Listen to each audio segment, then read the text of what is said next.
Good morning, everyone. Good morning. Welcome to the Center for Global Development. We are delighted to have you all with us today, whether in person or online, for our 10th annual Birdsall House Conference on Gender Equality. It's an absolute delight to be here with you all for this time we're spending together to discuss a crucial issue. Like many of you who are here in the room from different spaces, whether working on from an international development perspective as researchers, as policymakers, funders, or people in the civil society advocacy space, we're all connected by one common goal, which is coming together to ensure that everybody, everywhere, regardless where they are born in the world, has the opportunity to achieve their fullest potential. I really believe that we are all here for a reason, and our work collectively is dedicated to ensure that nothing stands in the way of people achieving their potential and making contributions to society. And whether it is women and girls or boys and men, wherever they are in the world, that everyone has the opportunity to realize their potential and make a contribution to the world. And doing that collectively towards the goals of eradicating poverty, bringing around economic development, and economic growth. And in the times where we are today, I think it's often easy to forget what it is that we are all working towards, what it is that we are all committed to, and what the things are that bring us together, what the common understanding is that brings us together. So today we are here gathered for this 10th annual Birdsall House Conference on the theme of Beyond the Backlash, charting a new path for women and work in a changing global economy. And I am delighted to welcome today for opening remarks CGD's President Rachel Glenister. Thank you.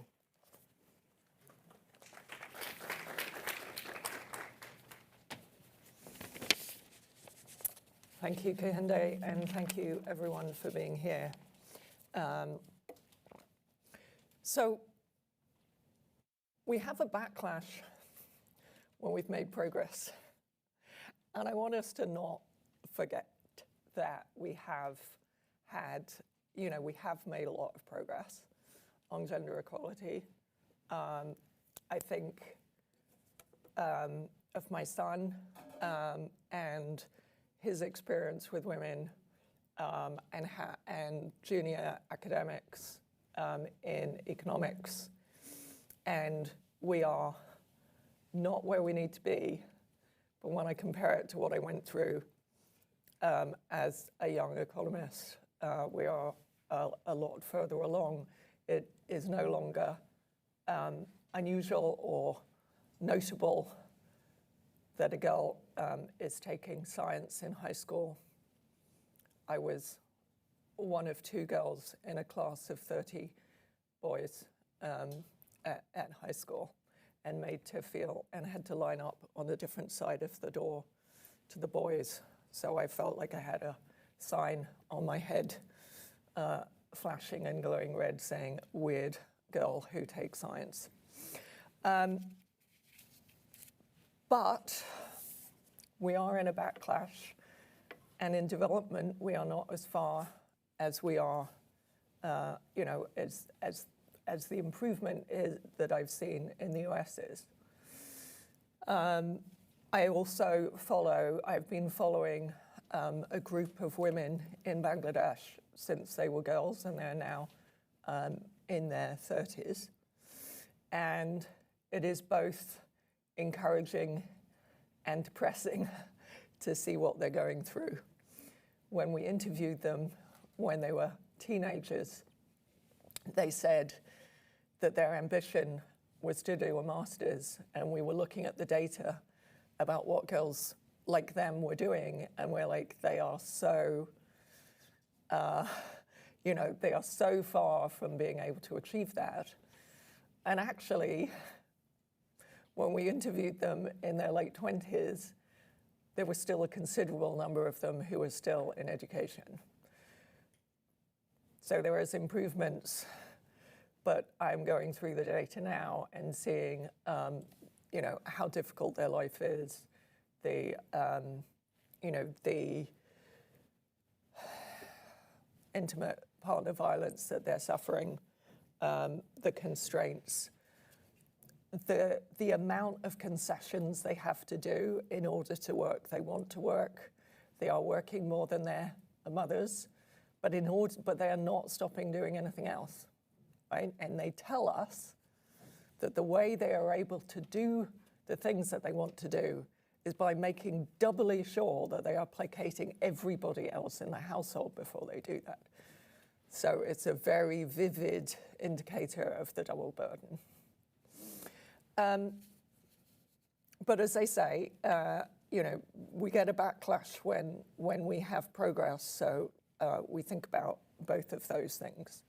And I hope we do have to think through, what we actually do in response to this backlash. We are seeing tremendous challenges on funding, on being able to talk about this issue. A lot of people are stepping back and not talking about it. They want to go under the radar. We are not doing that, right?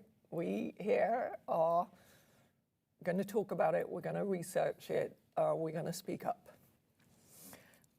So what makes this we're not the only ones, right? A lot of people are speaking up and raising concerns. In the last, when I met with many delegations at the IMF and World Bank meetings, a number of the delegations were very strong that, we raised the concern that gender was being deprioritized, and then we thought that was a major problem.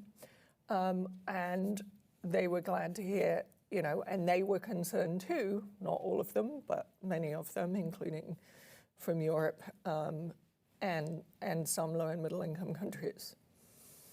I think that is one issue, is that some of the low and middle income country governments have been pushed to do things.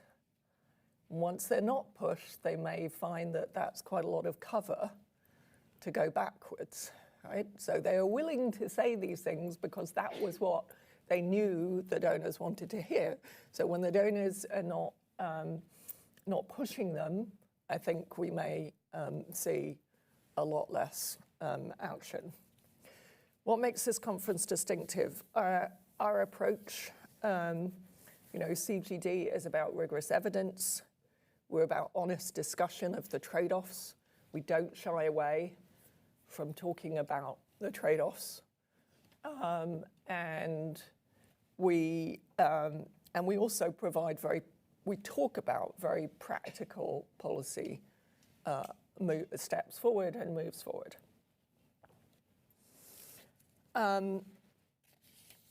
There's a rich discussion before you, and I don't want to cut into that. I do want to address one elephant in the room, which many of you are unaware of, but some of you have raised with me. And some of you will have seen the statement last night that was given to the Crimson by Larry Summers. I want to say that Larry Summers is stepping down as CGD's board chair and leaving the board. In line with our bylaws, our vice chair, Deborah Fine, is fulfilling the role. Thank you.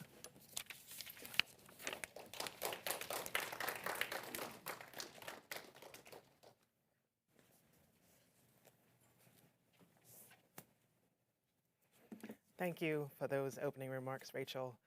As you highlighted, this is a time where we are seeing a lot of backlash against gender equality, and it's crucial that we come together and share what we know and do what we do best in this space by bringing evidence to light on why thinking about continuing to recognize the importance of gender equality and using evidence to inform policies and interventions to continue progress towards gender equality is crucial.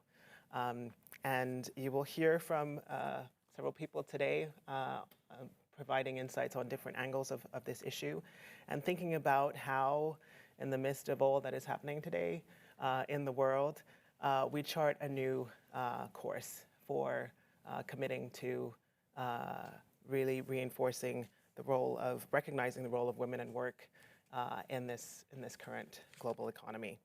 To take us into the next phase of the conference, we will have some remarks from Charles Kenny, who is a senior fellow at CGD. He was planning to be here with us today to share some framing remarks, but he has been called for jury duty. So he will not be able to be with us in person, but he has graciously shared some recorded remarks, which we will move into right now. So thank you, Charles, in absentia, for sharing those remarks. I'm very sorry not to be able to join you in person today, in particular because the conference is an opportunity to celebrate Nancy's incredible legacy. Nancy Birdsall has changed many people's lives for the better, including mine, and she's created an institution that's done the same for the world. It's still filled with staff who care deeply about development and push it back against forces from nativism to the rankest misogyny, however close to home. I'm proud to call them colleagues and friends. Turning to the Trump administration, its first year has seen a broad assault on global flows of goods, services, finance, and people, with an outsized impact on low and middle income countries. As a side effect of some of those policies and the direct intent of others, there has been a particularly large impact on women. Starting with aid, initial US assistance cuts to maternal and child health, alongside family planning and reproductive health, was above 90%.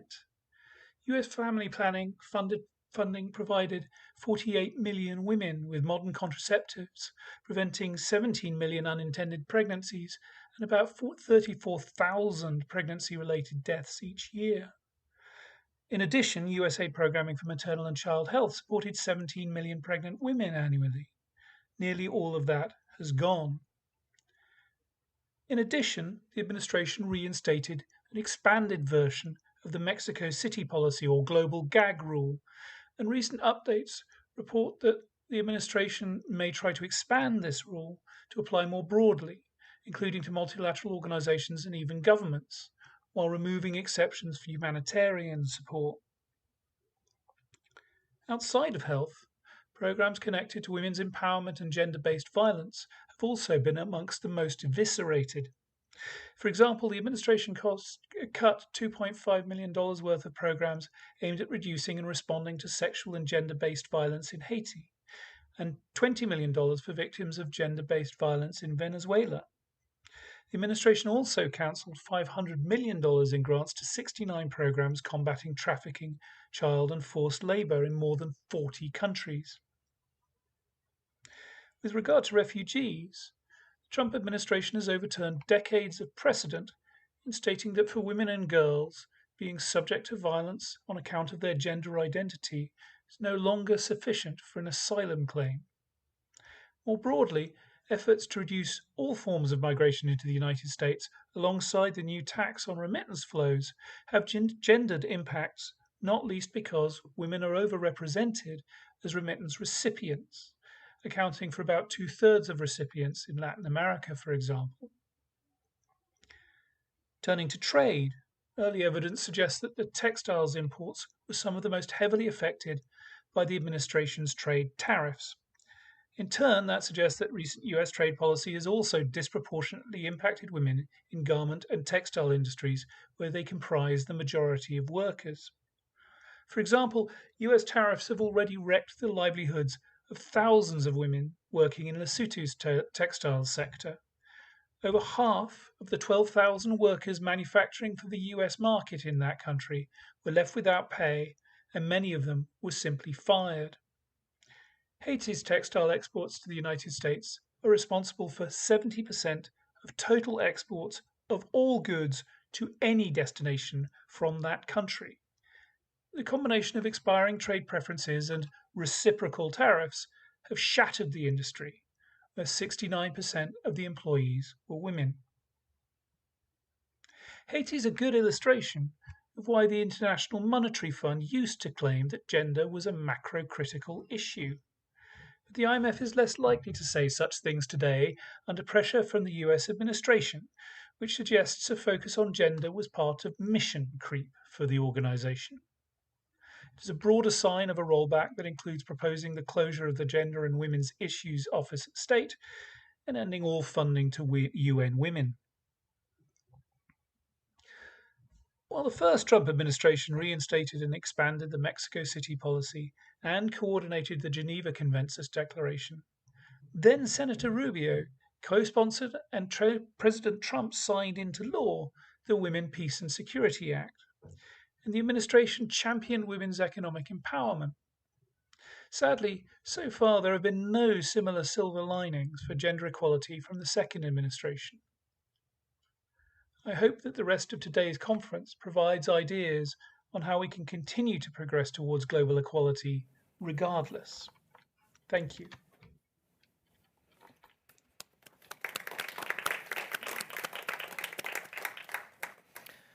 Thank you, Charles, for sharing those remarks and for serving on jury duty. These insights will be coming out as a CGD blog shortly, so look out for that. If there's anything you missed, you can follow more closely there. So Charles has outlined very eloquently some of the challenges that we are facing today. And with that framing in mind, we'll move into our keynote remarks. Before I introduce our keynote speaker, I want to remind all of you online that there is a link to a Slido site where you can post questions. So we will be having a Q&A session after, and we encourage you to share your questions as we go through this. So I am honored to welcome Nancy Fulbury as our keynote speaker this morning. Nancy Fulbury is a professor emerita of economics and director of the program on gender and care work at the Political Economy Research Institute at the University of Massachusetts Amherst.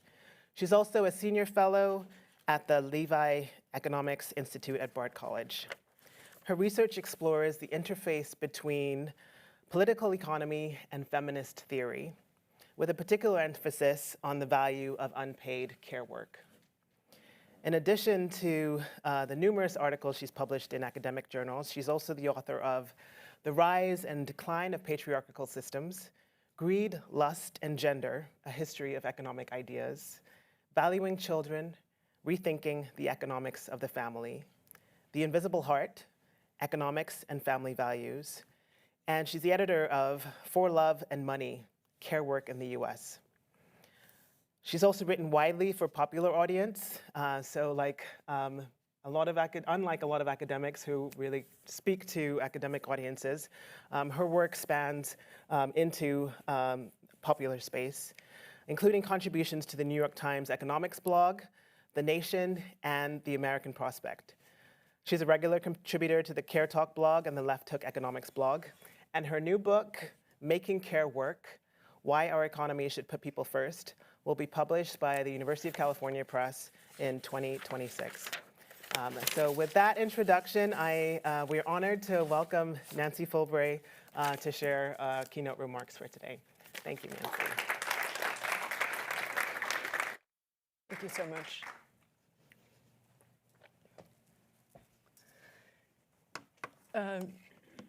So happy to be here. Things for the past year have been especially disturbing and horrifying, and all the more reason to come together and really reaffirm our commitment to a vision of equitable and sustainable economic development. And I really like the way that Nancy Birdsall framed this issue decades ago as a need to renegotiate the global social contract. I wish I could tell you exactly how to do this. I cannot, but I will hope to give you some ideas that will maybe move us in the right direction.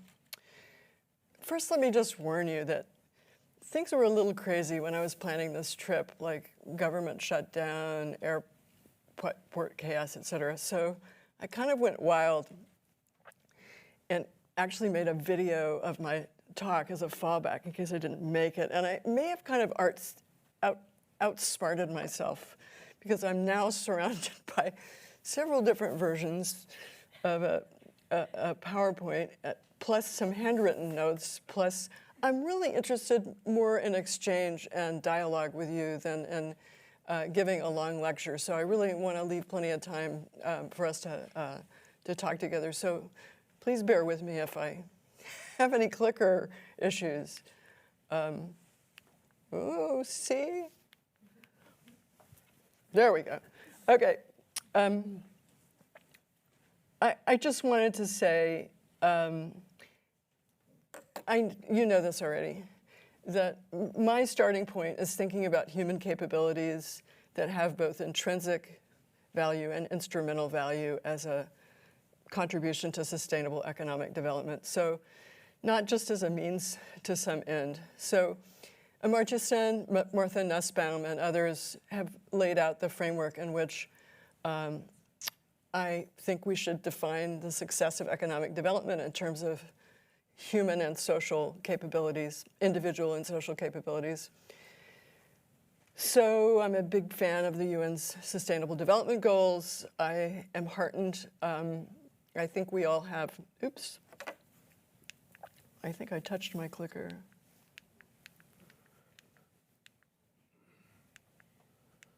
Okay, somebody's got to help me here. Need to go back one. Or I need to know which way to point my clicker. Oh, okay. No. I want to go back.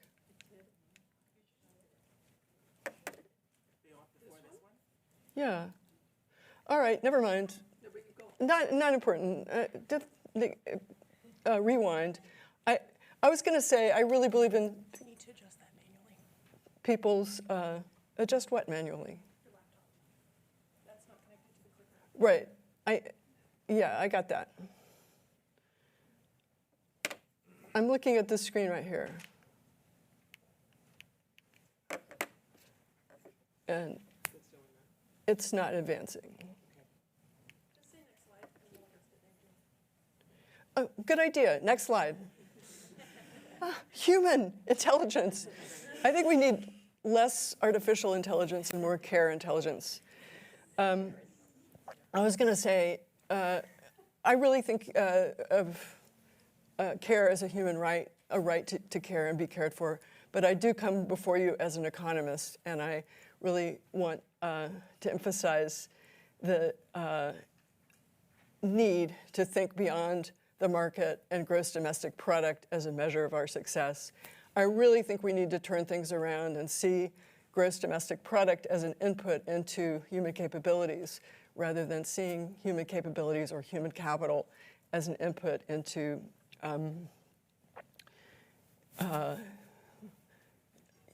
gross domestic product. So what I try to do in my work is understand how the costs and benefits of producing and developing and maintaining human capabilities are distributed. And this means really emphasizing that care provision, like stewardship of our natural environment, is a public good that can't be efficiently produced by the market alone. And I develop these ideas mostly in the context of the US economy in my forthcoming book, Making Care Work. But I think the ideas, the basic principles that I lay out there are very relevant to the overall global economy. So here are the three things that I'm going to cover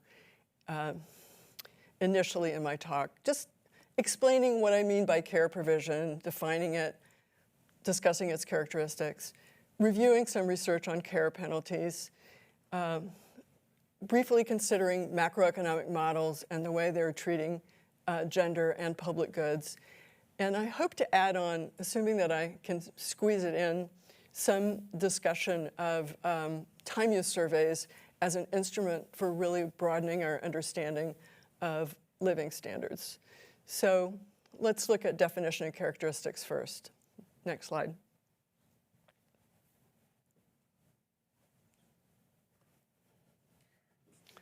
Great.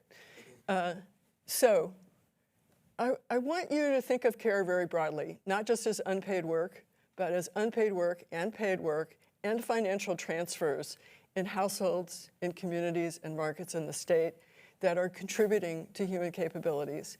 And I think this fits under the larger rubric that's sometimes described as social reproduction.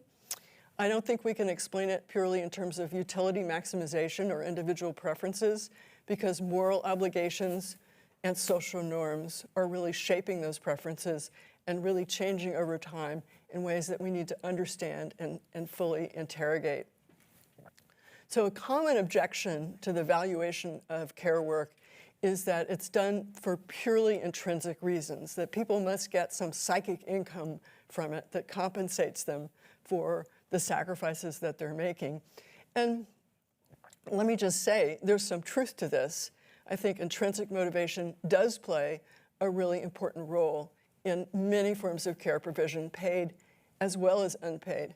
But to suggest that it fully compensates people for the services that they're providing is to endorse a view of the economy as basically about individual subjective satisfaction than about the reality of the capabilities that are developed through the process of care provision. So I want to appreciate and recognize the importance of caring motivation and altruistic motivation, but also to suggest that care work needs to be recognized and rewarded, at least partly, on the basis of what it creates, what its output is, the contribution that it makes to caring, to capability outcomes. And I think that looking at care penalties is a way to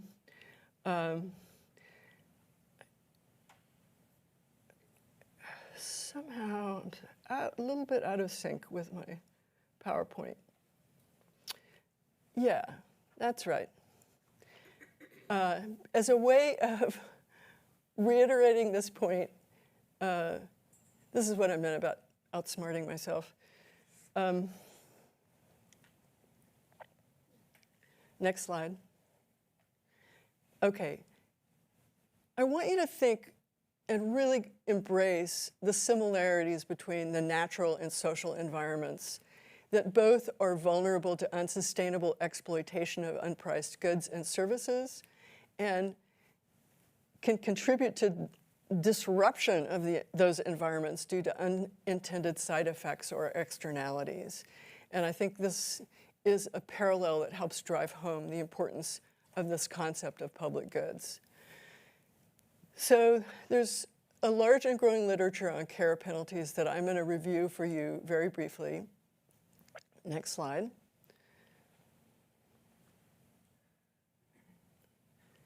And I'm going to kind of divide it into some specific categories, but all of them have to do with the way in which the costs of producing and maintaining and developing human capabilities are distributed not just between women and men, but between caregivers or people who provide a lot of care and people who don't provide very much care, and between rich and poor, and between citizens and non-citizens, to see it as a really multidimensional process. But I want to start with the literature on motherhood penalties because it's very well developed empirically.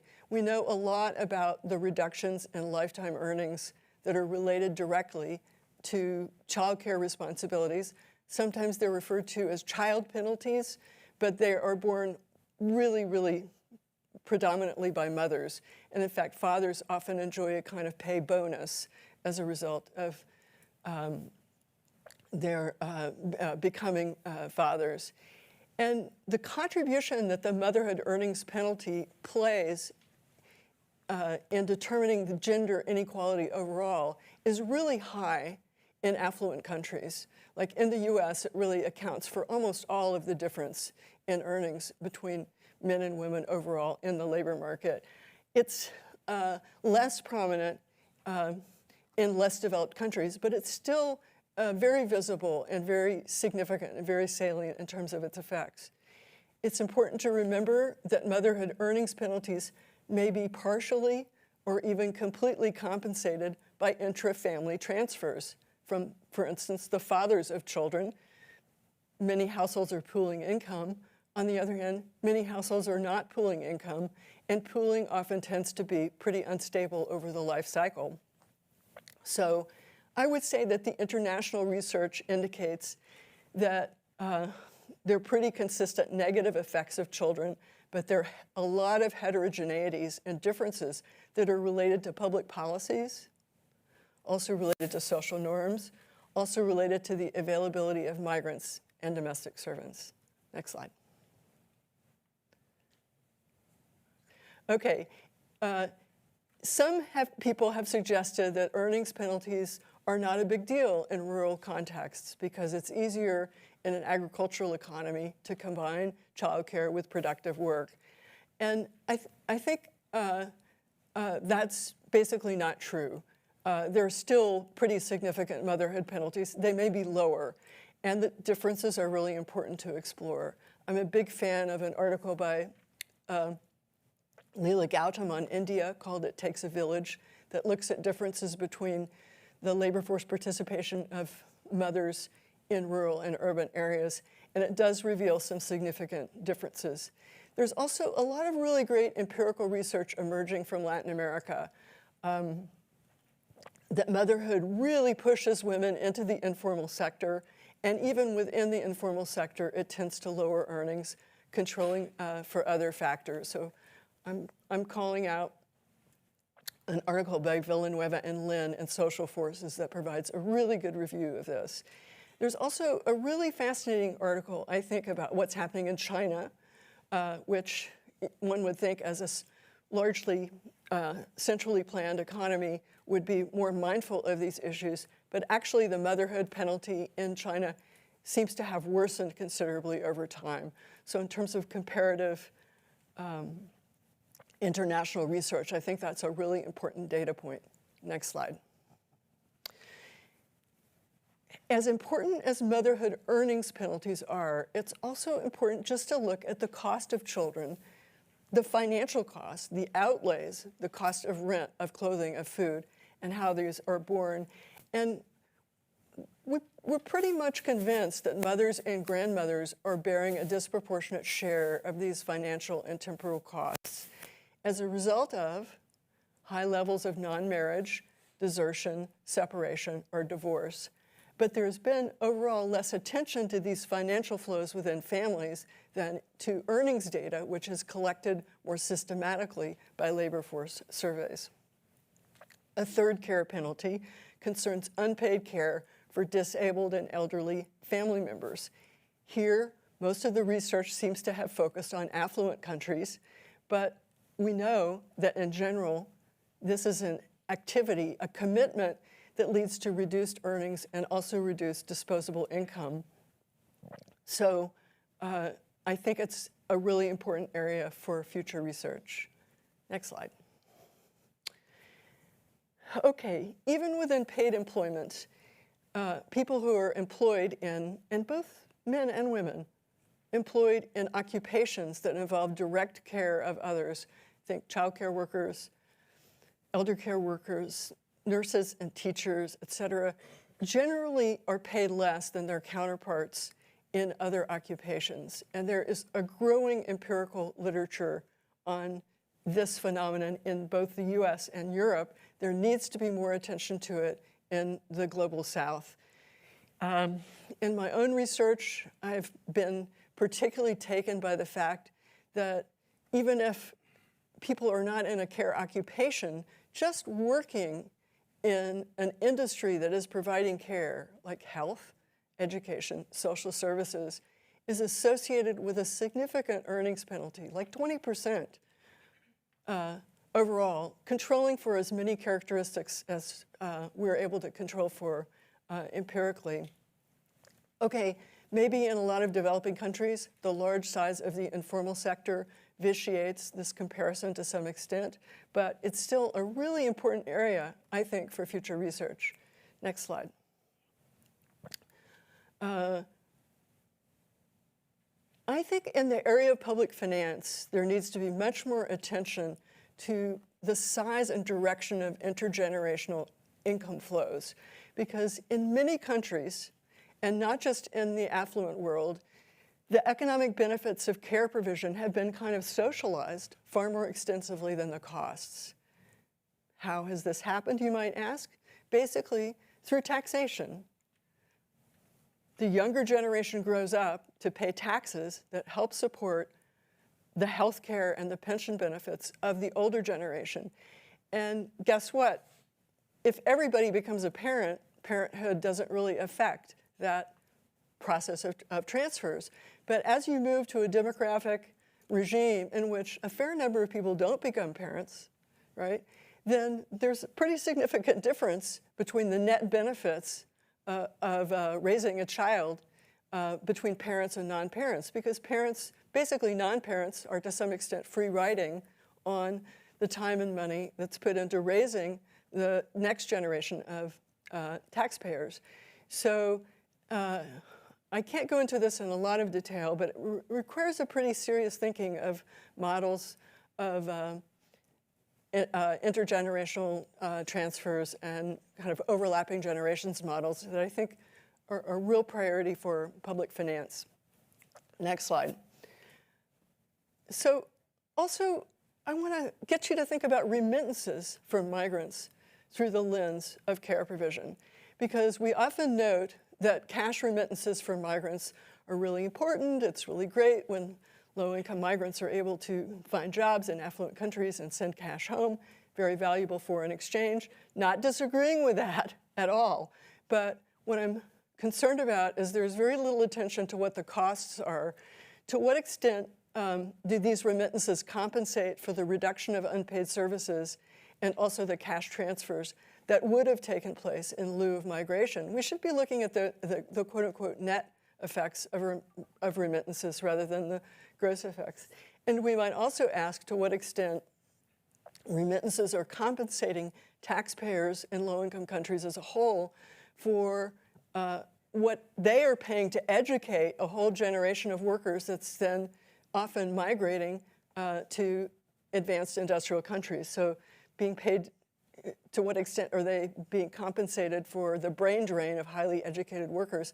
I don't think these questions have gotten enough attention because they are, they touch too much on this kind of area of the family economy that's considered private rather than public, but they're reproducing a lot of inequalities that are not just based on gender, but have particularly significant consequences for women. Next slide.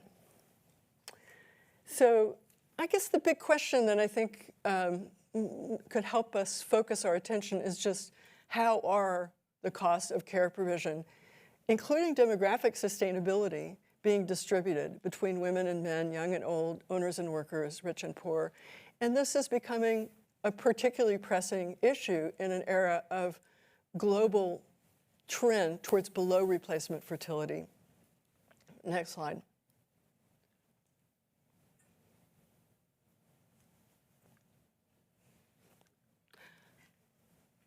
Okay, now, just very briefly, some thoughts about gender and macro models and public goods. Next slide. So here's the traditional gender and development frame. Get women into paid employment, yes. Increase productivity, yes. Promote economic growth, yes. Improve women's bargaining power in the home, yes. Benefit children, yes. Win, win, win, win. I agree with this. I think it's right, but it's incomplete. Next slide. There are a lot of variations on this theme. I don't mean to oversimplify it, okay? I think there's a lot of interesting theoretical as well as empirical work moving in this direction. Care-led growth as an extension of wage-led growth in a Kaleckian model. I hope you're impressed by this macro technology vocabulary. Brownstein et al. It's basically the idea that it's formalizing the idea that we all benefit from investments in care provision. Because care work is very labor intensive in the paid economy, it's a very powerful engine of job creation. And we have really great details for Turkey and for the UK and for a variety of other countries about how employment, commitments to education and social services and health are really generating jobs and in that way improving gross domestic product. And then the whole concept of public social investment as investment rather than consumption, rather than as an element of government spending that's a subtraction from economic growth, to see it as a driver not just of employment, but also of total output. I think these are really, really important. Next slide. Here are the limitations. This approach to the macroeconomy basically ignores the economic contribution of unpaid care, which often involves a lot of person-specific and community-specific investments that are not easily substitutable. And to the extent that it brings them into the picture, it assigns this unpaid work a very, very low value based on a replacement cost wage like that of a housekeeper, as though it's some kind of standardized thing that, all you need to do is kind of put a vending machine in the home, and if people have the money to put the money in the vending machine, that's a perfect substitute for time that might be devoted to the personal care of dependents. And as a result, here's a tangible effect. It understates the potential payoff to investments that improve the productivity of unpaid work. Go back. Such as pumped water, electricity for households, and more efficient cook stoves. So economists look at that and say, well, we didn't see any increase to GDP, forget it. Who needs it? Well, guess what? That work is improving the quality and productivity of the unpaid care that's taking place in those households, and as a result, it's improving individual and human capabilities, and economists haven't really tried hard enough. Some have tried, but they haven't tried hard enough to really, really acknowledge the significance of these particular payoffs. And maybe another example is research on time poverty and what it means to basically just lower the length of the working day for women is an improvement in their capabilities and often the capabilities of their family members, whether or not it's increasing gross domestic product. So looking beyond money to think about time is itself a really subversive and really important step. Next slide. So here are some bigger concerns that I have about this market-centric, GDP-centric view of economic development. It's very possible that we've entered a period of global labor surplus because we have now barriers to immigration to the rich countries that are just growing by the day, and we also have the emergence of so-called artificial intelligence. So just increasing the supply of women's labor to the market, guess what? There's a demand side too, and changes are happening on the demand side, and we need to be thinking about what those are going to be. Also, paradoxically, this GDP-centric approach is really kind of ignoring the long-run implications of below replacement fertility. And by the way, below replacement fertility is partly a result of growing care penalties. That's not the only factor driving it. I wouldn't attribute it entirely to prices and incomes, but it's unambiguously true that the relative cost of raising children, relative to what you can earn in the market in particular, it has been going up for some time. Back. Okay. So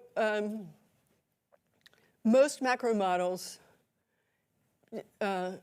we can argue about this. Maybe there's some macro theorists out there that want to duke it out with me over this. But for the most part, macro models, especially the textbook models that we're supposed to teach in college classes, either take the supply of labor as exogenously given, or they explain it as a simple response to prices and incomes, rather than including the impact of institutional change. And what do I mean by institutional change? One big institutional change is the weakening of patriarchal institutions that once made it very difficult for women to do anything but specialize in care provision. So we need to take that into account. Next slide. Okay, almost done. more fundamentally, the market economy that's represented by gross domestic product is relatively small compared to the unpriced natural and social assets that we enjoy, including our individual and collective capabilities. In the United States, the most advanced capitalist country in the world, by most accounts, we could possibly argue about that, especially these days, but actually about half of all work that is done, if we define work then an activity that you could, in principle, pay someone else to do, half of all work is unpaid. Half of all work. So, the contribution to living standards that's coming from that unpaid work is really significant, and yet we're really not, as economists, paying very much attention to what's happening to it. And now I can say something about time use surveys, which I really wanted to come to, because one of the reasons we know about the importance of unpaid work is that there are now more than 80 countries around the world that are conducting regular time use surveys, and they're asking people literally what they do with their time. Unfortunately, I feel like a lot of the empirical research based on these surveys just keeps repeating the same old point. Women work longer hours than men. Women work longer hours than men. This is really unfair. We've got to change this. Women are working longer hours overall than men. This is true. This is really important. I'm not downplaying this, but we know this already. What we really need to understand is, what is this unpaid work doing for capabilities and for living standards, and what are the implications of just constantly trying to reduce it by increasing hours of participation in paid employment, no matter what the costs. And I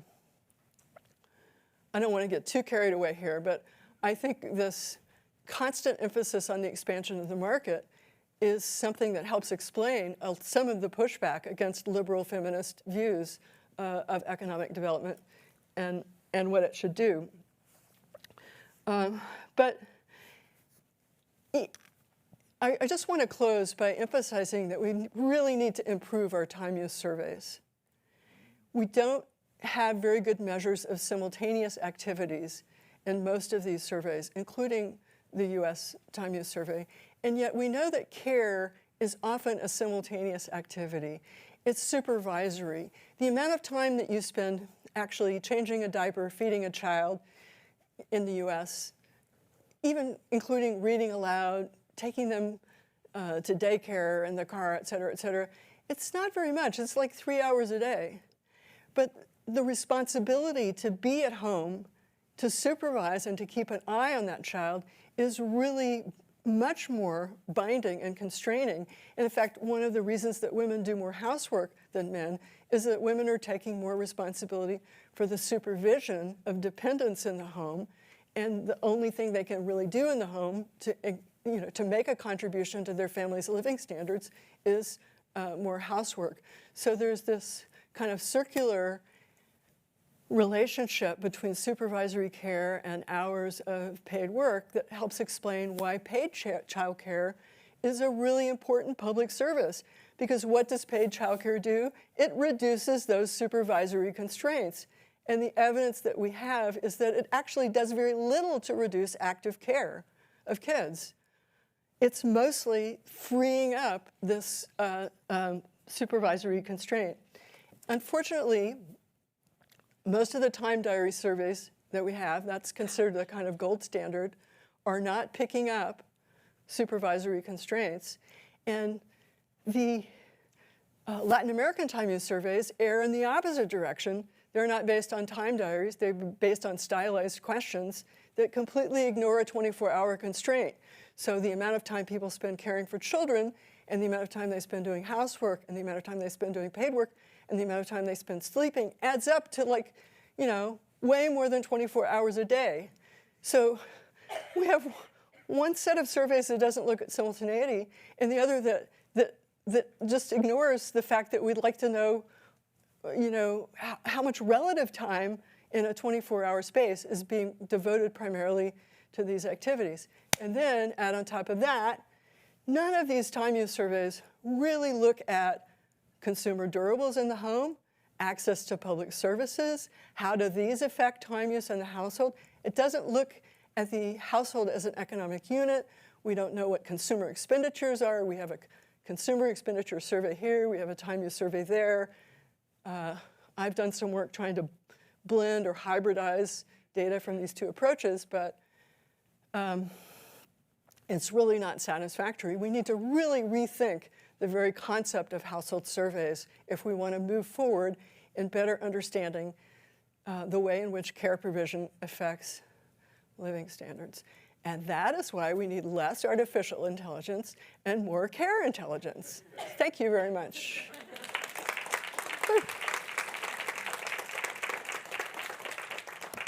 Okay, and thank you for handling my slides in my somewhat discombobulated state. There's more information about me and my work at my website, carethink.org, but it's not showing up. It's showing up here, but not there. Why is that? There you go. Okay, I like this little illustration because sometimes people think care is all about love and kisses. It's also about numbers and quantifying, but there's also got to be some love and kisses in there as well. So let's put it all in there together. Okay, now I'm really done. I'm going to just get some water and then take some questions, if I may.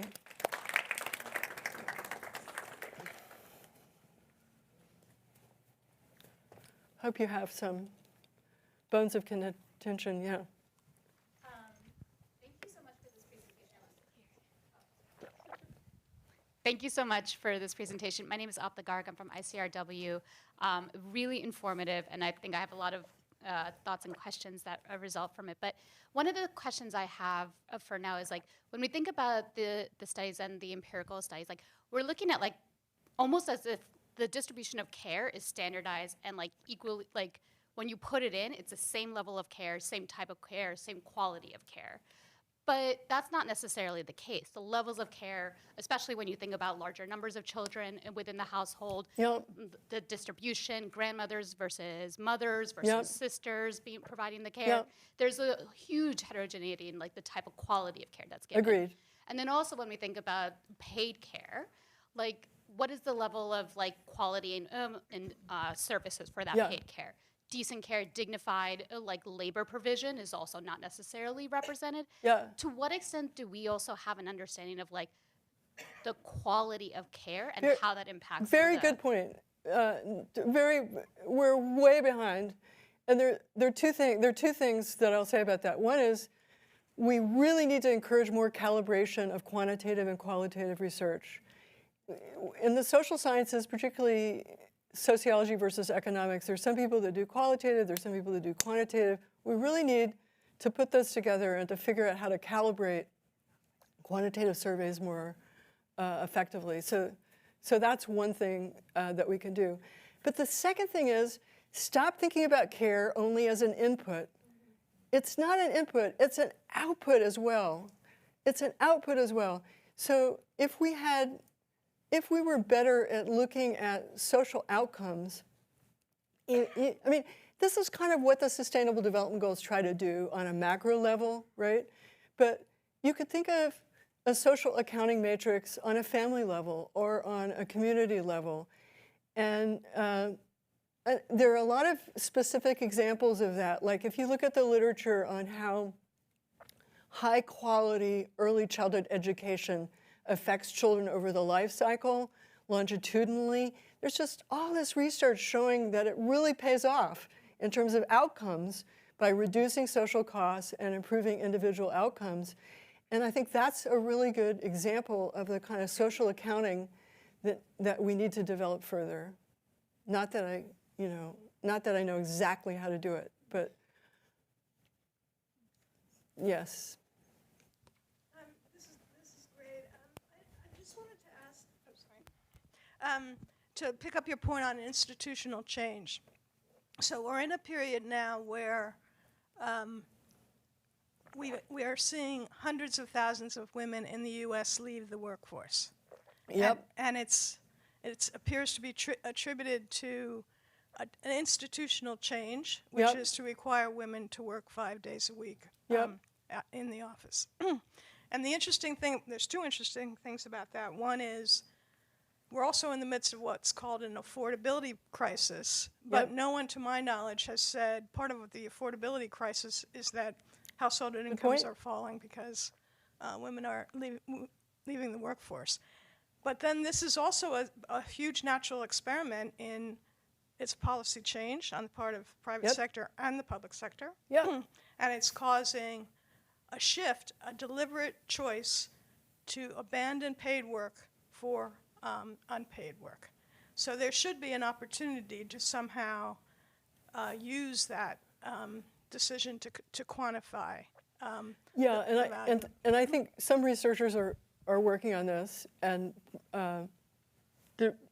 there's also, the increased cost of childcare is another factor that really needs to be put into the equation, and I think that this very problem is one of the reasons why there's a tremendous amount of public support for moving towards a more universal childcare system in the U.S. But I mean, the basic problem is one of private benefits versus public benefits. So if you think about, all these op-ed articles in the Wall Street Journal and even in the Times, Stephen Ratner and others, it is much more productive to work at the office. Here's what we know about productivity in the office. Well, maybe in some jobs there's more productivity in the office. But what about the social productivity? What about the collective productivity? Less commuting time, less stress on the environment, better ease of combining family work and paid work. And yet our discourse is so deprived of the ability to prioritize public benefits that I think that that disjuncture kind of goes missing. And I think this is the direction that gender politics and feminist advocacy should really take, is emphasizing the public benefits of ability to work from home, rather than framing it purely in terms of individual outcomes, incomes and outcomes. Yeah, somebody from over here, yeah? Hi, I'm Haruka. I'm a journalist at a Japanese business newspaper. Thank you so much for your talk. And I mention business because our audience is heavily men, and I'm interested in the business of getting people who don't care in general. And so my question to you is, I know earlier you touched on this, you were sort of speaking to this as well. How do you encourage, particularly with the innovation angle that you sort of touched on, how do you encourage people who don't care about sort of women's ability to work and also the imbalance kind of that you've been speaking to care about those priorities with the driving growth component in mind? I'd love to hear more.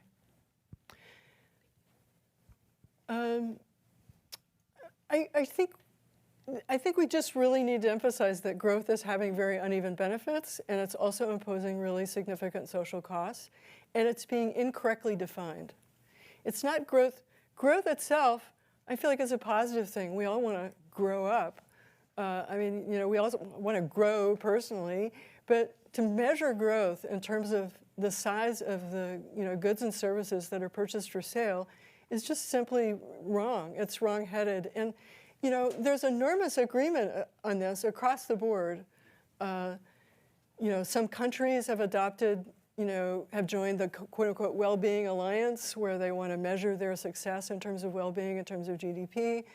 The Committee on Social Progress, which is this, kind of wonderfully pedantic and utopian group of social scientists who think, we should just prioritize social progress. It's so endearing. It is really endearing, that they are really pushing this agenda, and we just need to push it harder, I think. Also, I think inequality is a big issue, that this benefits of growth, economic growth, not just in the US, but globally, are distributed very unequally. So, what is growth for? What's the economy for? I am a big fan of the quote-unquote affordability agenda, but I also think we need to go way beyond the affordability issue to think about, okay, what are our priorities? What's our vision of sustainable economic development? And I actually, development economists are way ahead of most economists on this dimension. I mean, raise your hand if you think development economists are way ahead of the. Of course, it's a low bar. Okay, it's a low bar. I get it. It's a very low bar. But anyway, that's my perception, is that I feel like there's always been more, because development economists are confronting huge disparities in standards of living and well-being, and hugely, shocking levels of unmet need in a way that economists who are focusing on what's happening elsewhere, it's just less salient to them. So I think as a group, development economists should be in the vanguard, and already are to some extent. So much for Myra. Hi, Nancy, and thank you so much for a great presentation. It was better as a result of departing from my notes, wasn't it? Yes, it was great. So you're very right in saying that, the analysis that come out of time use surveys are very expensive to produce, and the analyses are very, they don't say anything. They keep They're boring. They're very boring. Yeah. Okay. So my question to you is, how do you think they should be redesigned, and in a way that also that they are a bit more affordable and can lead to more, insights as to sort of the determinants of time use? Okay, first, we should stop talking about time use surveys and instead talk about redesigning household surveys and considering time a really important dimension of it. Secondly, we really need to use technology, and the emerging digital technologies for time use, for improving the efficiency of time use surveys, are really great, and we need to embrace those and develop them. And then we need to take the money that we save by using those phones and pay people, because it's unpaid work answering a survey. It's unpaid work answering a survey, and the reason that we have low response rates is that we're asking people who are really pressed for time to do us the favor of explaining the world that they live in, right? So, yes. Thanks. I'm John Coonrod. I have a question about, anyway, I appreciate your work. It's wonderfully important. And a lot of the evidence that has fueled the women's movement and feminism in general has kind of taken achieved progress in sort of a constant ideological frame. And right now, we're battling a much more extreme radical right ideological frame. I just call it the Yarvin frame. And so what does this tell? Can one take this kind of intersectional, multi-sectoral data that you've done and say, what would happen if Curtis Yarvin got his way? Because they don't care about justice or human rights or social good, but other people do. So if you took this to extremes, if people, if the United States forced all women out of the workforce, which is kind of his dream, one of his dreams. Yeah. Are we able to extrapolate what that would mean for the overall economy, the world economy, or the US economy?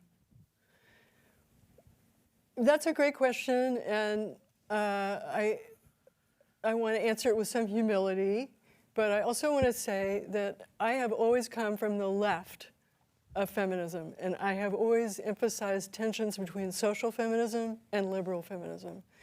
I think liberal feminism often kind of backed off from moral commitments to anything but gender equality, And I think it alienated a larger constituency as a result of that. And I think now it's getting a comeuppance, and the only way, the best response to it is to kind of reconfigure and rejoin those two strands of the feminist movement in a better way that says, look, we really think gender equality is really key. We really think employment opportunities are really key, but we also really care about families and communities, and we're not going to derogate unpaid work or people who choose to take time out of paid work. And in fact, we might also advocate for changes in the length of the workday, of the paid workday, that make it easier structurally for people to combine paid work and unpaid work. And there's actually this really interesting work that Juliet Schor has done on companies that have adopted a 4-day work week that are very, very positive in terms of showing effects on productivity and on worker satisfaction and lower turnover rates. And if you think about it, this is what we've learned. I think this is what feminists have learned, that if all you do is leave the unpaid economy as it is and push women into paid employment, what happens is the length of women's workday and the level of their stress goes up, and the whole meaning of family and community commitments gets demeaned in some ways. And so that's what we need. I think that's what we need. We need to be more mindful of the kinds of structural changes that would really support social capabilities as well as individual capabilities. Karen. Such a good talk summarizing your intellectual trajectory over many years. There's really interesting questions, and I want to focus on one, which has to do with redistribution, because I think you're arguing for redistribution, which I think is really important. You're arguing for redistribution of care, work responsibilities, and paid employment between men and women within the household, and you're arguing for a redistribution between what is the private realm, which I'm going to say household, and the public realm, because you've argued for a public good case. So if it's a public good, it demands some kind of investment or subsidy collectively from kind of state. But we're stuck because there's not a lot of, after perhaps work done in the 1990s, there was much more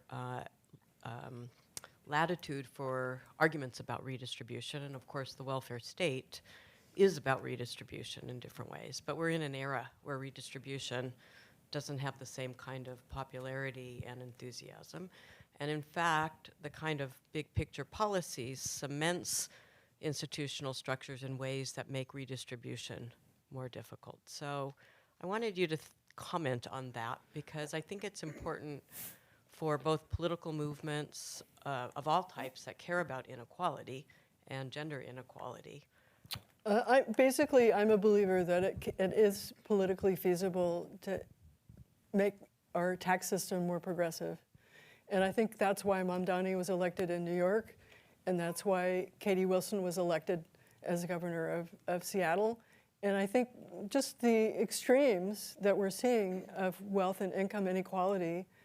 I mean, in my state, Massachusetts, we had a constitutional requirement that the state income tax had to be proportional. It couldn't be progressive. And the Massachusetts Teachers Association, which I'm a proud member, lobbied really hard. We had to change the state constitution to impose a surtax on millionaire incomes. It's been hugely successful. It's very popular. It filled in the potholes in the roads. It got students into community colleges. It increased the supply of childcare. And I think I think it can be a happening thing. Who knows? It's like Pascal's wager, right? You know, like, you'll never know if it will really work. But if you don't try, it will certainly never work. Right? So, I don't know. I think maybe, let me just check in about time. How are we doing? Great. So We're okay? Okay. a couple of questions from online. So Oh, okay.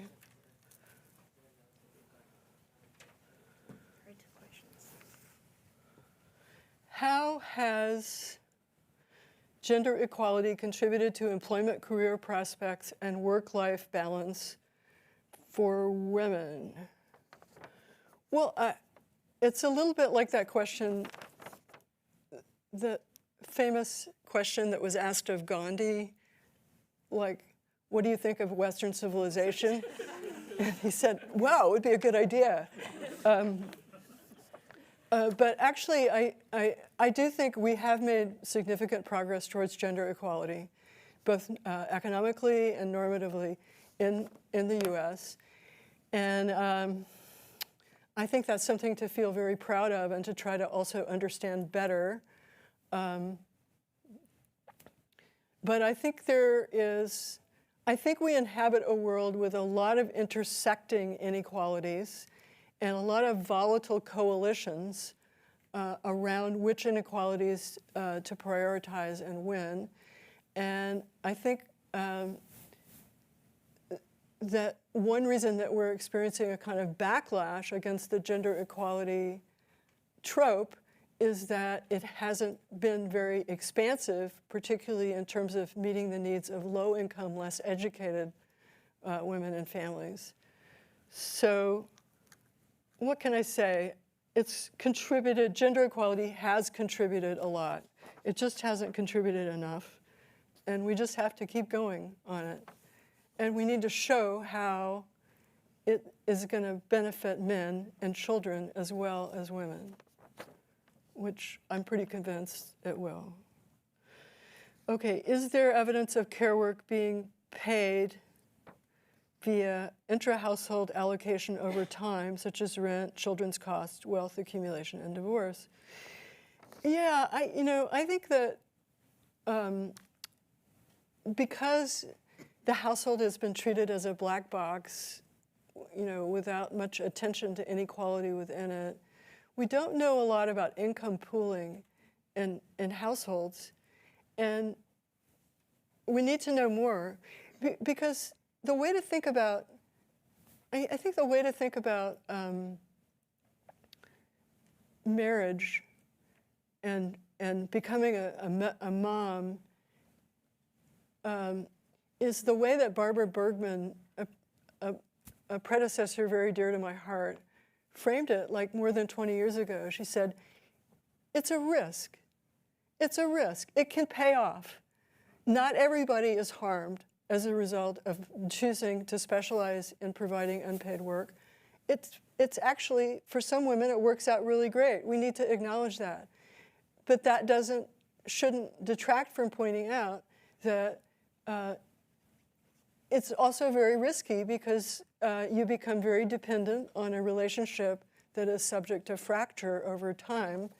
And you need to be aware of the ways in which, you need to be aware of what we know about what the size of these risks are and how you could reduce these risks. So, yeah,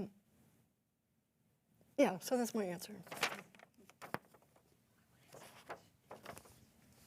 You can have the last word. we still have time for a few more. So maybe Okay, keep going, keep going. Collect the ones so we make sure you hear all of them. Yeah, Don't mind taking a few. Yeah. Okay, but first Nancy. Yeah. Could you bring the one?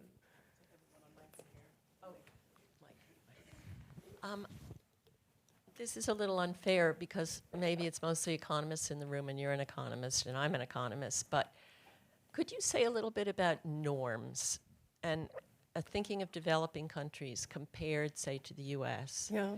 How, whether it's different, I've been thinking about that, and what triggered the changes, in the good sense, in norms about what women can do and should do? I think that's a great question, and I think a lot of economists are now recognizing the independent influence of norms. I know my friend Shelley Lundberg has been doing some really interesting research in this area. And I think the emerging consensus is that there's a reciprocal causality. So economic changes can alter the costs and benefits of certain norms and lead to changes in those norms.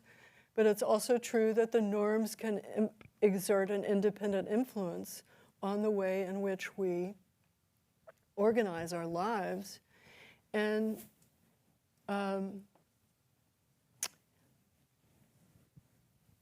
actually, on a personal note, I'll just say I've become much more appreciative of the importance of moral norms, which I feel like are being really transgressed in a very fundamental way in our current social environment. I feel like people are rewarded for transgressing basic moral norms. And I think that's one of the most frightening things about what's going on. And it's given me more appreciation of the need to reassert our moral commitments, which I think is what we're doing, pretty much. Yeah. Thank you so much for your really interesting talk. I'm Leora Miller from the Global Financing Facility, and I think you touched upon a little bit earlier the issue with sort of the traditional development model of more jobs, more growth, et cetera. And if the thinking is to convert unpaid care work into paid work to create more jobs for women, et cetera, and yet it's those sectors that are compensating women less, do we risk sort of reproducing some of the issues that you've touched upon here in the US and other developed economies in other parts of the world, especially because the demographic transition is happening everywhere, and women are having fewer children. So and also this paradox that I've always, on a more personal note, observed, like that there's really high costs of childcare, really high costs of elder care, and yet those same workers are paid so little. And is that also part of the sort of emphasis on the private sector versus seeing it as a public good that should be subsidized? Is that also just, the classic like equity firms going in and buying up all the daycares, all the senior homes, et cetera, and not distributing the wealth? Yeah, in my view, it really is, it's a public-private split, very much like what's happening in terms of global climate change. It's kind of a global social climate change, and the only way to reverse it is to persuade people that the public benefits of really good care provision warrant higher wages and better working conditions that will really improve the quality and sustainability of economic growth. But, it's a hard, believe me, I'm not saying it's an easy sell, because I've been trying to sell it for quite a long time, unsuccessfully. But I think the convergence between the natural environment and the social environment is a really important one to hold to. I mean, both of those things have been in the process of being squashed in ways that will be very costly in the long run. Yeah.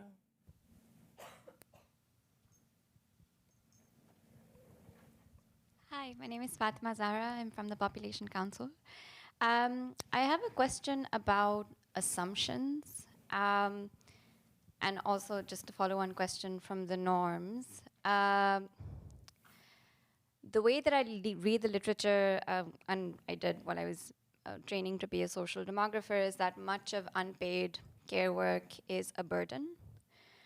And you've already said that it's an input and it's an output as well.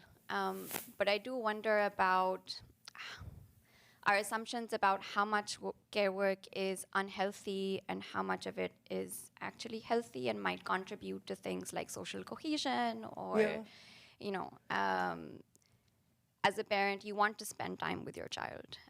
You want your child to spend time with their grandparents, right? And that may be beneficial for both. There is certainly a point at which it is not beneficial for you know, anybody. But one of my questions is about that. And the second one is just your thoughts on how you expect the care economy to evolve, also as in the global south, populations, you know, start to age. It's certainly happening faster in the global north.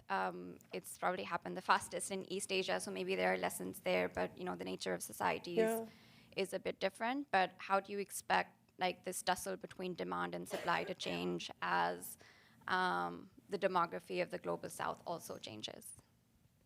Thanks.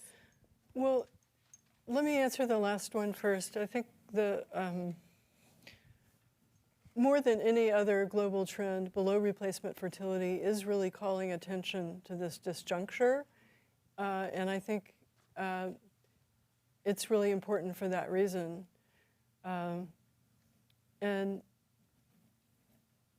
I can't predict the future, but I guess as an economist, I feel like economic pressure is often what yields social change. And a really interesting feature of the discourse on below replacement fertility is, this is especially true in The Economist, which, you know, the English magazine The Economist, which I read faithfully, despite my differences with it. The discourse is, oh, it's impossibly expensive to actually really compensate people for the cost of raising kids. We couldn't possibly afford it. You know, we'd have to go way above the OECD average in order to do it. Well, the question is, well, like, what do you think it costs now, buddy? You know, who's paying for it now? And it's this lack of attention to actually, you know, like, what it's actually costing. I mean, like, okay, I'll stop yelling. But let me just say, I've worked for years on estimates of the cost of expenditures on children. And year after year, people talk about, you know, expenditures on children is what is spent on food, what is spent on housing, what is spent on clothing. The time cost swamps those costs. So the US Department of Agriculture is the government agency that's been responsible for publishing regular estimates of expenditures on children. They've improved a little bit over the years, but the last report they did was based on 2015 data. It's 10 years old. Nobody really knows. Nobody's really paying attention to what the actual costs of children are in terms of both replacement cost and opportunity cost are issues that need to be brought into that picture. And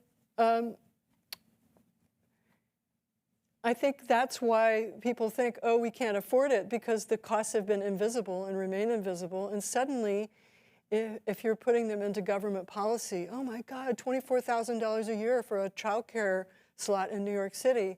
Well, yeah. What do you think parents who are staying home are paying in terms of foregone earnings, right? And out-of-pocket costs. It's like really, it's a very patriarchal framing of that issue of cost of children. I think I got carried away. What was your first question? Sorry. The difference in norms and our assumptions about how some care work is. Yeah, I think that's a great question, because in the literature, and I have been complicit in this, mea culpa, there's been this tendency to say, okay, there's some activities like directly caring for children or directly caring for an elderly or disabled person that are clearly person-specific activities for which there are probably not very good adequate substitutes, but more impersonal activities like cleaning toilets or carrying water That's the drudgery, right? So I think there's been this tendency to assume that if it's an activity that involves a lot of personal first-name interaction, you're going to call it direct care, and if it's more impersonal, you call it indirect care. But that only goes so far, because a lot of the activities that we do that look like indirect care have a caring component, like preparing meals together, or cleaning up the kitchen together, or taking turns allocating household chores. To me, that's a very social, for children and for adults, that's a very social and interactive process. It involves a lot of negotiation and discussion.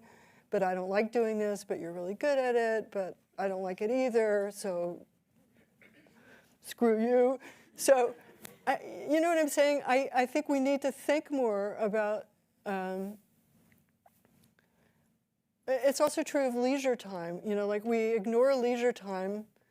We treat leisure time as a thing in and of itself. But leisure time that you spend with kids is very different than leisure time that you spend without kids. And I think it's better for the kids up to a point. And yet, we don't really think about, this is another question about simultaneity, right? And just thinking in a more nuanced way about it. So I think I want to, you know, reaffirm your point about the need to think more about it. Finally, we're done. Thank you. Thank you. Thank you.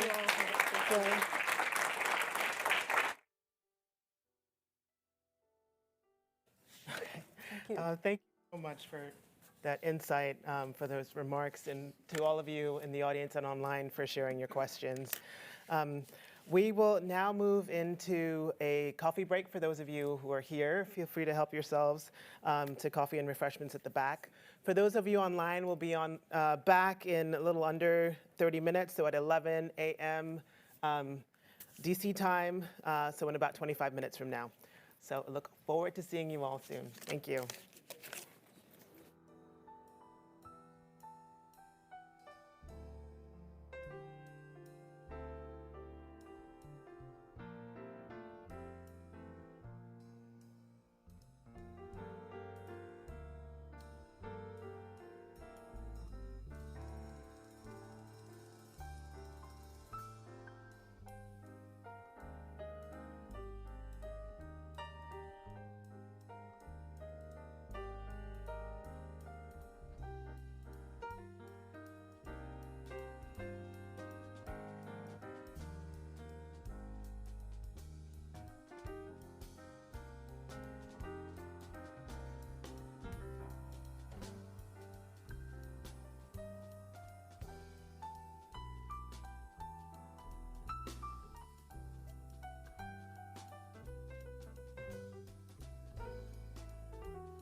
Welcome back, everyone.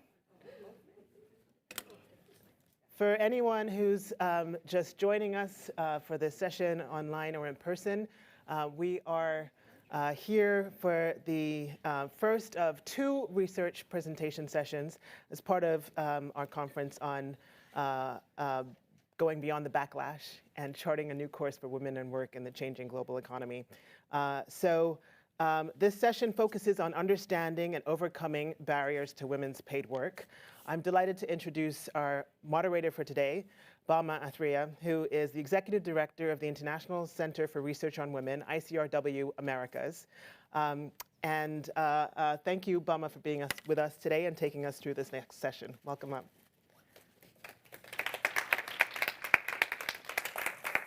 Thank you so much, Kehinde, and to the Center for Global Development for what is always an excellent conference. It's such a pleasure to be with you. Again, I'm Bama Athreya from ICRW. It's a pleasure to be moderating this session. We are going to hear from 4 speakers today over the next 90 minutes on this topic, understanding and overcoming barriers to women's paid work. I will just state the name of each of the speakers and their affiliation. If you would like to see their longer bios, you can hyperlink to those in the agenda online. Over the course of their presentations, you'll be hearing evidence on structural, social, and policy obstacles that prevent women from fully integrating into labor markets. That includes addressing unpaid work, discriminatory practices, and violence against women, as well as the evolving role of men in supporting gender equality. Our first speaker will be none other than Kehinde Ajayi, who you now know quite well, a senior fellow here at CGD. Rachel Cassidy will be the speaker that follows Kehinde. She is an economist with the International Finance Corporation. She will be followed by Manuel Contreras Urbina, who is the global lead on gender-based violence at the World Bank. And finally, Rachel Pierotti, a senior social scientist at the World Bank. I am going to step down. Each of them will deliver their presentations in order, at which time we all will come back up on stage for approximately 30 minutes of Q&A. We know you are a very sophisticated audience. Building on the excellent discussion around the keynote, I expect that we will get even deeper into conversation after these presentations. Thank you very much. Kehinde, the stage is yours.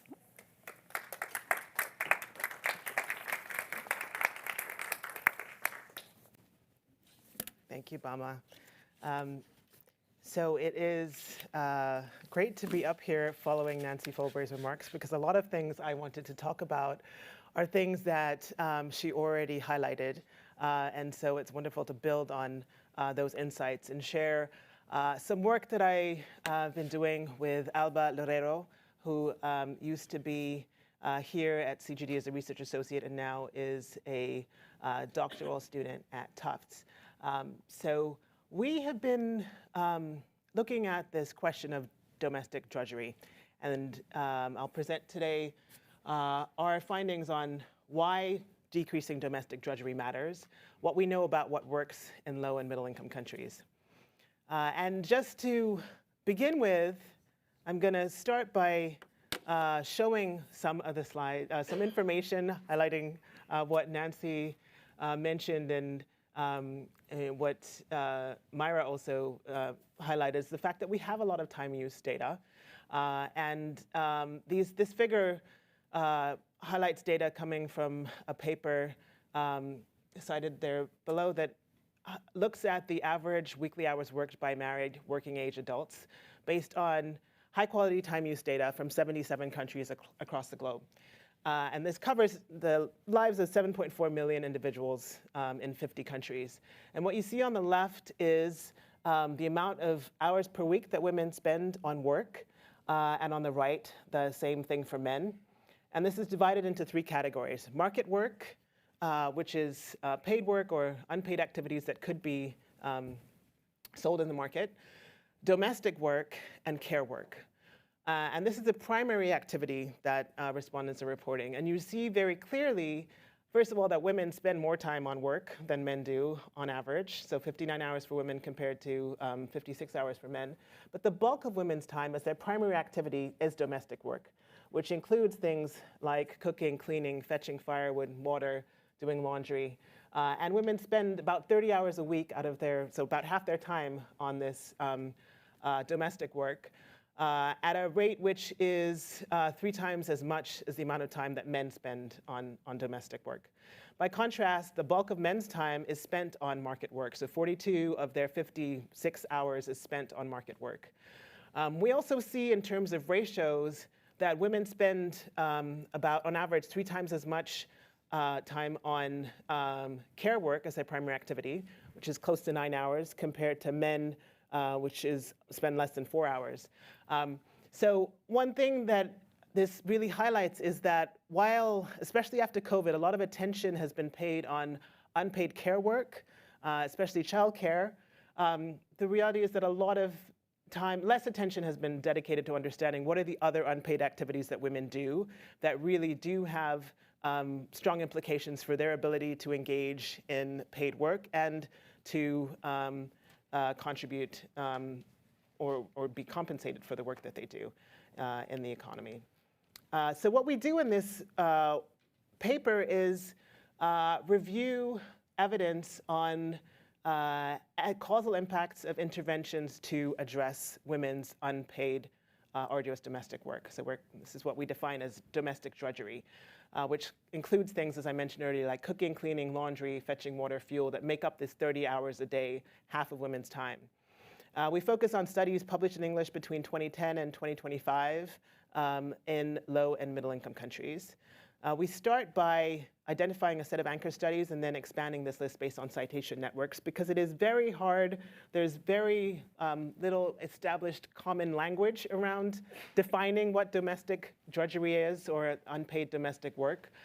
So it's difficult to search very concisely for papers that focus on this. Our resulting sample includes 25 studies, and it's notable that 16 of these studies were published in the last 5 years. So there's been a huge increase in the evidence base on this issue. The evidence is very highly geographically concentrated. So most of the studies come from India. And part of this is a combination of the intersection of time use data, but also interventions that are seeking to address this issue. So this really highlights that there is a gap in terms of regional coverage and understanding how this shows up in different places that interacts with these questions of norms and what the economy is looking like and what the available infrastructure to address domestic work is. And if we look at what types of interventions are being studied, most of the evidence that we find looks at the impacts of changes to cooking fuel or technology. So there's a lot of work on improved cooking stoves and looking at how that impacts time use, but also on shifting from different fuels, so shifting from biomass to liquefied petroleum gas. And then there's a smaller subset of studies on the impacts of electrification. So what happens when you have either increases in access to electricity overall or improvements in the quality or the reliability of electricity. And then a smaller subset, 16% of studies looking at changes in water infrastructure. So whether it is access to piped water or bringing, or that's mainly what it is, but improvements in piped water infrastructure. So we standardize measures across different studies and quantify this in minutes. So what is the impact of access to a given intervention on the number of minutes that women spend in a week on unpaid domestic work? And we see a range of estimates. So on the left, we have estimates of the effects of improvements in cooking fuel or technology, ranging from a reduction of 525 minutes a week to, which is statistically significant, to a small reduction in 21 minutes. It's not significant. So this is basically with improved cook stoves. You can think about some studies finding that when you shift to using improved cook stoves, depending on the technology, women sometimes actually do end up spending a little more time in this study on cooking and things associated activities. But we see a range of estimates. What's clear is that in most cases, it's statistically significant positive impacts, which means a reduction in time that women are spending on domestic drudgery. When we look at electrification, we have fewer studies, but the largest impacts there in 2 papers finding impacts of over 500 minutes reduction in the amount of time that women spend on unpaid work when there is access to electricity. In one study, there's a negative significant impact where we see the access to electricity allows women to do more unpaid work in time or when they wouldn't be able to do it because of there being no light. So this highlights the fact that you can have effects going the opposite way. And finally, in the 5 studies that look at the 4 studies that look at impact of improvements in access to water, we see significant reductions in the amount of time women spend on collecting water, but that varies from over 200-minute reduction to much smaller 49-minute reduction. So what this demonstrates is that we do know how to reduce the time that women spend on unpaid domestic work using at least these 3 spheres of intervention by changing the type of cooking fuel and technology that women or households have access to, by improving electrification and access to electricity, and improving access to water. But the second question, where we have much less data, is what are the additional impacts? How does this change in women's time use impact women's well-being more broadly? And we find evidence on 4 domains beyond time. So all of the studies, by definition, to be included in our sample had information on changes in time use and measured changes in time use. But we see much less consistency in whether additional outcomes are measured. We look at we find evidence on 3 other domains. One is things related to women's employment, so whether women are engaged in paid work, how much they earn, how many hours they work. The second thing is dimensions of health. So this ranges from, with cooking fuels, a lot of this focuses on respiratory illness. There's also work with the piped water looking at waterborne illnesses, so the incidence of diarrhea within the household, and also just improvements in self-reported well-being and health.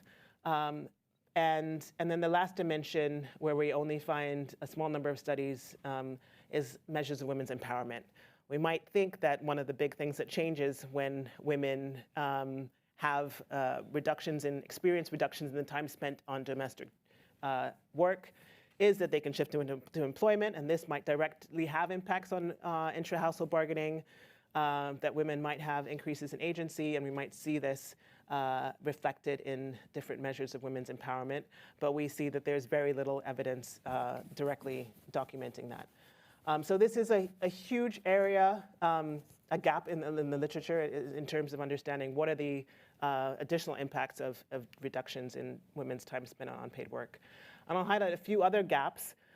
So I highlighted that there's 3 areas where we do find evidence is on cooking fuel, electricity access, and water access. We don't find any papers looking at the impacts of shifts in access to transport. So a lot of time that women spend is going back and forth collecting fuel or collecting water. And one potential intervention is giving women bicycles or improving the road infrastructure.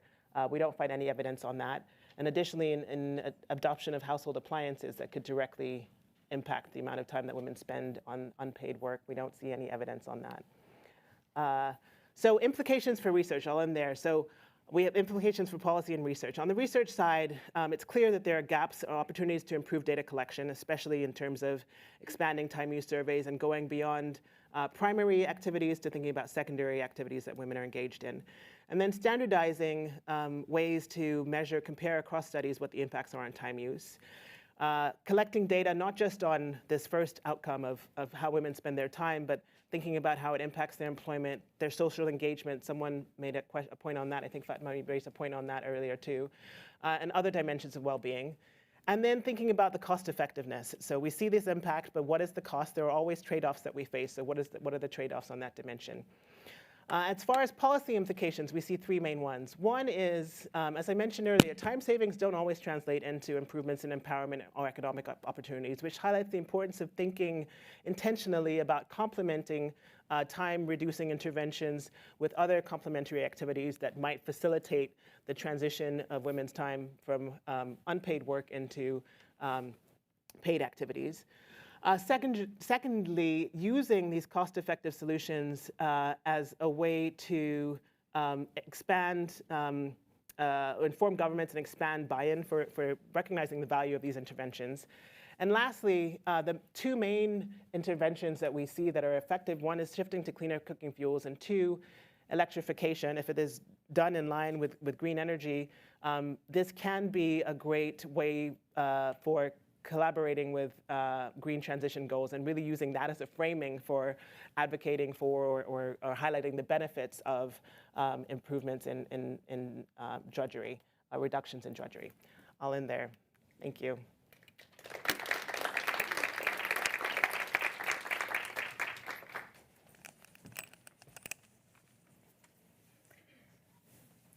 All right. Thanks so much to the organizers. Yeah, I do have slides. Can you hear me in the back? I notice outside the audio is really nice and loud, and here, yeah, okay, great. Okay, so I was asked to present on access to capital and women's entrepreneurship, and this is another systematic review that we just brought out, joint work with Tony, who is at the bank, and Giram, who like me is at IFC, and the usual disclaimers apply. So probably for this audience, I don't really need to motivate this, but to recap and refresh our ideas, women-owned enterprises, we know, are systematically smaller than their male-owned counterparts, and they tend to stay small. They don't grow. And this is due to a multitude of constraints, some of which we're going to talk about in this session. But access to finance has the sort of dubious honor of coming out systematically #1 among the barriers when you look at enterprise surveys and the like. And this has motivated grant interventions, this has motivated microfinance, some of that's targeted women. And accompanying that, we've had a whole host of randomized controlled trials of evaluations over the years. And so we wanted to take stock, we're about 20 years into having this evidence, and see what can we really learn, specifically for women-owned enterprises. So there are a bunch of other really useful reviews out there. I'm not gonna have time to talk about them in detail, but just to signpost, we're gonna focus on individual liability loans and on grants. So there's already been work on this earlier sort of joint liability microfinance that found by and large zero impacts on average, maybe some positive impacts in this kind of right tail, so for the higher performing end of the spectrum. There's other work out there that's not either systematic or not gender lens or gender disaggregated. So that's where we wanted to summarize. There's also a really useful recent review more on the SME loan as end of the spectrum, so larger loans. And last but by no means least, there is a recent review by Myra and co-authors looking at the economic empowerment impacts of similar interventions. And I want to be clear here, we are looking at impacts on women-owned firms. So profits, revenues, sales, employment, firm creation, firm survival, that's what we're speaking to. So I'm not going to go through every single bit of the systematic review process. Maybe a takeaway is don't do a systematic review. It is a really laborious thing, but among the details, I just wanted to pull out a couple of things we learned. One is that we had to exclude a bunch of studies because they either had male-only samples still, or they just didn't gender disaggregate their results. In many cases, we contacted the authors, we asked, and they just didn't have quite enough women in their sample to be able to say what the impacts were for women. So I know research budgets are tight, but thinking about this in terms of the research we design and fund, often we were like painfully close to having enough women in the sample to say something. So in future, it would be great to ensure that. And then among the studies we identified, again, similar to what Kehinde was saying, we didn't have very systematic reporting of outcomes, so it would be great if we could align, even on one thing, jobs, let's measure it consistently across studies and be able then to do sort of meta-analysis. So we're more going to offer kind of key takeaways from these studies. We're not going to be able to put all the data together. So in the end, we had 27 studies, 14 that gave grants, 10 that gave loans, 3 that gave both, and they can compare. And broad geographic coverage, South Asia and Sub-Saharan Africa were the most covered, but we have some studies in Bosnia and Herzegovina, in Mongolia, so pretty neat set of studies that fell into our criteria. So this is 27 studies, and I have like 5 minutes to sum them all up, so it's going to be a bit of a whistle-stop tour, and I encourage you all to read the paper. We also have a policy brief if you don't want to read the whole paper. But if I had to say 3 things on grants, what would I say? I think it's this. So firstly, there are some success stories for women's enterprises. So giving out grants can improve profitability, employment, and so on. But almost half the studies we looked at, so 8 out of the 17, no impact for women, even though most of them, or many of them, found impact for men's enterprises. So it's not that grants don't work, they're not working specifically for women. So what's going on? So one of the things that seem to come through as a common thread is that funds can be diverted, especially when husbands are involved. There's a study showing that makes it worse, not better. I'll leave the other Rachel to talk more about that. Therefore, we might be sort of looking in the wrong place depending on what your policy is trying to achieve. So household income might go up, even men's improvements in firm outcomes, but not in women's firms. So, you know, we have to think about potential trade-offs. If there are a higher return on investing in a men-owned enterprise, then that might be what the household does, but that might not be what we're trying to achieve, especially if we think it's important to support women-owned firms. And then the third thing is that the effects really, even if they're negative overall, if they're null overall, or if they're positive overall, when you dig deeper, they are coming from these women's enterprises that were doing better at baseline. So there's not kind of a broad-based gain. There's really a subset of women's firms that can absorb capital and produce these returns, and they are the ones driving the overall impacts. Does it matter if you give grants in kind or in cash? Tentatively in kind is at least as good. There's no sort of evidence that cash is queen here. Cash and in kind is equally good, or in kind outperforms in a couple of studies. And what about training? So you might think, well, is the issue that we're giving women capital, but they haven't had the opportunity to develop the same set of skills, and so we should be accompanying this with human capital training? Kind of mixed evidence. A couple of studies show that these sort of packaged interventions outperform cash only. A couple of them show that they don't. Some show that even when you give women grants and training, there's no impact, even if there is for men. So more to be learned there. What about grants versus credit? Kind of to my surprise, there's no evidence that grants are better than loans. So even though you have to pay back with interest, for the enterprises that can make use of them, it doesn't seem to matter.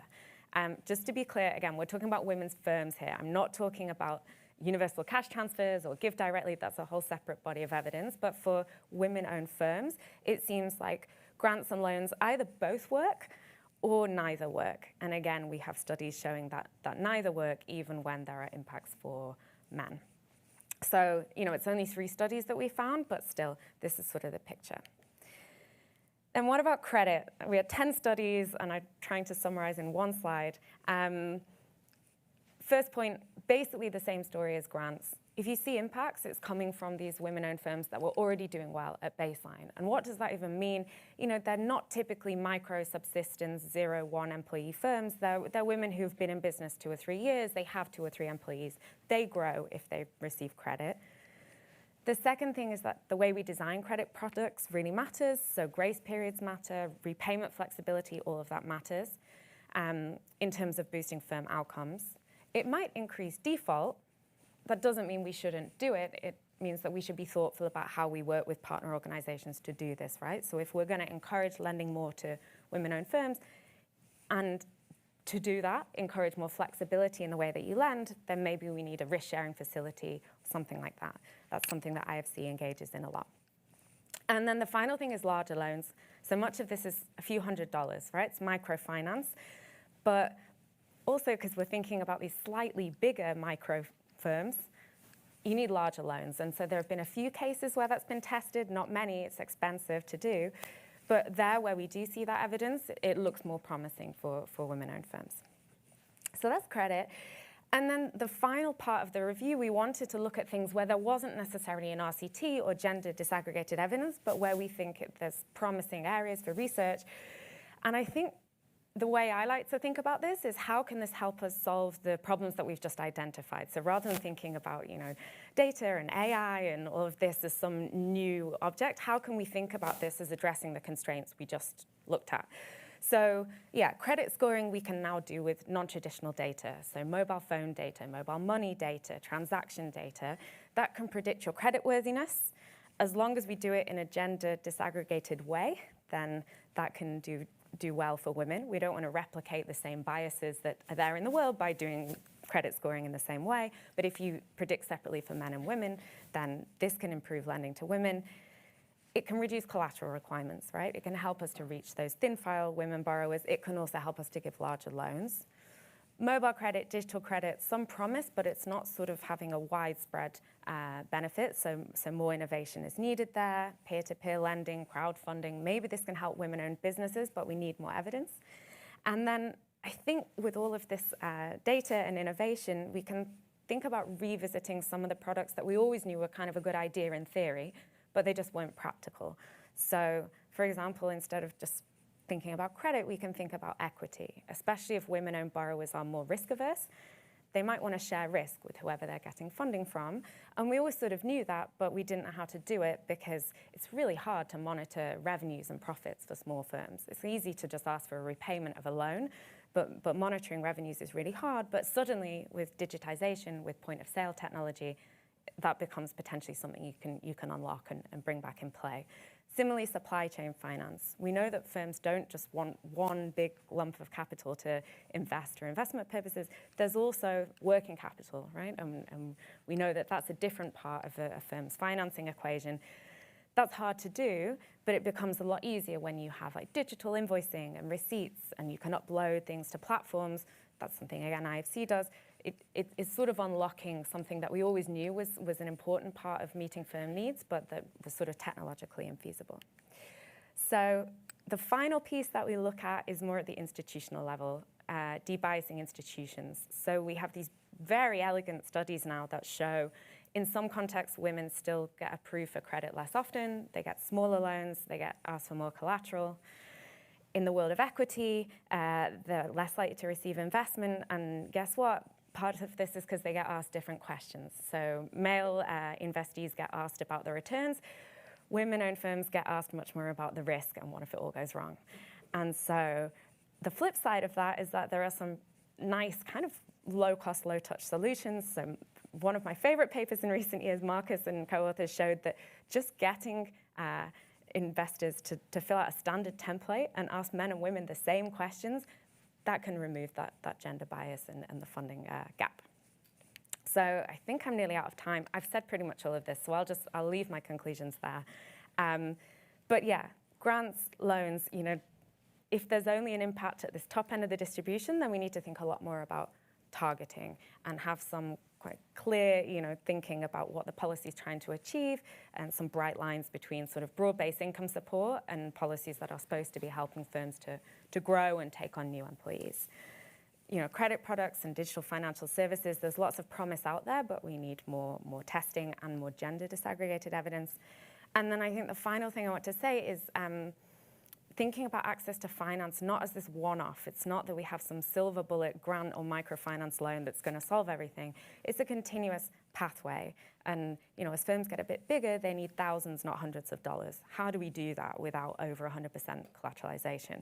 And they don't just need that one-off. They also need working capital. How do we meet that need?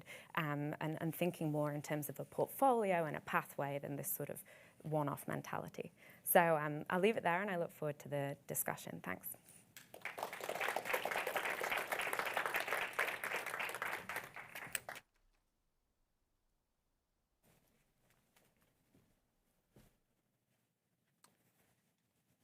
Hi, everyone. Thanks for inviting me to be part of this interesting event. And thanks for bringing the GBB topic to the conversation. And I'm going to talk about that, about how in particularly violence against women and girls have an impact on jobs and in general access to the economic, to the labor force in general.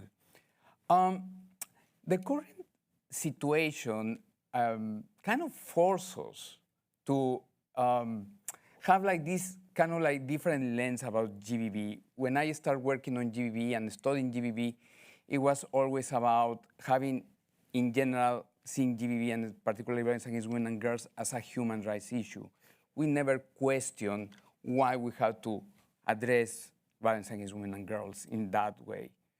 Now, with all these situations, we're like, okay, now in addition to all what we have done and researched and shown the world about the importance to address GBV, we, in addition to that, in this more patriarchal context, we need to show how addressing GBV is important for development, for all these different development outcomes, in not only in jobs, but education, energy, transport, etc. In addition to that, as you know, the World Bank group in general has been moving to highlight the importance to create more and better jobs. That's the kind of like what we are talking all about, more and better jobs. What does that mean is still not very clear, but that all forces us to kind of like, okay, now we need to show this other angle, in particular about how GBV has impact in creating jobs or staying in jobs in general. So for that reason, we started an initial review. This is not a systematic review like the other ones. It's a very initial. It's in a very initial stage that some colleagues and myself, are very well known in the field, including Rachel, who is going to present after me, and Diana Arango, start thinking about like we need to show some kind of evidence almost for survival purposes. Not for, we know about, and the information that I'm going to show to you is going to be, of course, not surprising. It's like, it's obvious about the impact of how GBV can impact the economic participation of women. So what we say, okay, let's start with some kind of initial review in general. And what we found, this is not the review, but this is just to remind us about all these different areas where we can see the impact of GBV in the job creation, economic transformation, human capital development, and access to services and resilience, especially in conflict settings. But so we were like, are there really, how many studies are about this different angle? I mean, we were like, I mean, usually when I studied GBV was, again, like studying GBV as like the dependent variable, not the other way around. So we were like, okay, let's check. Of course, we asked some colleagues to support us, plus ChatGPT. And what we found, like a few areas that are interesting to show. But I think one of the main surprises was like, there were more than we expected, but not much. So that's like, not to create like a systematic review. There are studies here and there that have measured that. If you ask me where, it's kind of global, including not just like we always say middle low income. No, actually, I would say probably half come from high income countries. So it's a mix. It's a mix, not to say like this region has more than others. It's in general, some kind of like a overall globally what we found. And I would say probably around 20, what we would call it relatively decent studies. And we divide the findings in 3 areas that we just decide to do. And the types of violence that address these studies are quite different. Some address intimate partner violence. As you can imagine, a lot of them address more sexual violence at the workplace. But there are a few others that have like a more other pathways through school, etc. So the first one is clearly the impact in the violence against women reduce women's ability to obtain jobs. Things that are quite basic in terms of the safety concerns that is like there's a very important study in India that shows how women decide not to take different rules to get some type of jobs, etc. So all of that reduces the ability to go to find some type of jobs or the options to get jobs. Early marriage is a clear one, and in general, some consequences, health consequences of gender-based violence limits the job search and aspirations. Then the next one is about the impact on retention and advancement. Once employed, violence against women affects the women's ability to stay and being promoted. We found some studies about showing the mental health impacts of violence against women and the lower retention in a job. As I mentioned, the workplace sexual harassment is clear. There are like some studies about that. Higher absenteeism and turnover, and in general, lower jobs stability and promotion rates. And the third one is about productivity and economic costs. There are very few studies that show the individual impact, but also there are some that show the effects at the company's impact. There's some of the IFC who have done some of these studies, and there are more and more donors trying to do. I know that the Germans are doing some things here, finding about and to show the impact in business about not addressing violence against women, and in business especially sexual harassment at the workplace. So in terms of policy responses, very obvious, like, okay, let's try to do things to reduce GBV, right? And in general, violence against women and girls, what a surprise. But so what is interesting is that some policies that have shown reduction in general about GBV and violence against women are not necessarily designed to address GBV or not even gender. They don't necessarily have gender lens in general. Are like policies, and my colleague Rachel has done some studies there about how some of these policies that address the increase of education, policies related to, in general, to address some infrastructure work, transport, could help to address the violence against women. We know that, I mean, we've been working for many years about all these policies, about the importance to address the gender roots, or the roots in general of gender-based violence, and obviously comes the gender thing. How successful we've been there is mixed. WHO is going to just release the new estimation of violence against women. You know, the famous 1 out of 3 that is there everywhere, that was calculated in 1994 for first time by the World Bank, or at least published by the World Bank in 1994. Then there was the next one that was like a more systematic calculation that came in 2021 with data from 2018 and showed 1 out of 3 women have been exposed to physical and or sexual violence by a partner, and so sexual violence by a non-partner. Same data. The new one that is going to be released in 2025, and I'm probably sorry for the colleagues from WHO that they are going to publish this in a few days before the start of the 16 days. Guess what?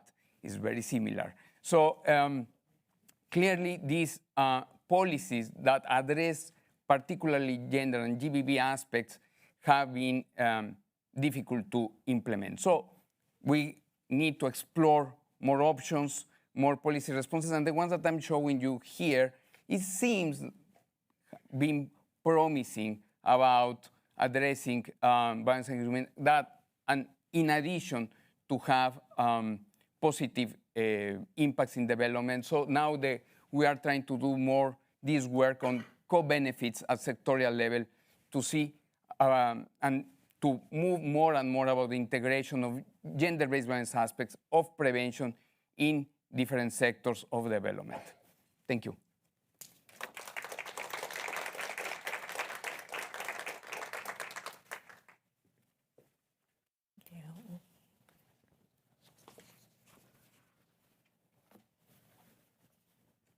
All right. Thank you all. You've made it to the last presentation of this panel, and I look forward to the discussion. Rachel Pirati, that's right. All right. I'm going to be speaking about engaging men for women's economic empowerment or for overcoming barriers to women's paid work. The motivation here is probably pretty obvious. Men tend to have influence over the resources and decisions that are important for women's ability to access and benefit from paid work. Of course, it is important to engage men in the broad political project of changing the systems and institutions that underpin gender inequality, much of what Nancy was talking about this morning. That's not what I'm going to talk about right now. Instead, I'm going to talk about interventions that have been studied that address sort of the individual or household level, engage men at that level. A lot of what I will say is based on a brief, which was an evidence review conducted by some colleagues and myself a couple of years ago. There's been some new evidence that's come out since then, so more to add to this brief. It should get updated. One thing that's quite clear when you review the evidence is that there are many different ways of engaging men in the service of promoting women's access to paid work. And what strategies make sense or are relevant are highly context dependent. They are especially dependent on whether it is already common for women to work for pay and to work outside the home. For the review, we categorized the interventions into 3 types. I'm not going to go through them here. Instead, I'm just going to give some detail on each one of these types. So first are interventions that engage men in programs that are primarily about promoting women's individual, independent economic activities. Rachel was talking about a lot of these programs, things like grants or access to capital for women business owners. There are many different forms of this type of intervention. It can be about informing a husband that there's a job opportunity available for his wife. It could be about joint participation of the woman and her husband in a training that's geared toward giving her skills for her business. It could be joint participation in activities that are about reflecting on gender roles and responsibilities and the distribution of resources within the household. Overall, the findings from studies on this type of intervention, they're quite mixed. So some find positive impact on women's economic outcomes. More find no impact of engaging men above and beyond the impact of whatever the core program is, right? And then there are a few studies that point to the risk of this type of intervention. And that risk is specifically that engaging men in these types of programs can lead to a reduction in women's autonomy. And Rachel already talked about one example of this was a program in Tunisia where they were offering relatively large grants to women plus a one-day financial training. And when women's husbands were invited to join that financial training, it erased the positive impact of the grant on women's labor force participation and their earnings. Now, the program overall had very positive impact on household-level economic outcomes. It's just that when the husband was engaged, the grant was not invested in activities that were run by the woman. That's not the finding of all of these kinds of interventions, though my colleagues conducted a study in Ethiopia that has kind of the opposite finding in a way. So here it was a different context. It was a program targeted toward women who already had businesses, and it was offering training, not capital. And like the Tunisia study, a random subset of those women were asked to bring their husbands along to some of the training sessions. For this program overall, for both with and without the husbands, there were positive impacts on women's business practices, but no impact on average on women's profits. There was one subgroup, though, that did see positive impact on profits. That was for women who had below median profits at baseline, so less profitable businesses, And for them, when the husband was involved, they did see improvements in their profits and their earnings. However, interestingly, it does not seem to have come from those participating husbands doing more to support their wife's business. Instead, what we see is that when the husband and wife sat together and the wife talked about her business aspirations, afterward, she felt comfortable to invest more of her own time in her business and to make more autonomous business decisions. So kind of in contrast to the Tunisia study, in this study in Ethiopia, the joint participation led to women feeling more empowered to sort of go ahead and do their business on their own. So quite complex and quite mixed, these results. And overall, I think we can say that there's some promise in this type of intervention to engagement, but they really need to be approached with caution. So then on to the second type of engaging men intervention. This is about bringing together a couple or all of the adults in a household to collectively plan for productive activities such as farming, or collectively, collaboratively think about how they want to allocate shared resources such as transfers from social protection programs. This type of intervention is quite different from the first type because this is really about encouraging collaboration to improve overall household welfare and hopefully to increase to make more gender equitable the sharing of benefits from household resources. An example of this type of program comes from a study my colleagues did in Côte d'Ivoire with an agricultural extension training program for rubber-producing households. They invited husbands and wives to come together to the information sessions and to conduct a joint planning activity for their production versus standard practice, which was usually the husband alone. And what they found is that when there was this joint participation, there was an increase in women's participation in management of this important cash crop and improvements in the efficiency of household production. But there weren't really any changes in women's control over income in the household. And that's a pattern of results that's fairly common across studies of this type of intervention, where you see that joint planning and collaboration leads to improvements in household level outcomes and tends to give women more say in farm management, but they don't often lead to increases in women's individual control over income. So for me, there are sort of two main takeaways from this body of research. The first is that there's really a need for more deeply grounded understanding of how to think even about increasing women's independent control over income in households where a lot of the household budget is coming from collective activities.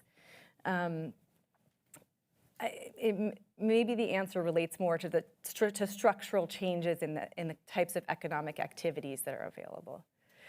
And then the second takeaway here is that it's quite clear that there are real benefits to joint participation in extension programs, but that's not always standard practice.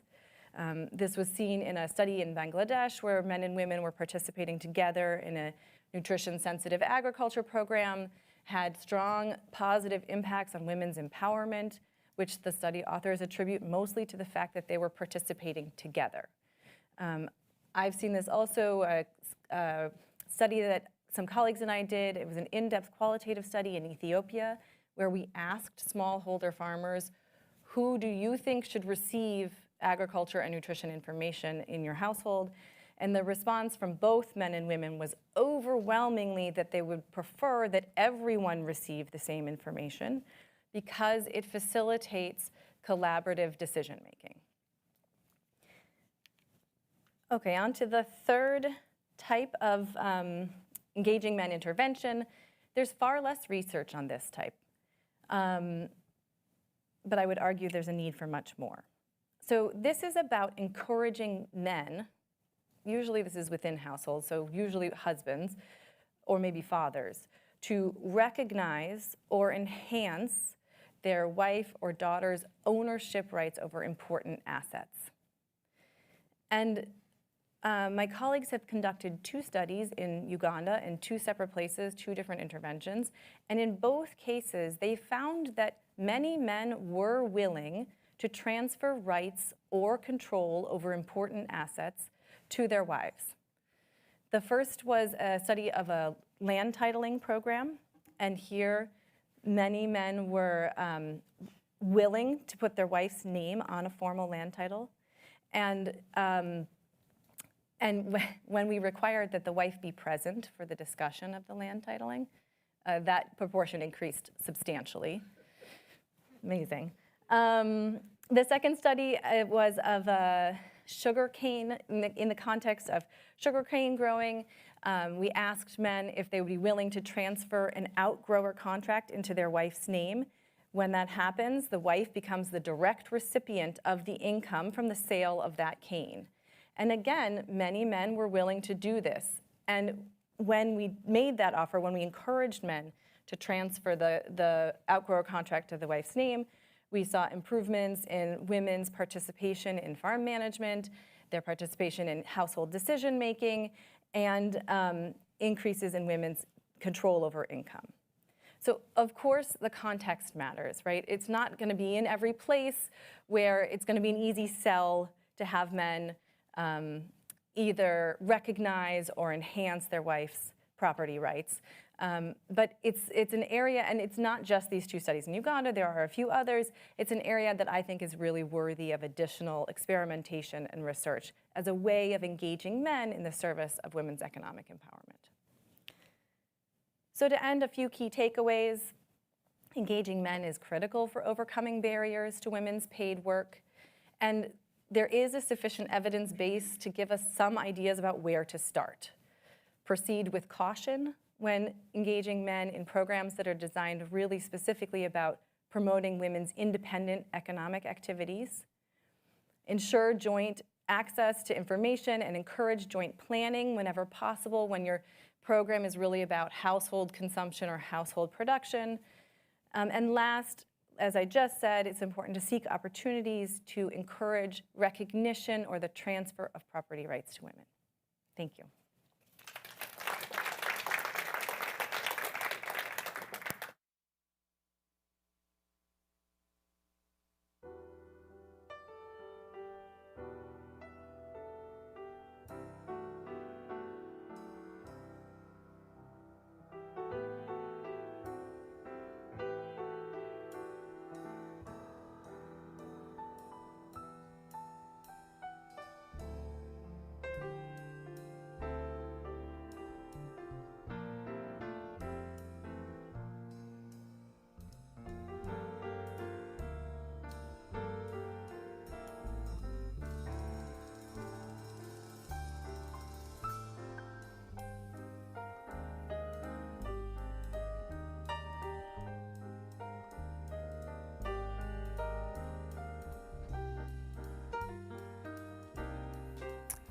Welcome. We're going to have about 30 minutes for this conversation, and I'm going to start by just giving just a couple of reflections on these really fantastic and very informative presentations, and then starting you off by kicking a question to all of you that will get us into a conversation with one another, and then invite all of you who are here to join that conversation.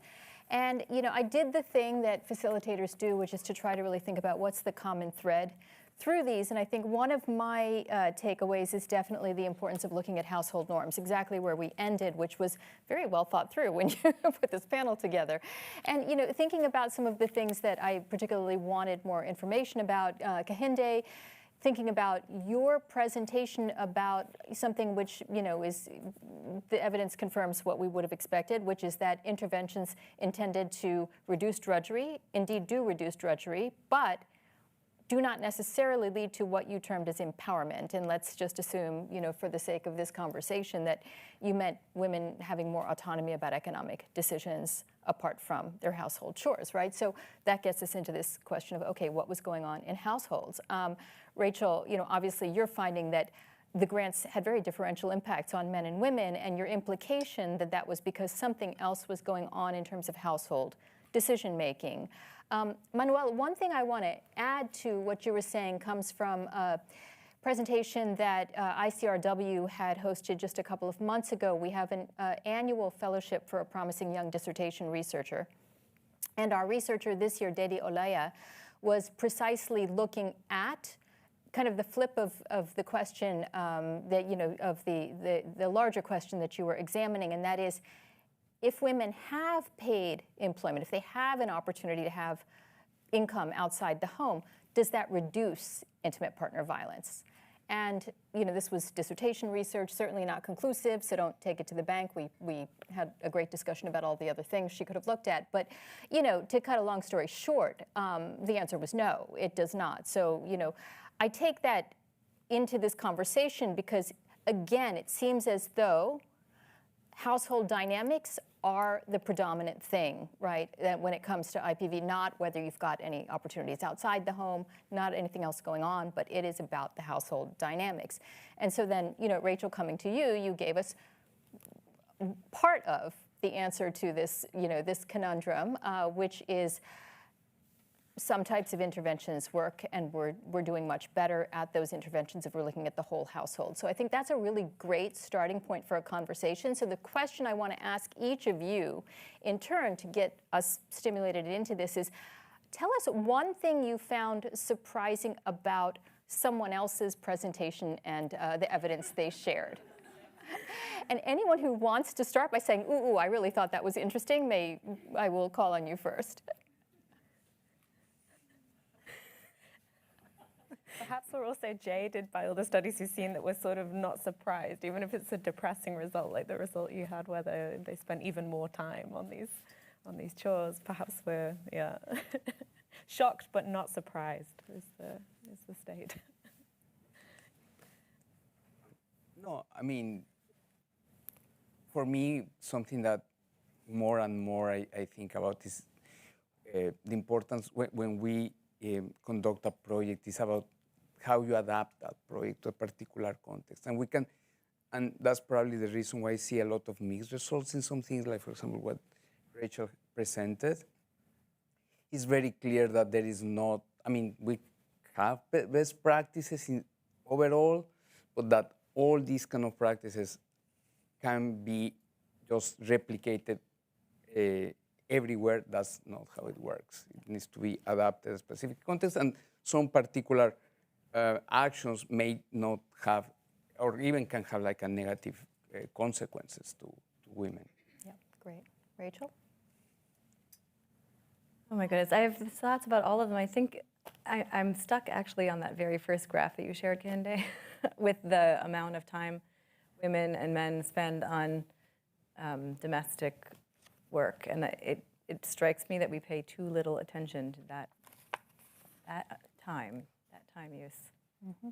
Kehinde. I'm glad that was compelling because it was shocking to me too, I think, especially as someone who works on care and really thinks about that, but not you know, overlooking that other dimension. I was interested by the grants and loans, the direct comparison between that. I think there's been a long conversation. There's been a long conversation about grants versus loans, and so seeing those head-to-head comparisons. And I think a big thing that you highlighted is, you know, where in the distribution are we seeing impacts and who might benefit from one versus not. But I think that really is useful for a lot of work in thinking about what is the most effective intervention at a given point, and how that varies across the distribution of types of households or types of interventions or women that you're thinking about engaging with. Great, thank you. All right, we're inviting you all into the conversation. I'm going to turn my chair slightly so I can make sure I can see hands in all parts of the room. Please wait for the mic. I'm glad we have a few hands up already. Let's start with the woman in green in the second to last row. Hi, thanks for the amazing presentations, really enjoyable. I have a question for Rachel Cassidy. Very interesting review. I think one of the things that I was thinking about, and this takes me back to business school a little bit, is that not all businesses are the same. So did you find anything sort of different by type of business? Because there are some businesses that would require, you know, a greater capital investment in order to even get going, more employees, versus, you know, some businesses that are maybe more digital can have higher revenue growth without you actually needing more employees. So yeah, is there anything to say about that from your review? Thanks. Thanks. Yeah, and something I didn't really get a chance to touch on in the presentation is, I think, indeed, one of the differences between male-owned or led firms and women-owned or led firms is this diversion issue of the capital. But I think something else that comes through is the size and how that relates to the sector, okay? And so a lot of what I think we're picking up with the size is actually the fact that women just systematically go into different sectors to men. So that's another norm that's playing a huge role here. And I sort of wanted to look at this, but it's just rarely the case that you have enough male-owned firms in a traditionally female-dominant industry or vice versa. And so a lot of what's going on, to be concrete, is that we see impacts for these larger women-owned firms where it's more across the distribution for men, but that's because the larger ones look more like the male-owned firms. They may be in a more profitable sector, or it's hard to tease those things apart because the female-owned firms they're selling fruit and vegetables, they're in hairdressing. Even when we design vocational training, we often can't tease these things out because all the women go into one sector and all the men into another. And so I'd really like to see more evidence where I know that the Gender Innovation Lab, for example, have done nice information interventions, like encouraging women to cross over. I think it's important we do that where we encourage large numbers of women to cross over at the same time, otherwise they're going to face backlash potentially. But pairing that with the capital and seeing is that part of what's going on, is that it's about sectoral choice. So I think that's probably the main, call it a norm that's actually binding here, along with the diversion. And the other one is the unpaid care work, right? So the other big difference is that the woman's firm is viewed as kind of the secondary firm somehow. So like if we get the grant, it's going into the main business, which is the man's business. So I think it's a combination of these things that's going on. And because they're all happening simultaneously, it's really hard to tease out which. Okay. Hi, Mary Beth Hastings. I loved all of these presentations, really interesting findings, really resonate in terms of work I've done in terms of women who are in the private health sector starting their own businesses. But I also felt like they were all presentations for maybe 2 years ago, because it was a time when there was still foreign assistance in not just the US, in the rest of the world as well. So we have now both a decrease in foreign assistance. We have political pressure not to emphasize women and girls, and we have governments under pressure to reduce spending on social well-being. So in that very dark place, where do you see opportunities to use these findings, to leverage these findings for the benefit of communities and societies? Okay, well, that's a question for all of you, and of course you all are in institutions that can continue to do that. So who would like to take that first, please? Thank you for that question. This is something I wanted to touch on a bit in my presentation. I actually find that some of the interventions that have been tested to engage men to promote women's economic opportunities really are things that can be done within the context of existing programs, existing structures and institutions. And given the current moment, I think that's really where we should be putting our energies. So making sure that your agricultural extension system reaches both men and women. If you're doing a land titling program, making sure that both men and women, all people who might have an ownership stake are present, right? These are things that can be done within the types of programs that do still exist. So that's where I would start. Any other reflections? I'm happy to jump in too. I think going back to that graph, which I love, and I have to say it's not our data, it's this Gottlieb et al. Paper, but I think one thing that strikes me is, countries are talking about, not just governments, but international financial institutions are talking about growth and jobs and domestic resource mobilization. Half of the labor force, or the potential labor force, is not engaged in market activities. And I think that's a huge, I've heard someone talk about the analogy, like how are you going to expect a jet to soar when it's only flying with one engine? So you have a huge chunk of your potential economy is not contributing to GDP as measured. There's this important work that's being done, often inefficiently. So really, it's crucial to think about how to support interventions, policies that could free up the time. First of all, recognizing there's a lot of time that people are spending, that women predominantly are spending, that is not being captured and is not feeding into these objectives that people hold on to, like economic growth and just economic activity. So really thinking about how can you do things that allow women who have the potential to contribute in ways that, whether you disagree or not, ways that you want to measure their contributions, how can you use the evidence on ways to address this, to free up women's time to make a contribution to economic growth and development. So I think it is really makes this even more urgent to think about this. Right, and I will add as well. Oh, sorry, did you want to? I mean, I now say IFC, so unsurprisingly, I'm going to say the private sector, it is still there, and a lot of the evidence I presented is about showing to financial institutions, microfinancial institutions, that women are good borrowers, and we want these things to be really carefully done and well designed, but done in the right way. It's profitable for private sector institutions to lend to women-owned firms and for them to grow, and so that's a privately sustaining thing. Great. Okay, you've got lots of comments on this one, so Manuel, please. Just quickly to add in GBV, I mean, clearly we are trying more to really integrate GBV in sectors and influence basically all these different sectors about the importance to address GBV and really kind of like being part of that sectors, like being part of the education sector and to incentivize them to also measure GBV outcomes, not even if the program doesn't, or the intervention or whatever is not, we have like a gender necessarily focus, but to measure that. And in addition, just to reflect about how I've seen the increase of gender-based violence activities at the World Bank, the safeguard work has been extremely important. So to address, I mean, you scared institutions with incidents of GBV. So and that's when a lot of our institutions respond to GBV, is because they don't want to look bad.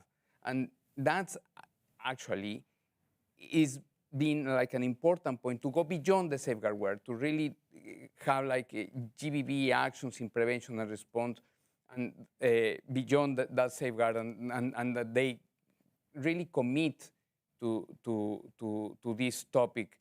I mean, and probably it's unfortunate we have to go to that. I mean, we shouldn't go and say, oh, this is good for your business, this is good for your development, this is good. It should be just, this is good, a human rights thing, right?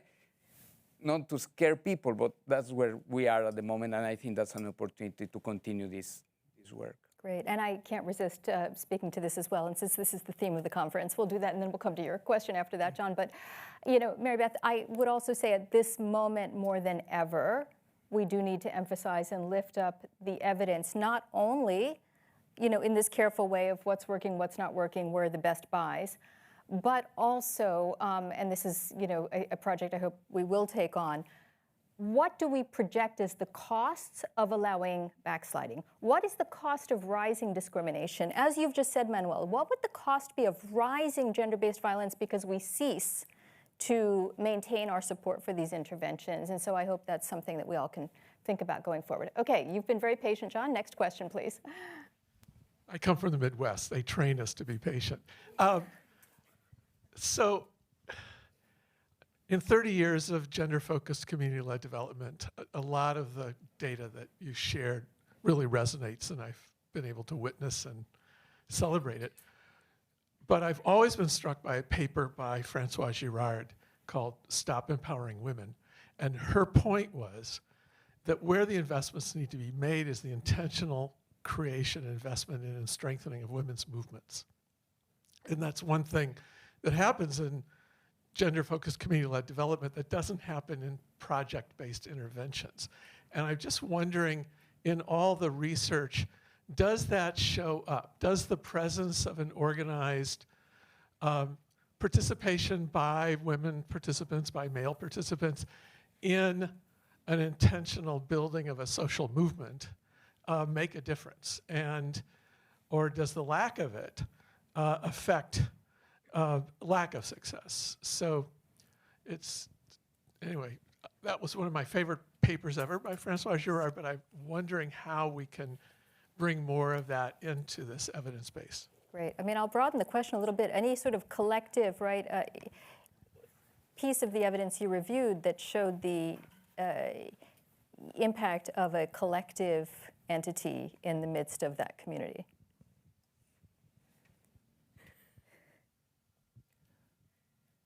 I would approach this. It's not the direct question, but I think it speaks to your point. I think often people don't recognize the impacts of certain interventions on women's time use and women's work.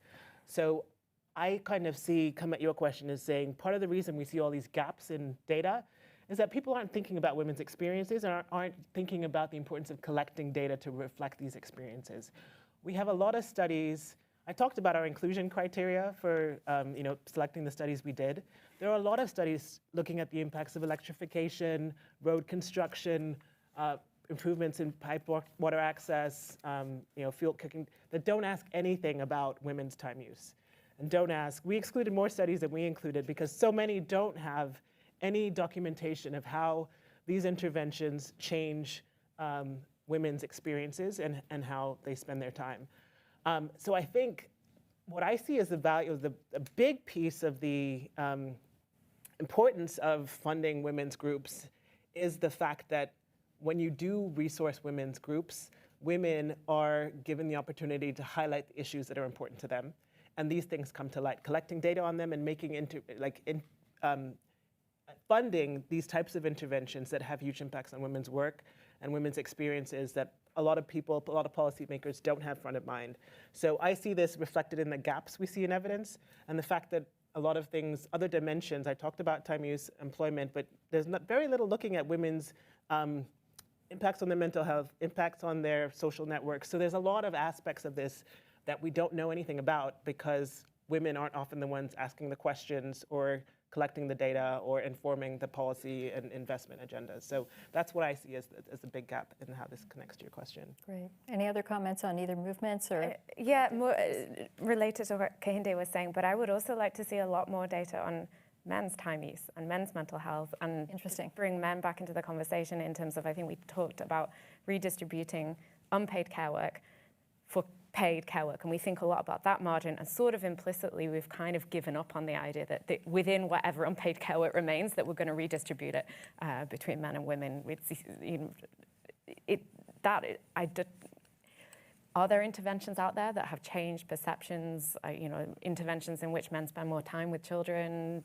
Is there any hope on that margin? Moving things a little bit, I sort of come from Northern Europe, that there must have been something that led at least, some normative shifts there. And I think, I'd like to think we don't give up on that either. And that we look at that, and that we also use that evidence base to say, look, men are happier when they spend more time with their children. I mean, we actually do, and so quick back and forth on that is, I think there's a really interesting growing body of evidence on the interventions on positive parenting.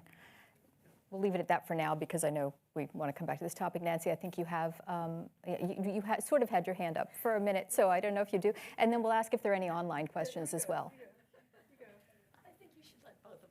Okay, sure. And then after that, if there are online questions, we'll ask for those. So I think this was a really interesting panel. And one of the things that came out is the importance that something that I'd never thought about specifically or directly, household dynamics, particularly the dynamic between husband and wife in most societies. And I just wanted to say, I've done some research, it's unpublished still, on the effect of age at first birth and age at marriage on a whole lot of things, including whether women get formal sector jobs or not informal sector jobs. So this whole area of household dynamics, the panel has brought out for me, there's a lot that could be done that we don't. I mean, I know you're all addressing it, but going back to some fundamental issues for women, including on violence stuff, is how old are they when they enter into a relationship that we call a household? And how different is it? How much does the difference between the man's age and the woman's age, and so many other things. So it's a little bit back to demography. And what was their age at first birth if they've had a child? All those things affect something about the dynamics that matter for women's empowerment, I suspect. But I don't know the literature on it. Great. My comments are very much along those lines. I have a colleague at my university who's done a lot of research on women's self-employment and businesses in the US. And it seems like a big finding of her research is that women are looking for businesses that they can combine with supervisory care of children. And probably the most popular business is a childcare business. So that makes me really wonder, and lines along the line of what the other Nancy was saying.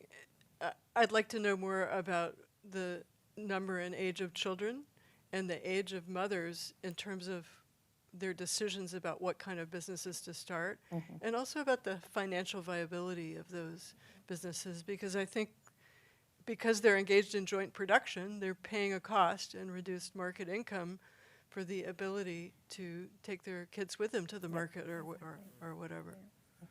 Great. Any comments on those two last comments? Yes, but I don't want to go first. Go ahead. You want to go, Manuel? Yeah, I mean, I have a comment also about the women's rights movement, and I think something that, I mean, when I see some of the gender equality index and how parallel it's been about the advance of women's rights organizations, for me, it's quite clear about the importance of strengthening the women's rights in general movement. But I mean, unfortunately, a lot of these organizations survive thanks to these kind of projects, and they don't have necessarily, I mean, the time to work on like or the time, everything to work on on advocacy, on the movement. Besides the thing that they have to do just to do the intervention, and then it's not really time for that. One thing that I've seen difference in of regions, like for example in Latin America, where I'm obviously from, the connection between the women's rights movement with the government is much closer than in Africa, and that makes a big difference. I think that where that connection, that they interact more, and even that some of the women's rights key people and as part of women's leaders in the government makes a huge difference when there is like a disconnection between both. And about your comments, yeah, I mean, it goes back to the fundamental things of like how this patriarchal system works, right? I mean, this difference of how men and women start their sexuality, their relationships, all the work that's been on years of sexual and reproductive rights that is key. And we haven't been able I mean, we have, but in several places, still a big challenge, and we see is like kind of like the most important factor that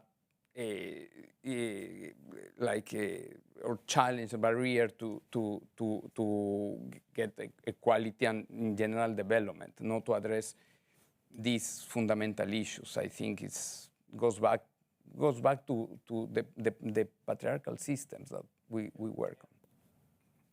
Rachel, can I jump on top of that?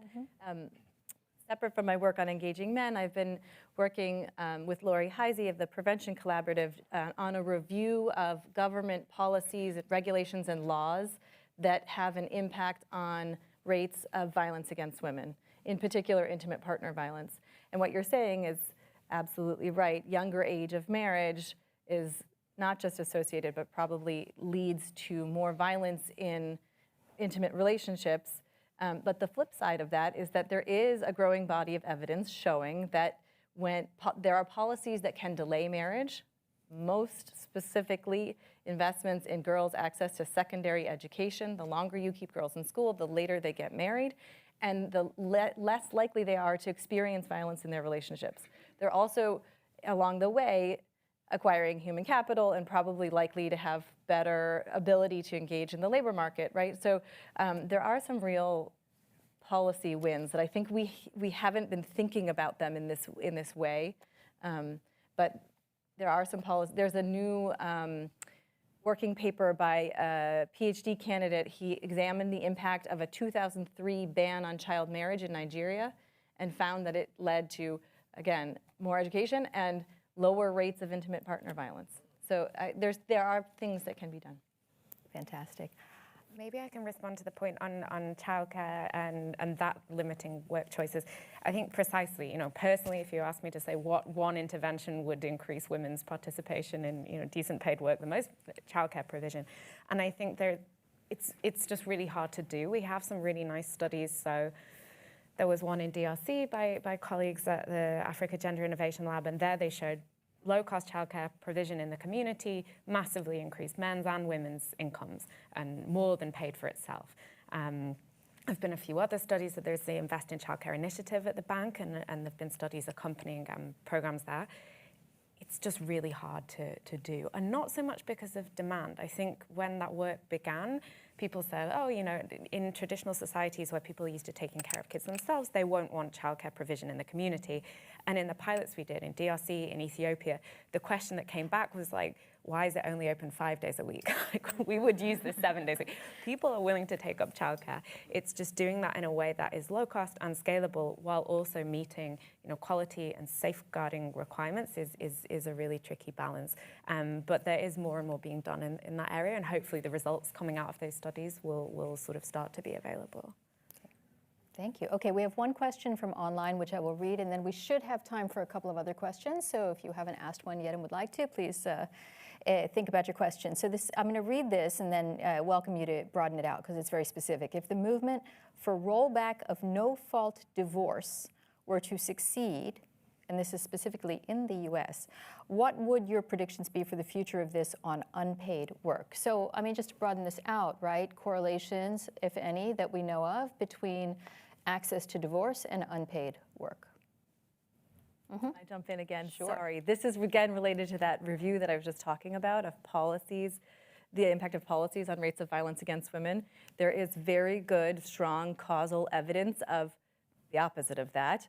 So giving women access to no-fault unilateral divorce leading to lower rates of violence. I don't actually know if people have looked at women's participation in paid work, but these things go together, right? So I think it would be pretty clear that a rollback of that would have a lot of negative consequences for women. Any other comments? I think it makes me think of, Nancy Fulbury, what you presented about. We often think about the costs of childbearing, like the child penalties in terms of women's limited participation, but the flip side is the cost of raising children.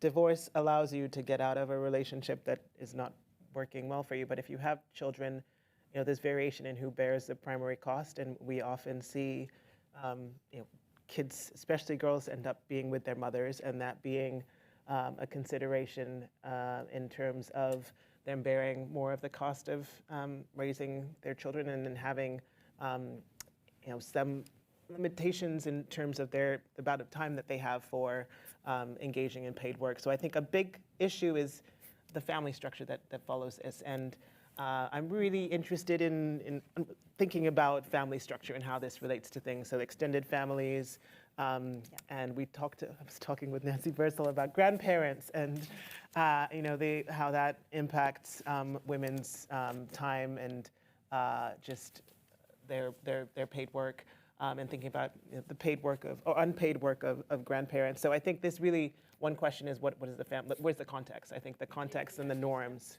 Yes. It's a good little anecdote. Yeah. The grandparents' care. There's a mic, please, Nancy. Grandparents' care is providing more time for the father's work and unpaid work. Interesting. It's helping him. It's interesting. Yeah. So that's truly modern, I suppose. Great. So we do have time just to sneak in a couple of other questions.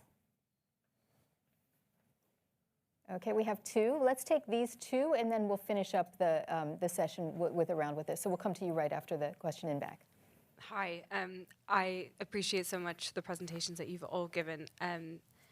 For context, I'm a public health practitioner by training, so I come to this with a bit of a health lens. And obviously there's a strong decrease in the funding that we've all seen, you know, that's old hat.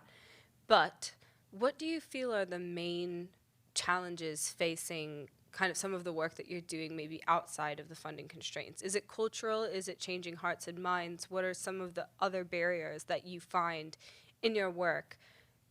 Maybe when you think slightly more outside the box. Sorry to stretch so much right before lunch, but if you can think slightly right outside the box, I think about funding all the time, but there are other barriers and other challenges, and I'm curious what your thoughts are on that. That is a big question. Let's come to the lady in front, and then we will do a round just across the panel, and then we'll wrap up. Thank you. My name is Cynthia. I work for the West African Development Bank. It's about Manuel. One of the policy that you recommended is women in managerial position, and I was wondering what kind of data of impact that has, because throughout my career and also other colleagues and friends of mine, I do not have the impression that more women in managerial position is having the greatest impact for women's evolution in the workforce. So it was quite interesting to read that, and I would like to have more insight on it. Thank you. Thank you. All right, we'll do one final sort of round, starting with you, Kehinde, if you want to answer either of those questions. Otherwise, you can keep passing it along, and then we will thank you all.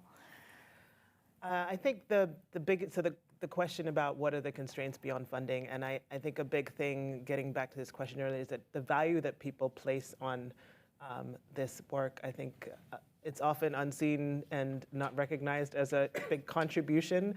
You know, men are able to go to work because there's someone washing their clothes and ironing them and feeding them and doing all these things. So I think it really is a change in recognition of the importance of this work and the value that people put on it. And part of that is communicating the cost, the economic value of this work and the broader social value of this work. Yeah, and sort of related, I would like to see more conversation about interventions with men and boys, and about how all of this benefits men and boys as well. That seems to be a piece that's missing, and data that needs to be enhanced. But really, that's my prior, and that's the thing that still has the longest way to go in shifting. Right? We haven't really done much in terms of convincing that side of the equation. So I think I'm not sure if it's a barrier, but something I think it's been a gap is having conversation that groups that are very important for communities and society that we don't engage with, or it's very hard to engage. And I mean, of course, we talk about, like, for example, religious groups. I don't think we do it in like an extent that we really have an influence in the systems that hold a lot of religious institutions. That's one. And not only that, like, for example, when we go to some communities where, firefighters, unions, scouts are extremely important in the community, and we haven't been able to really talk to them, engage with them, and there gets all of these confusions about what even gender is. That is really for me, that is a very critical thing. And then about women in managerial positions, I mean, overall, I think there is evidence about the importance, and not necessarily. I'm not sure if there is much about the impact in GBB, but I will be for the few documents I've seen, there is having women in managerial positions, it helps to reduce sexual harassment in workplaces, at least to put some policies in place. I think we will probably need more data to go and see like an actual reduction of GBV, but at least to put in place these policies. Definitely there is, at the extent that and in general about gender equality, to have women in managerial positions, I don't think people will question. It's one of the main pillars of the gender strategy of the World Bank. So I think it's really important to continue promoting that. Thank you. So I don't know if this would qualify as a main challenge, but I'm going to sort of, it's a challenge and also maybe an opportunity to end us on a positive note. I find, you mentioned hearts and minds. I find that often we're rather quick to jump to trying to change hearts and minds related to gender equality. And we skip over sometimes opportunities within institutions to change the structure of opportunities available to men and women. And that, you know, Manuel was talking about education systems. And we've recently been discussing with colleagues in the World Bank who support education systems about making sure before they go trying to convince people that school-related gender-based violence is a problem, that they should make sure that there's in place a system for responding to complaints of gender-based violence in the schools or sexual harassment in the schools, right? And so sometimes we skip over, I find this to be a challenge in my work, that we skip over thinking about how the institutions within which we're working are sort of reinforcing gender inequality, or where there are opportunities to use those systems and institutions to promote equality. Something we could do more of. Great. That is a great note on which to end, and a good challenge for all of us to continue to think about. Please join me in thanking the panelists for this excellent panel.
Welcome back, everyone. We are delighted to have you with us today at CGD for the second half of our 10th annual Birdsall House Conference on Gender Equality. We're focusing on going beyond the backlash and charting a new course for women in work in a changing global economy. So we are moving into the second part of our agenda for today. We'll kick off with a session on fostering inclusive labor markets and economic development. I'm delighted to welcome Marcus Goldstein, who is a vice president here at CGD, to moderate this second session and take us through this next part of our conversation today. Thank you, Marcus.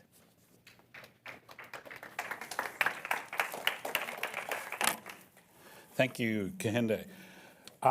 So it's after lunch, so we're going to go more macro, big picture. I'm going to introduce the four panelists. They're going to get up and each do a presentation, then we'll do some Q&A. So starting us off, Karen Groen, who's a senior fellow at the Brookings Institution, will talk about how fiscal policy can enable women's employment. Gaurav Chiplunkar, who's the Darden School of Business at the University of Virginia, will talk about falling barriers, gender, structural change, and economic development. Katie Auth from the Energy for Growth Hub will talk about powering work, changing the future of women in energy. And S. Anukriti, who's at the World Bank, will talk about breaking job search barriers for women, experimental evidence from vocational trainees in India. So a little bit of micro, too. Karen, over to you. Thank you, Marcus. It's really a great pleasure to be here. I don't know whether I'm supposed to speak into the mic or this. Anyway, it's a great pleasure to be here today and to see many old friends, former colleagues, and be here to celebrate Nancy's legacy of the Birdsall House Conference. I think I was at the very first one many years ago. So I do want to speak about the macro level today. And I want to talk a little bit about some work that I've been doing actually with some people in the room and possibly some people online on the role of fiscal policy. And this work was formally launched last week, actually, at a webinar at the Brookings Institution. We launched a compendium on innovations in public finance and fiscal policies that work for gender equality, not just women's employment, but the redistribution between men and women of paid employment and unpaid work. And there are 13 chapters in this compendium. And one of the things I do want to emphasize is that we're trying to promote a new paradigm away from sort of standard features of a fiscal policy paradigm that I think have straitjacketed us into believing that we can't use fiscal policy in certain ways that many of us think we can. So let me first, give you a little bit of the current context here. In the context, as one of our speakers mentioned earlier, or one of the questioners, as everybody knows, we've had not just a takedown of the development cooperation sector in the US, but many bilateral donors have also reduced their contributions to foreign development assistance. There's been reductions even in countries that historically have committed to 0.7% of their GDP. And it is to the point of those of you who follow the Financing for Development conference, to the point that domestic resource mobilization is really where the action has to take place. And some of my colleagues at the International Center for Tax and Development have dubbed the next decade the tax decade for development. And I think that's really, really true, and that's important for low and low middle income countries. I would say it's not just the tax decade for development, it's the public finance decade for development, and I'll come to that in just a minute. It's public finance because we need to think about the expenditure side of public budgets.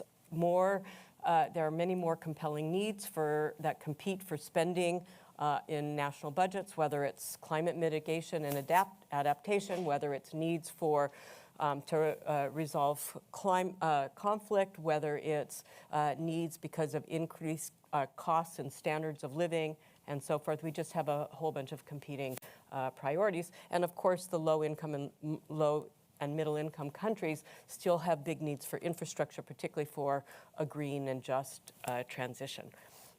And as was referenced this morning, many countries are seeing a backlash to gender equality, which in my view is very dangerous, and I know we'll talk about it at the concluding session today. But the gender equality backlash has actually implications for fiscal policy. And if I have time at the end, I'll talk a little bit about the way in which what I call gender norms or political gender ideologies are actually embedded in various countries' fiscal stances. So what is fiscal policy? It's a critical tool for enabling gender equality, as well as other forms of equality in society.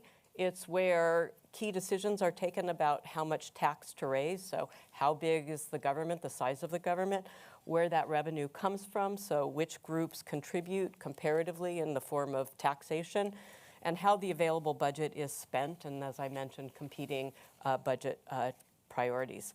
There's a fairly large literature on tax benefit regimes and women's employment and caregiving in the OECD countries. And I'm going to talk a little bit about that, but I'm also going to try to talk about other country contexts. And there's an emerging literature on taxation and benefit in low and middle income countries, but that literature is still limited by data gaps and methodological tools. So for instance, the EU, the European Union, has something called Euromod, which is an amazing tax benefit simulation model that runs all kinds of simulations for changes in tax regimes or changes in spending, and very granular. It uses administrative data, it uses household survey data. That kind of model doesn't exist for most developing and low income or middle income countries, although UNU-WIDER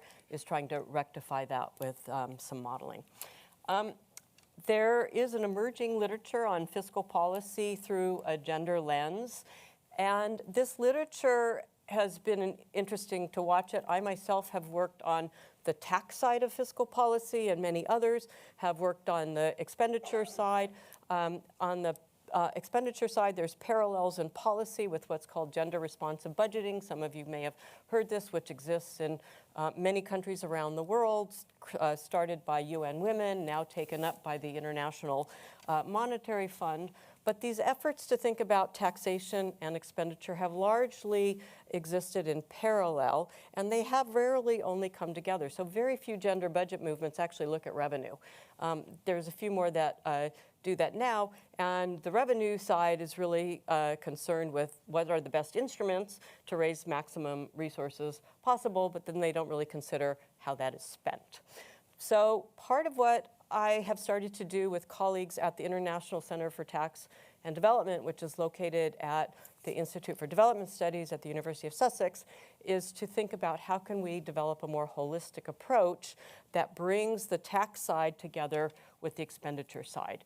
And the reason for moving towards a holistic approach, not just in analysis, but actually in the political economy of different countries, is that literature shows that tax and spending policies together reduce inequality overall, and by extension, literature shows us gender inequality.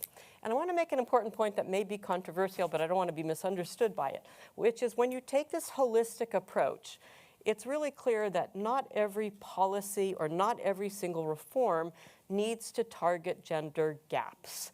The most important thing is that policies complement one another to achieve desirable outcomes. So there's things that you may not do on the tax side because you know you'll be more effective on the expenditure side. And I'll give one quick example of this. Many countries, particularly actually in the EU, several countries in the EU, several states in the US, a few countries in sub-Saharan Africa, as a result of advocacy by many of the women's organizations, have decided to either zero rate or exempt menstrual hygiene products from their value-added tax systems. And this is a big political issue. Actually, that's really bad public finance because for a number of reasons. Why? Because it reduces the revenue available to governments. Number two, because often in a low-income country, it has to do with industrial structure and import competition, and it's higher-income women who benefit as opposed to lower-income women who might be informally employed and consume locally manufactured or produced products. So it doesn't really help the population in need. And then there's other reasons as well. So thinking you're doing something good for women by an example of that is actually not great for gender equality, and it's even worse for fiscal policy outcomes. So a holistic approach is really important. In the OECD countries, and I'm going to spend some time now talking about the tax side, and then I'm going to talk about the expenditure side, and then I'm going to wrap up with some thoughts on politics, which maybe we have to cover in the discussion. So the most important part of the tax system that's relevant for women's employment and for gender equality overall has to do with the personal income taxes. All of us pay taxes on our income. They have several PIT systems affect labor market outcomes in numerous ways. And I don't want to go through the literature. All of you know about various gaps in employment in terms of participation, in terms of hours worked, full-time, part-time, in terms of wage gaps and so forth. But personal income taxes can have particular implications for women in terms of labor force participation, depending on the type of PIT design, in systems of joint taxation that have higher effective marginal rates on secondary income, where women are more likely to be the secondary earners and their earners are low. The marginal tax rates are higher, and that has been shown over and over to be a disincentive to labor force participation. There's many other things about the design of a PIT system that, if not done properly, works against women's employment. So one of the things that we did in this volume is to talk a little bit about, in an ideal system tax benefit, what would be the design that really results in good outcomes or better outcomes for women and men individually and in terms of their households. The first is the progressivity of a system. Progressive income taxes are really, really important, and they reduce inequality overall, but they are particularly important for women whose earnings and income is far less than men. So the progressivity of the system is quite important. I mentioned personal income tax designs. The best design that works for female employment is an individual filing structure. So it's not on the basis of joint household income, it's on the basis that each person themselves owns.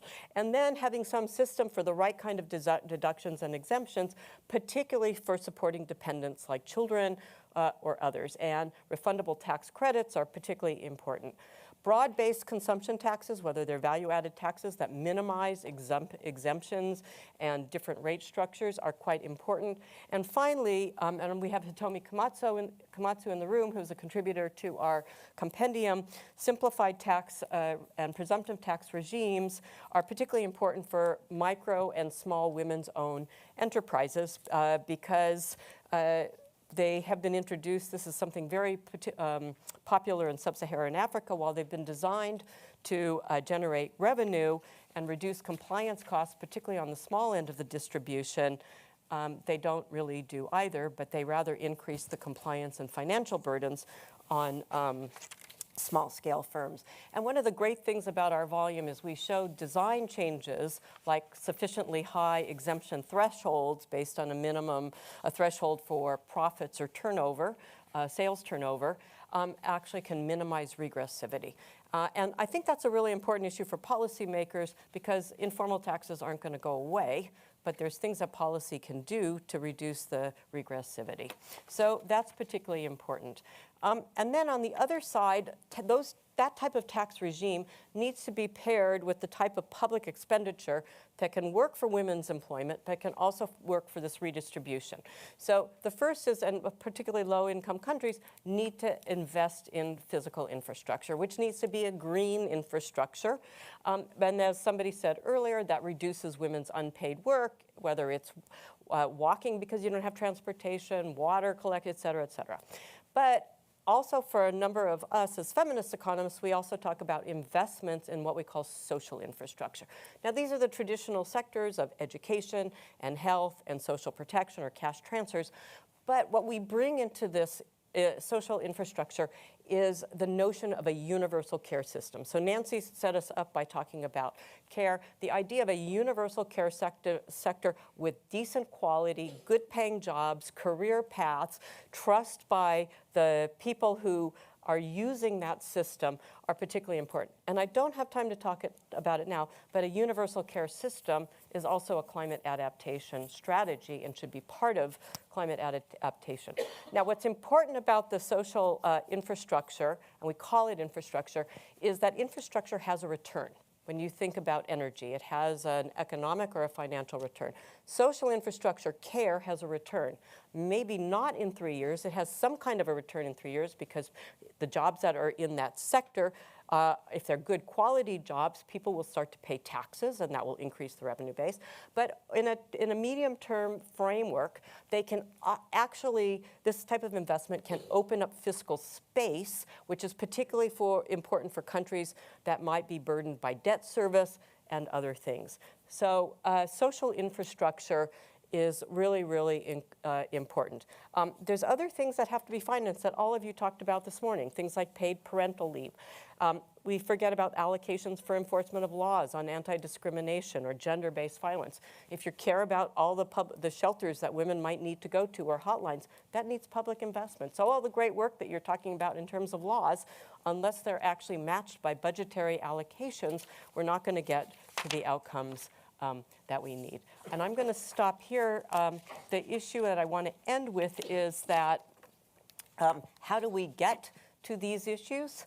And here the issue is politics. It has to do with the different kinds of gender equality politics that prevail in any particular country. And in the context of backlash, this is a really important issue for organizing by women's groups, civil society groups, tax justice groups, and many others who care about this. My final point is that the things that I mentioned here, this policy package, is good for economies as a whole. The IMF has made the case for macrocriticality. All countries care about growth, and most countries, hopefully, care about poverty reduction. So whether or not gender equality is high on the political priority of a country, these still work for the benefit of an economy overall. Thanks.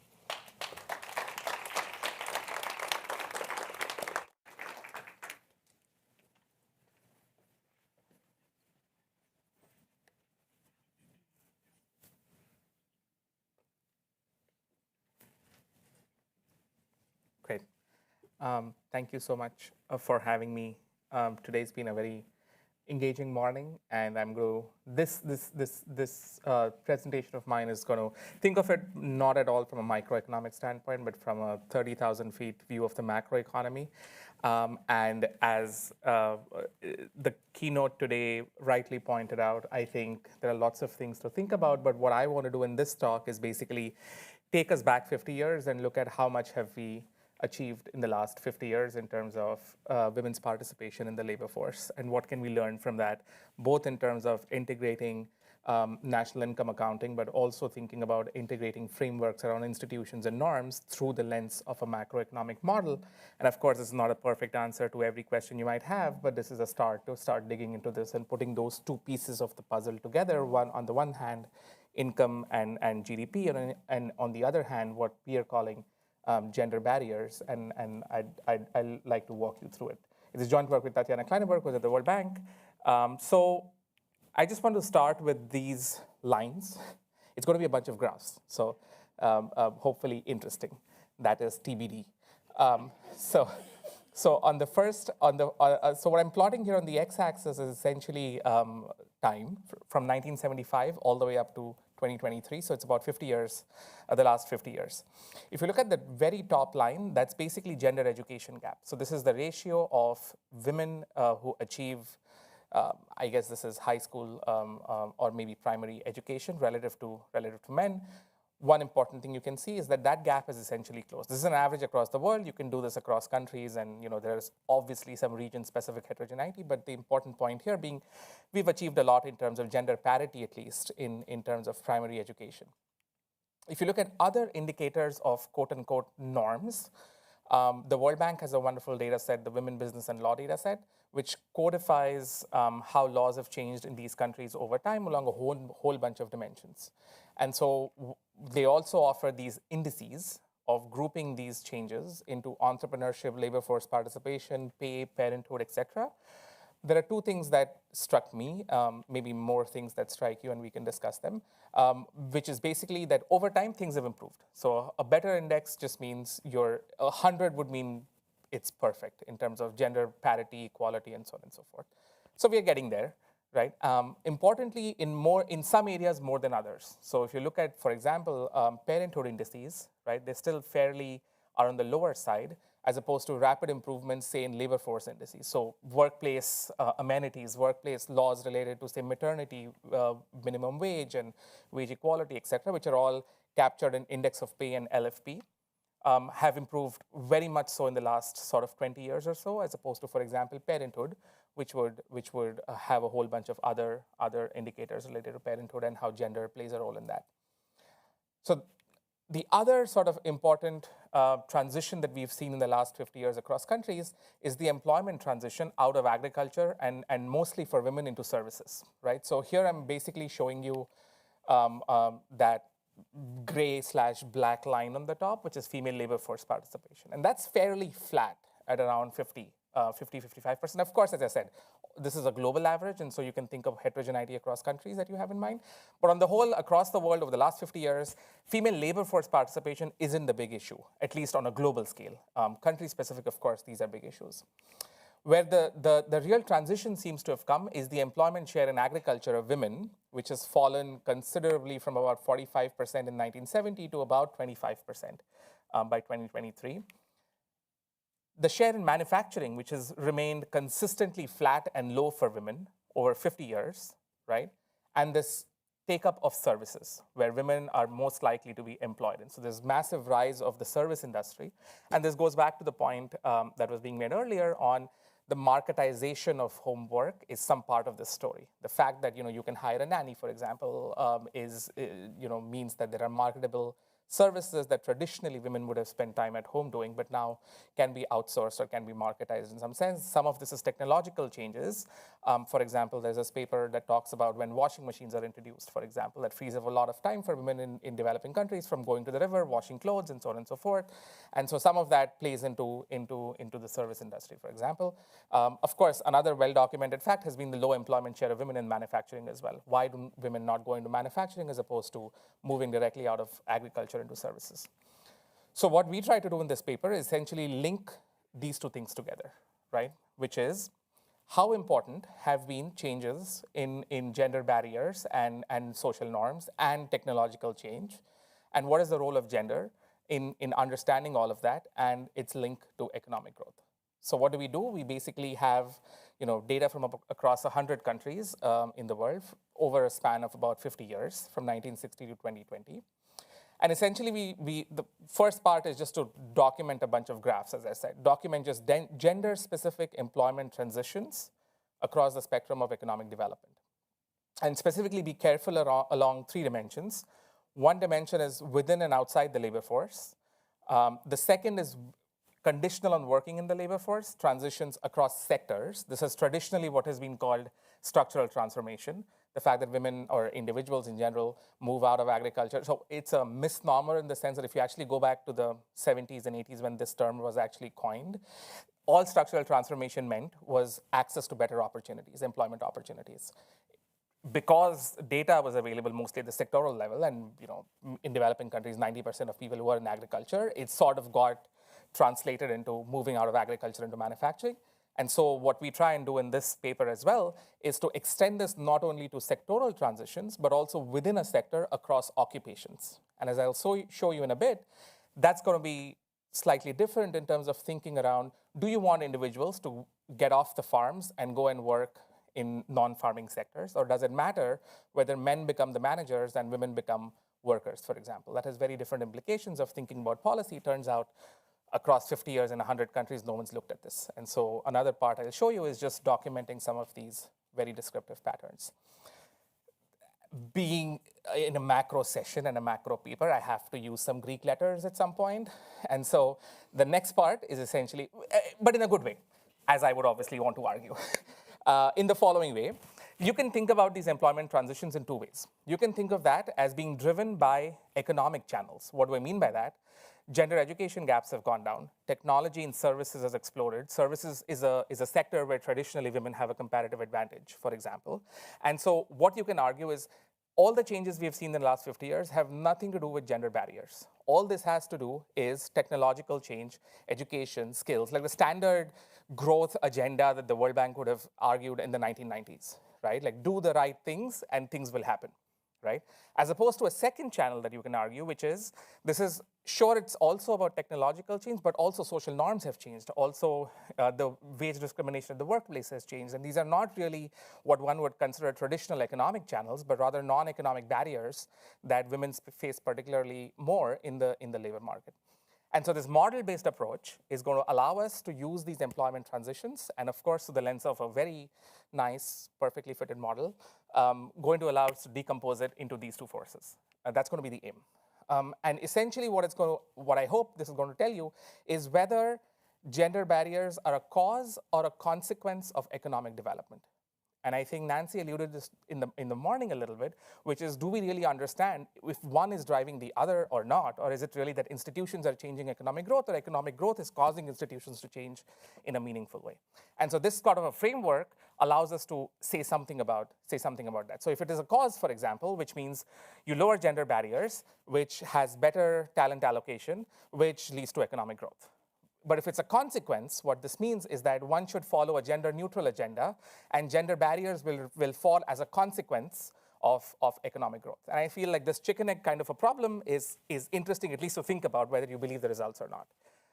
And that's one of the other aims of what we're trying to do here. Okay, so let me quickly go through a bunch of graphs. So this is traditional development 101.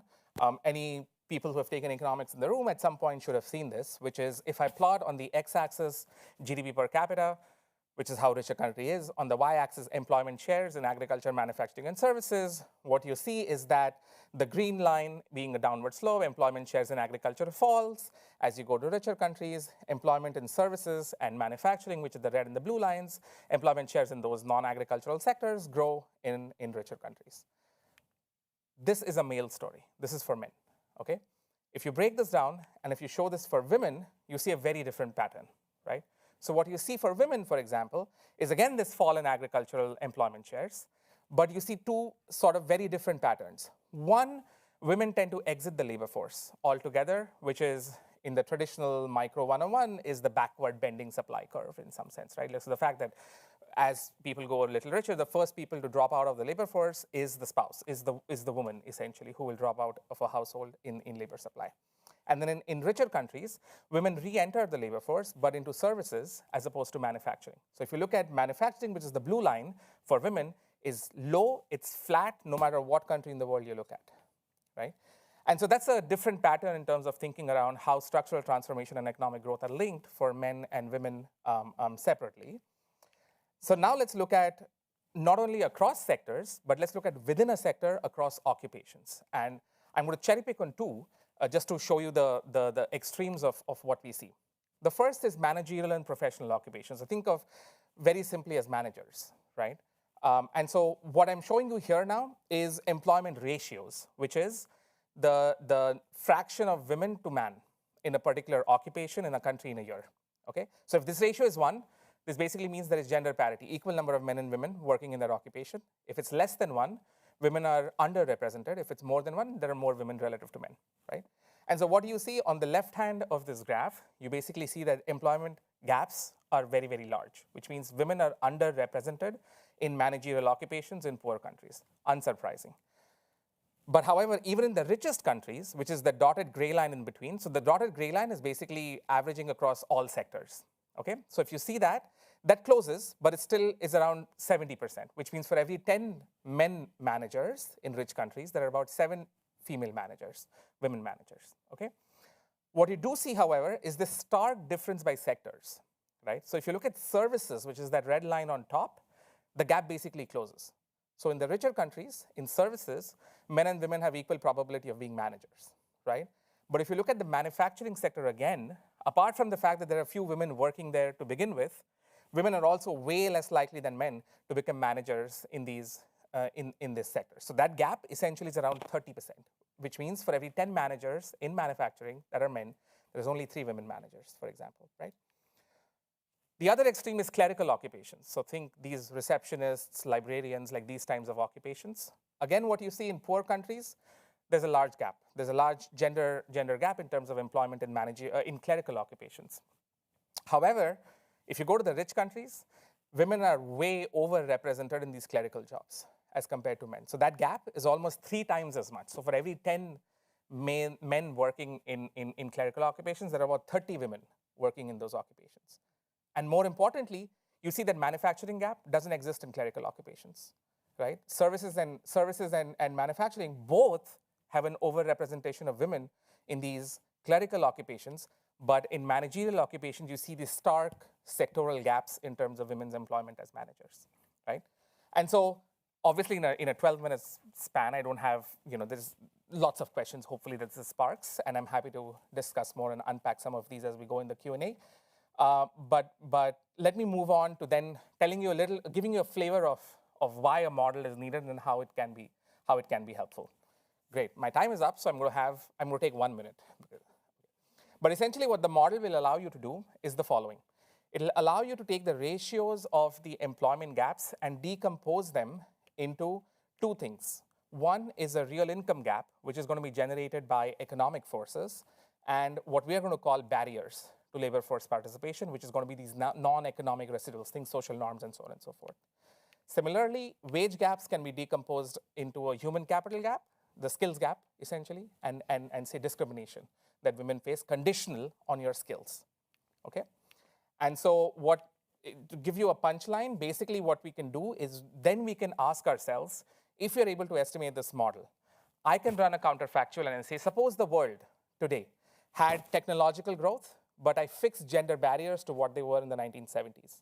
How would the world look like today in terms of generating economic growth, right? I can compare that to the actual economic growth we have seen over the last 50 years, and that gives me an estimate of how much does gender barriers matter in terms of explaining this change over the last 50 years.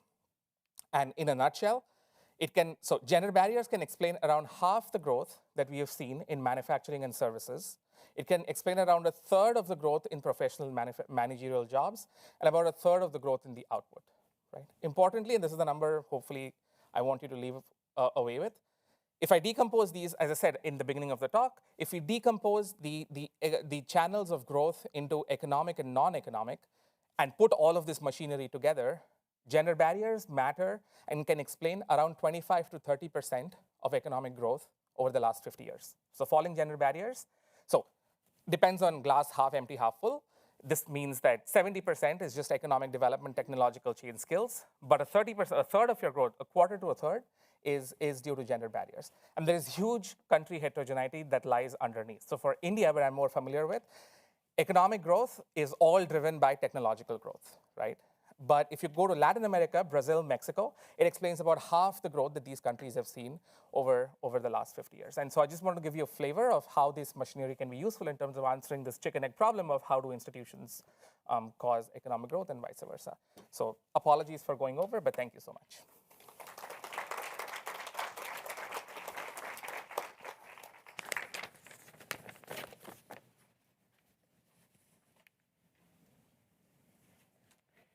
Hi, everyone. My name is Katie Oth. I'm the Policy Director at the Energy for Growth Hub. It's really lovely to be here, and thanks to the whole CGD team for having me. I'm actually really happy that I followed Gaurav because it's a wonderful segue to what I'm going to talk about, which is how the provision of electricity and investment in electricity services around the world can drive expanded employment opportunity for women, and how we need to change the ways that we think about the connection. So I started focusing on global energy poverty in around 2012. I began my career focused on renewable energy policy and investment in the Caribbean, and then I went to USAID and worked on investment in Africa for about 7 or 8 years, and now I'm at the Energy for Growth Hub. And the reason that I've always been so passionate about energy is that we in this room take it completely for granted, but energy is really the thing that provides people with the time and the resources and the economic opportunities to do whatever it is that they want to do. So the Hub's driving mission is to create a world where no one's potential is ever constrained or wasted because the electricity where they live is insufficient. And I think that's even more of an important mission now when there are so many people around the world who need quality employment. Over the past decade or so, I've sat in a bajillion conferences dedicated to the connection between energy and women's economic empowerment.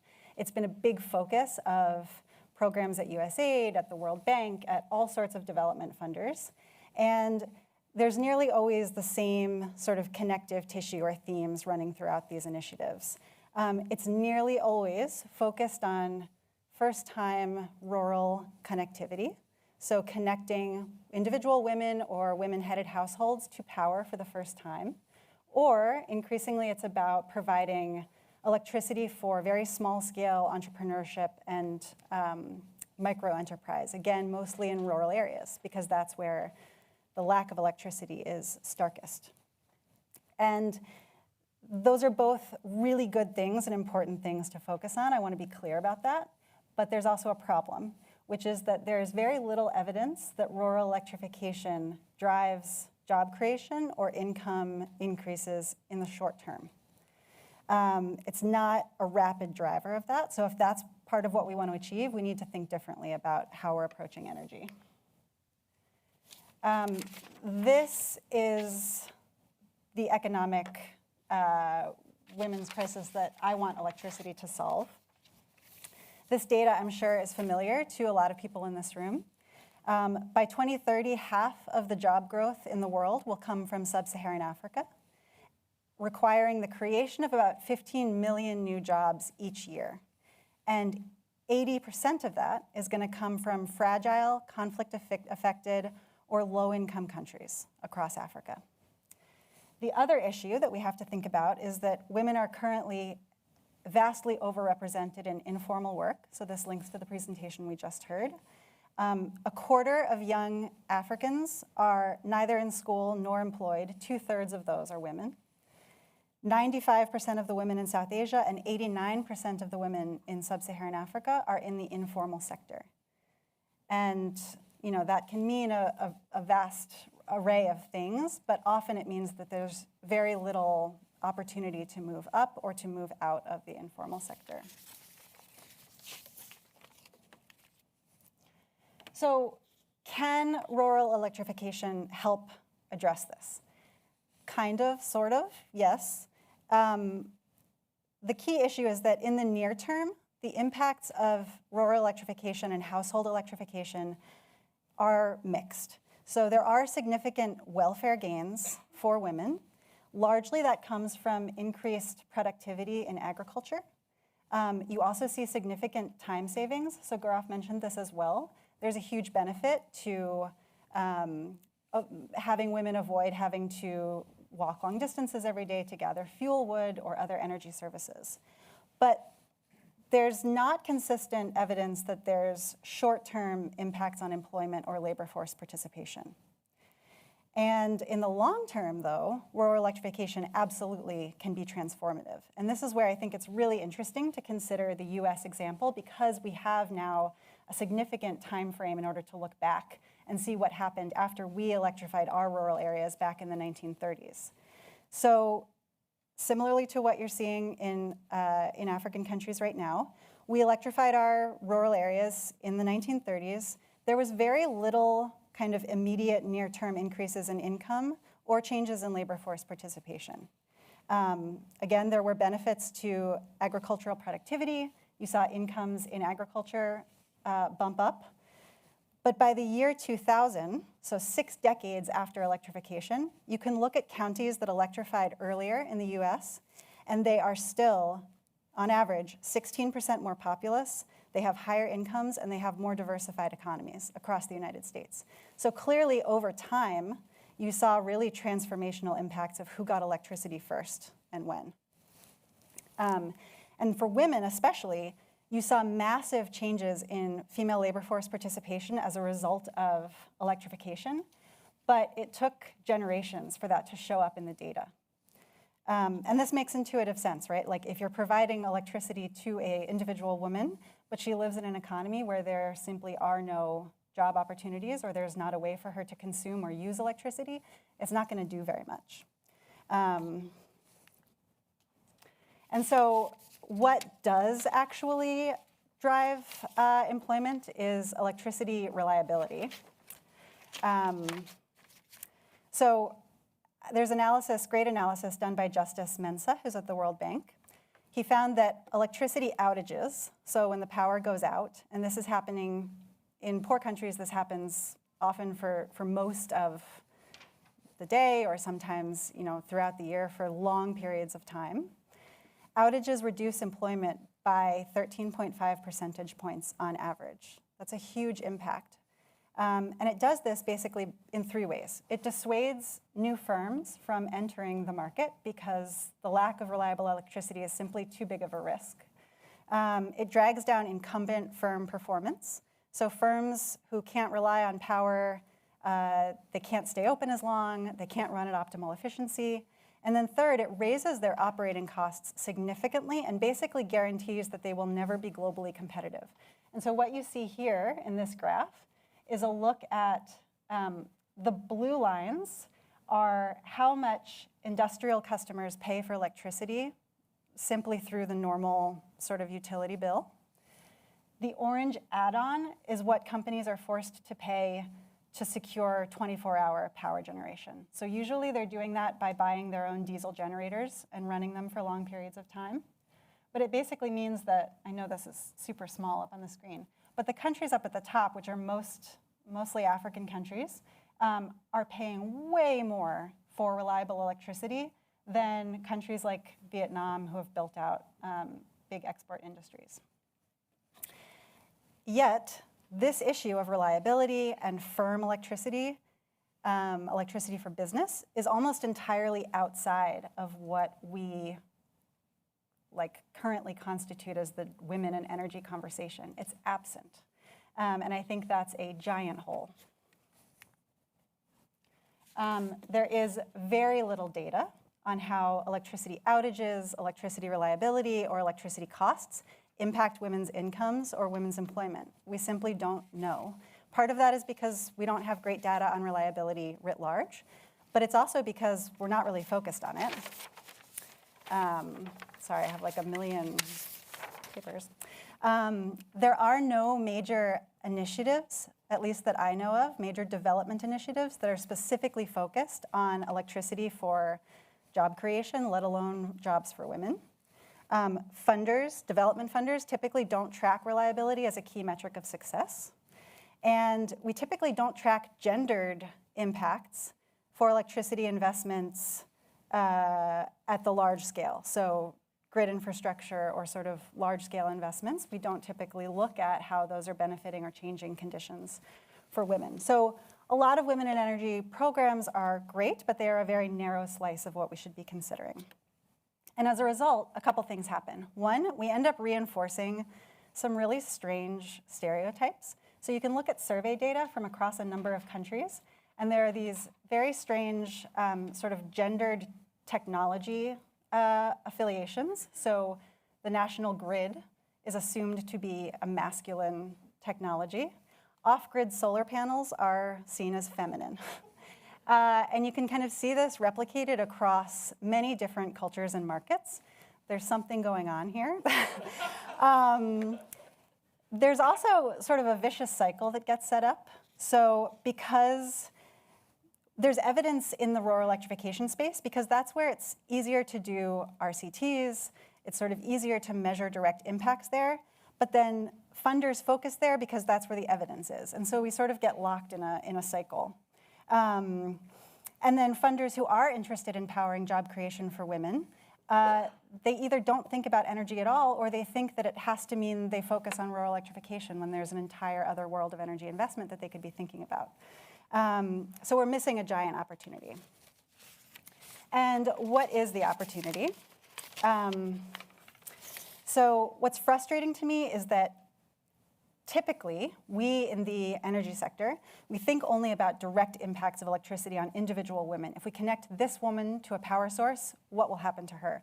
We don't think nearly enough about electricity as a driver of exactly what Gaurav was talking about, of structural transformation, and of how to create an economy with higher paying jobs that allow women to transition out of agriculture and into services, as he showed on those graphs. To do that, you need an economy that makes service jobs available, and currently that's not happening, in large part because of energy poverty.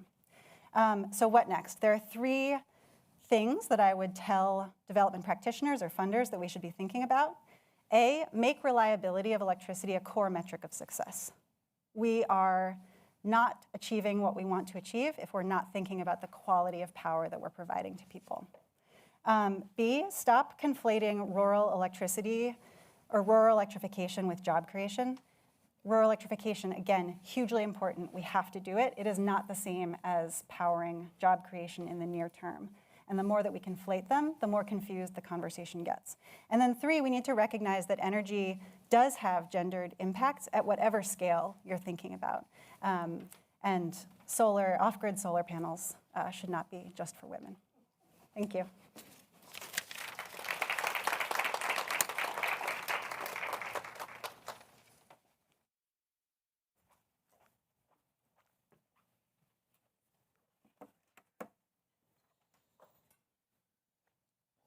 Okay.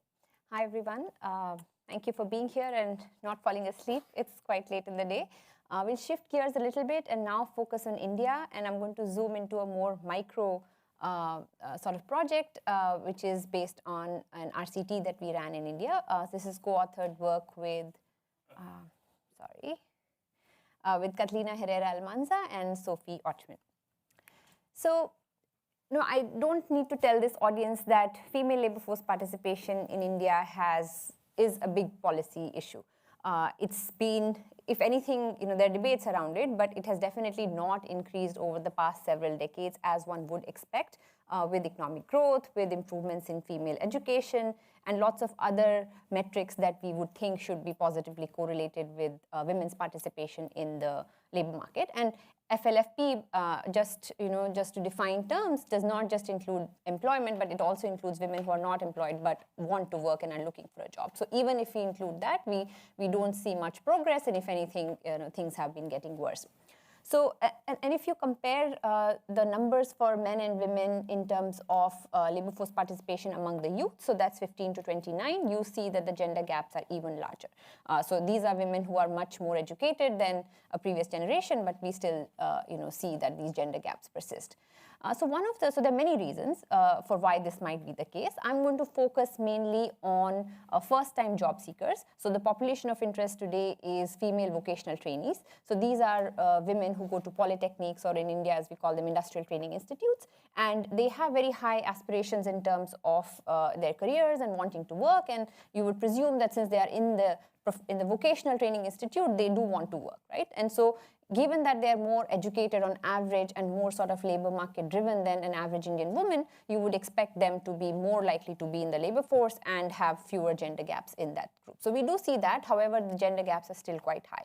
So one of the explanations for why even these women struggle to be in the labor force could be that young youth, when they're entering the market, have very unrealistic expectations about the job market. So there's a large literature from sub-Saharan Africa and other parts of the world which shows that young men and women struggle to understand what sort of salaries should they expect in the labor market. How long will it take for them to look for a job? And this is a problem not just for women but also for men, but there are many reasons why we might think that this could be a much bigger problem for young women who may have much more restricted social networks, struggle with restrictive gender norms, and so on.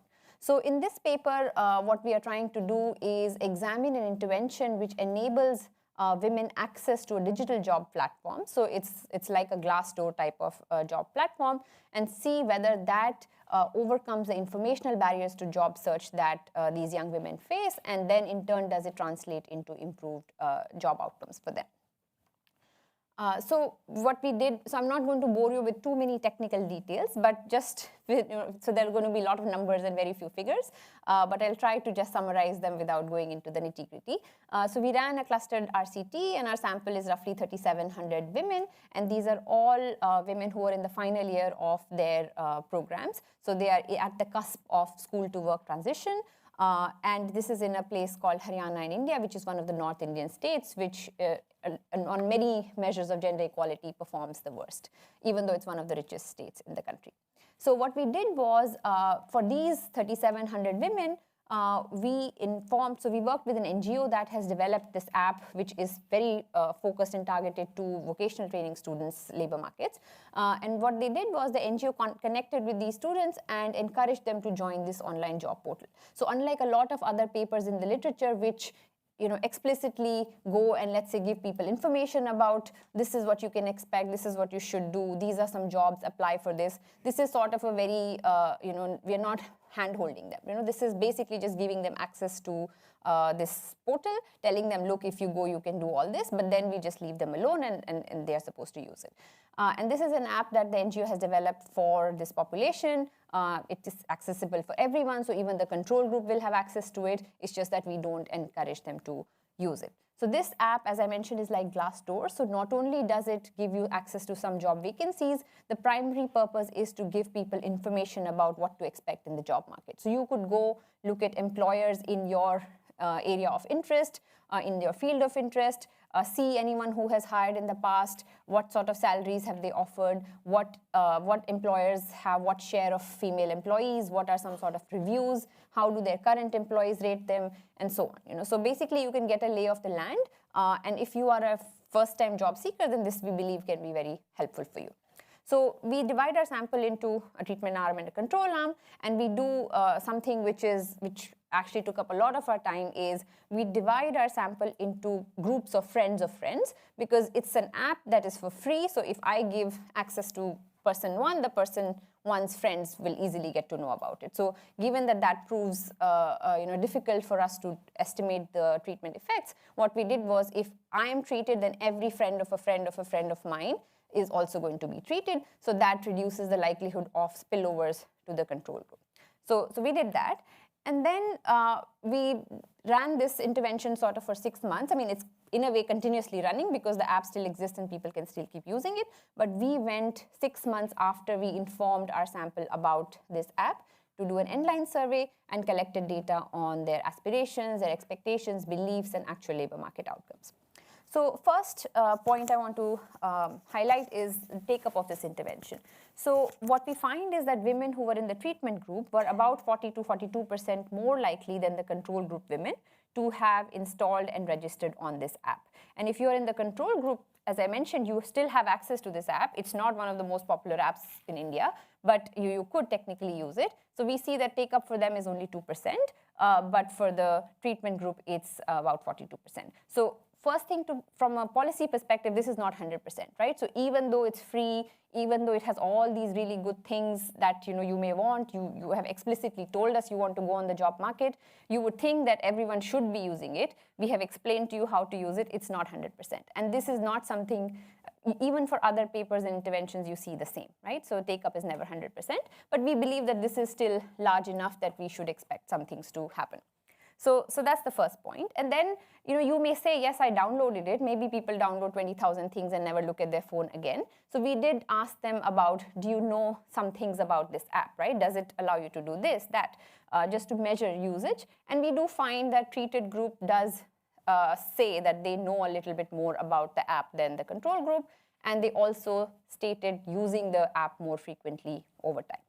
So that's sort of a first stage.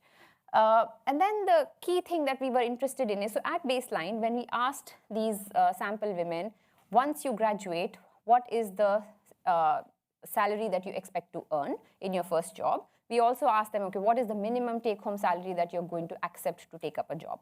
those numbers are just substantially higher than what anyone who is even has more experience than them actually earns on the labor market, right? So clearly they have no idea what they should be expecting. And so expectations are one thing, but if your reservation wage is also very high, then you're quite likely to say no to jobs which are perfectly well paying because you think, oh, this is not what I deserve. And therefore, you're just going to either get demotivated and drop out of the labor force or, just keep looking for a really long time. And if you also ask them about how long do you think it's going to take you to find a job, they also, again, what they think is it's within a few months I'm going to get a job, whereas that's not the case for most people who are on the job market. So what we find is people in our treatment group, women in our treatment group, do adjust their expectations in the downward direction, which means that they are becoming more realistic. So we do this in terms of their reservation wage. So this is the salary that they expect to earn. They will accept for any permanent full-time job today.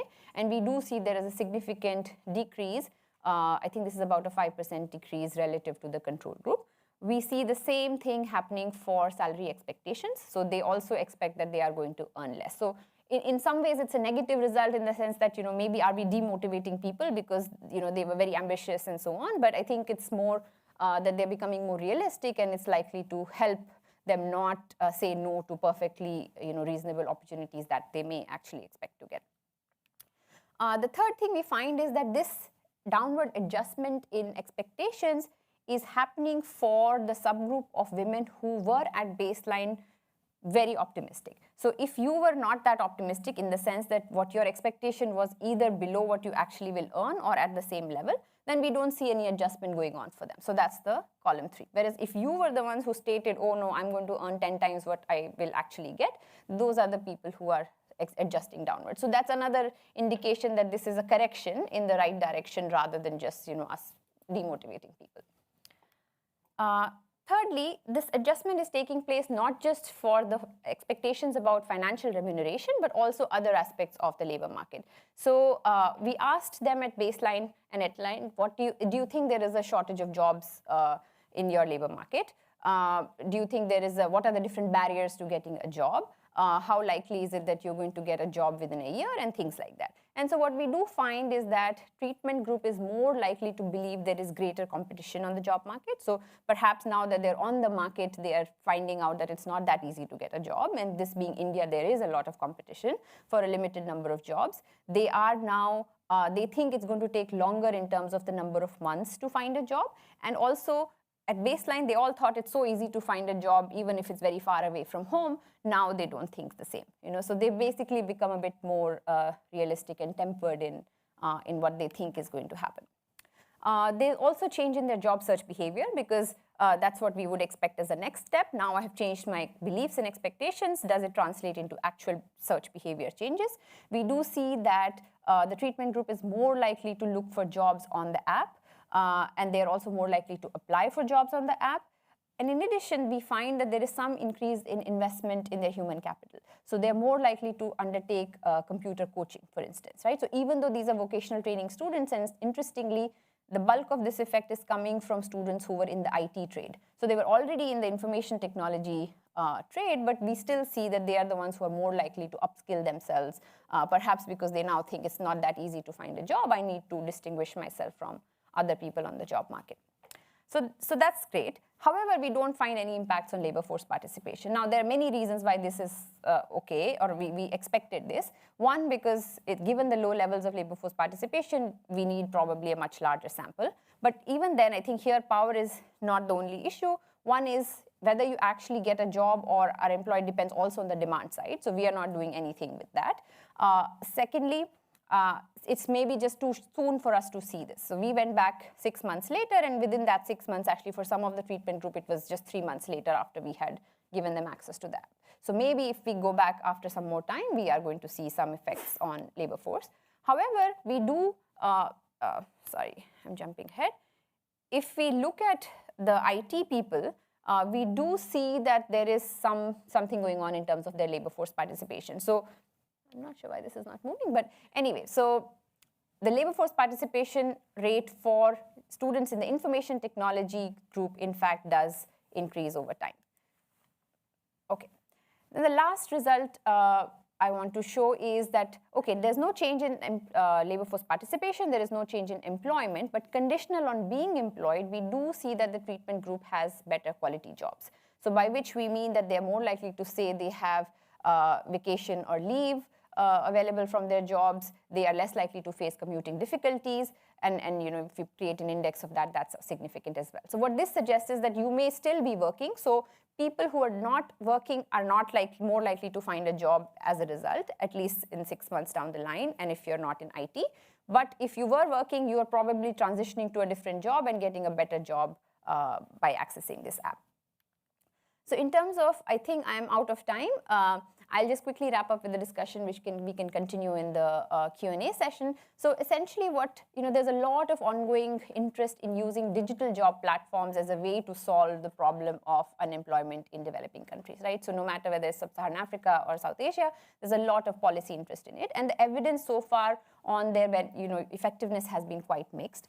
On top of that, there are very few papers. I don't think there are that many papers which look at women and whether they benefit from this, given that there's a lot of digital connectivity gaps by gender, there are a lot of restrictive social norms. So I think this paper adds to that literature, and we do find that even at a very short period, which is 6 months, this intervention did make women more realistic about their job prospects. Now, whether that translates into long-term improvements in their labor market outcomes is something we still have to see. Thank you.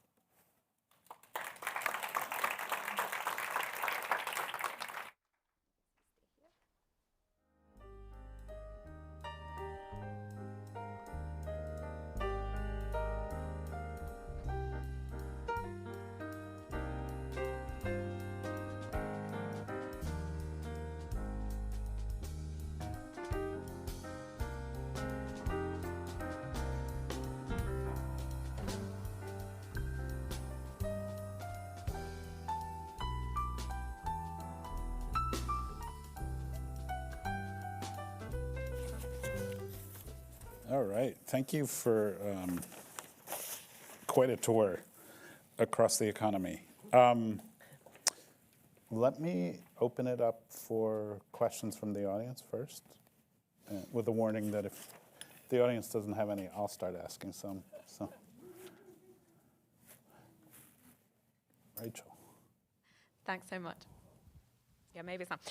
Thanks so much. I mean, I learned a lot, and I don't think about macro very much. I'm going to ask a micro question, because that's more what I think about. But I just wondered, maybe it's budget and power, but why you didn't include men in your sample, and if you have any thoughts about that, because I guess I'm thinking partly we care about low female labor force participation, partly we care about that gap, and there's other evidence that men are even more overconfident in other settings. That's about documenting the gap, but I'd also be interested to think about implications if we intervene with one side of the job market and not the other. Do we actually result in a sort of perverse equilibrium if we tell women to lower their expectations and not men? But it's a great study. Yeah. So we need the mic. I can use it. So yeah. So the short answer to the first question is budget and power, of course. It was very difficult.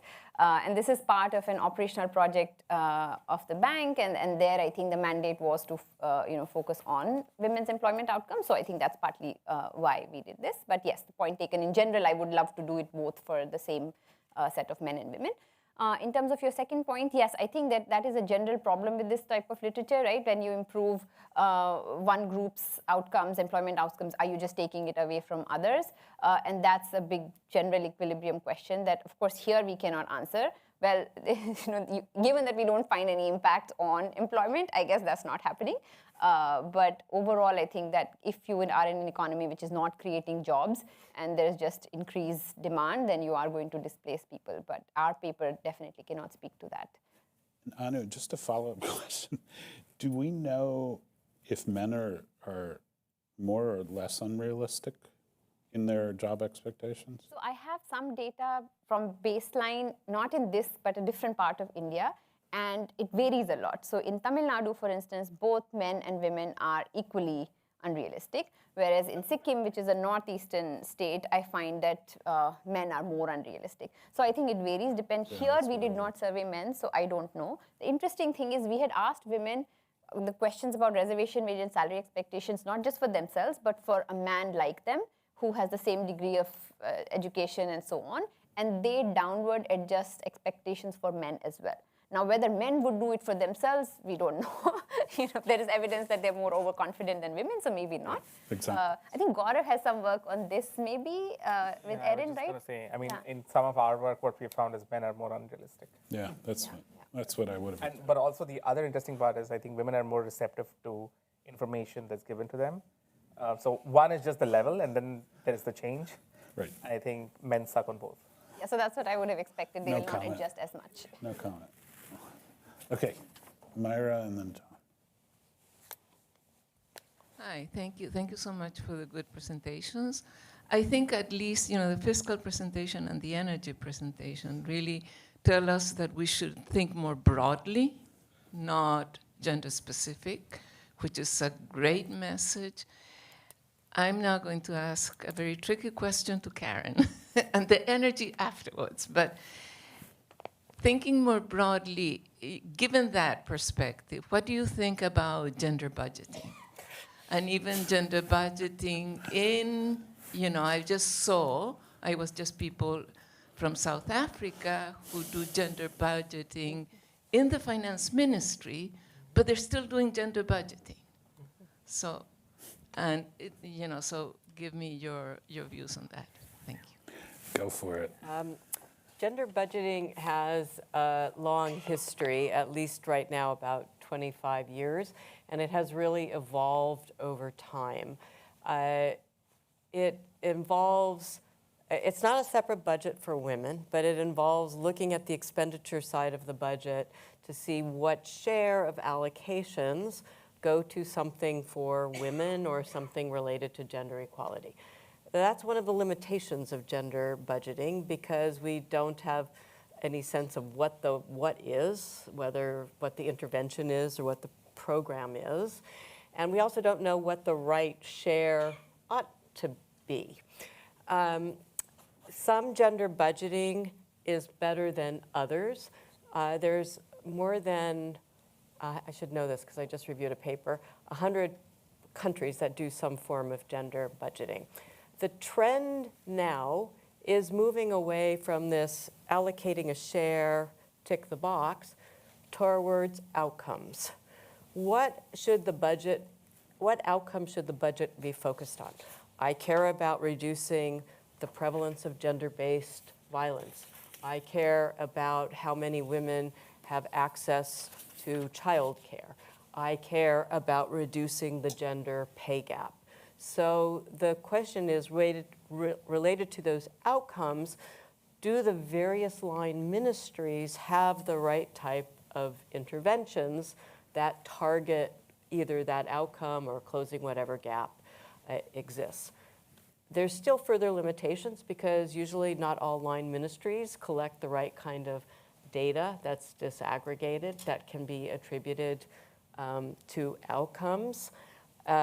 Also, usually then you get stuck in a very few set of sectors where you can do better, like education or health. But I think the general trend overall is towards this outcome-based approach and countries doing much better. There's several volumes, and this is my last comment, that do evaluate gender-based budgeting. Janet Stotsky just came out with a book 2 years ago on this. UN Women has just done a review of gender-based budgeting, and the IMF, interestingly enough, has a whole bunch of training tools and guidance notes for what they think is good budgeting. And I think there are good models. There's not a perfect example, but there's good models that exist in countries like Morocco, countries like Austria, and a few other countries around the world that are moving to this outcome-based approach.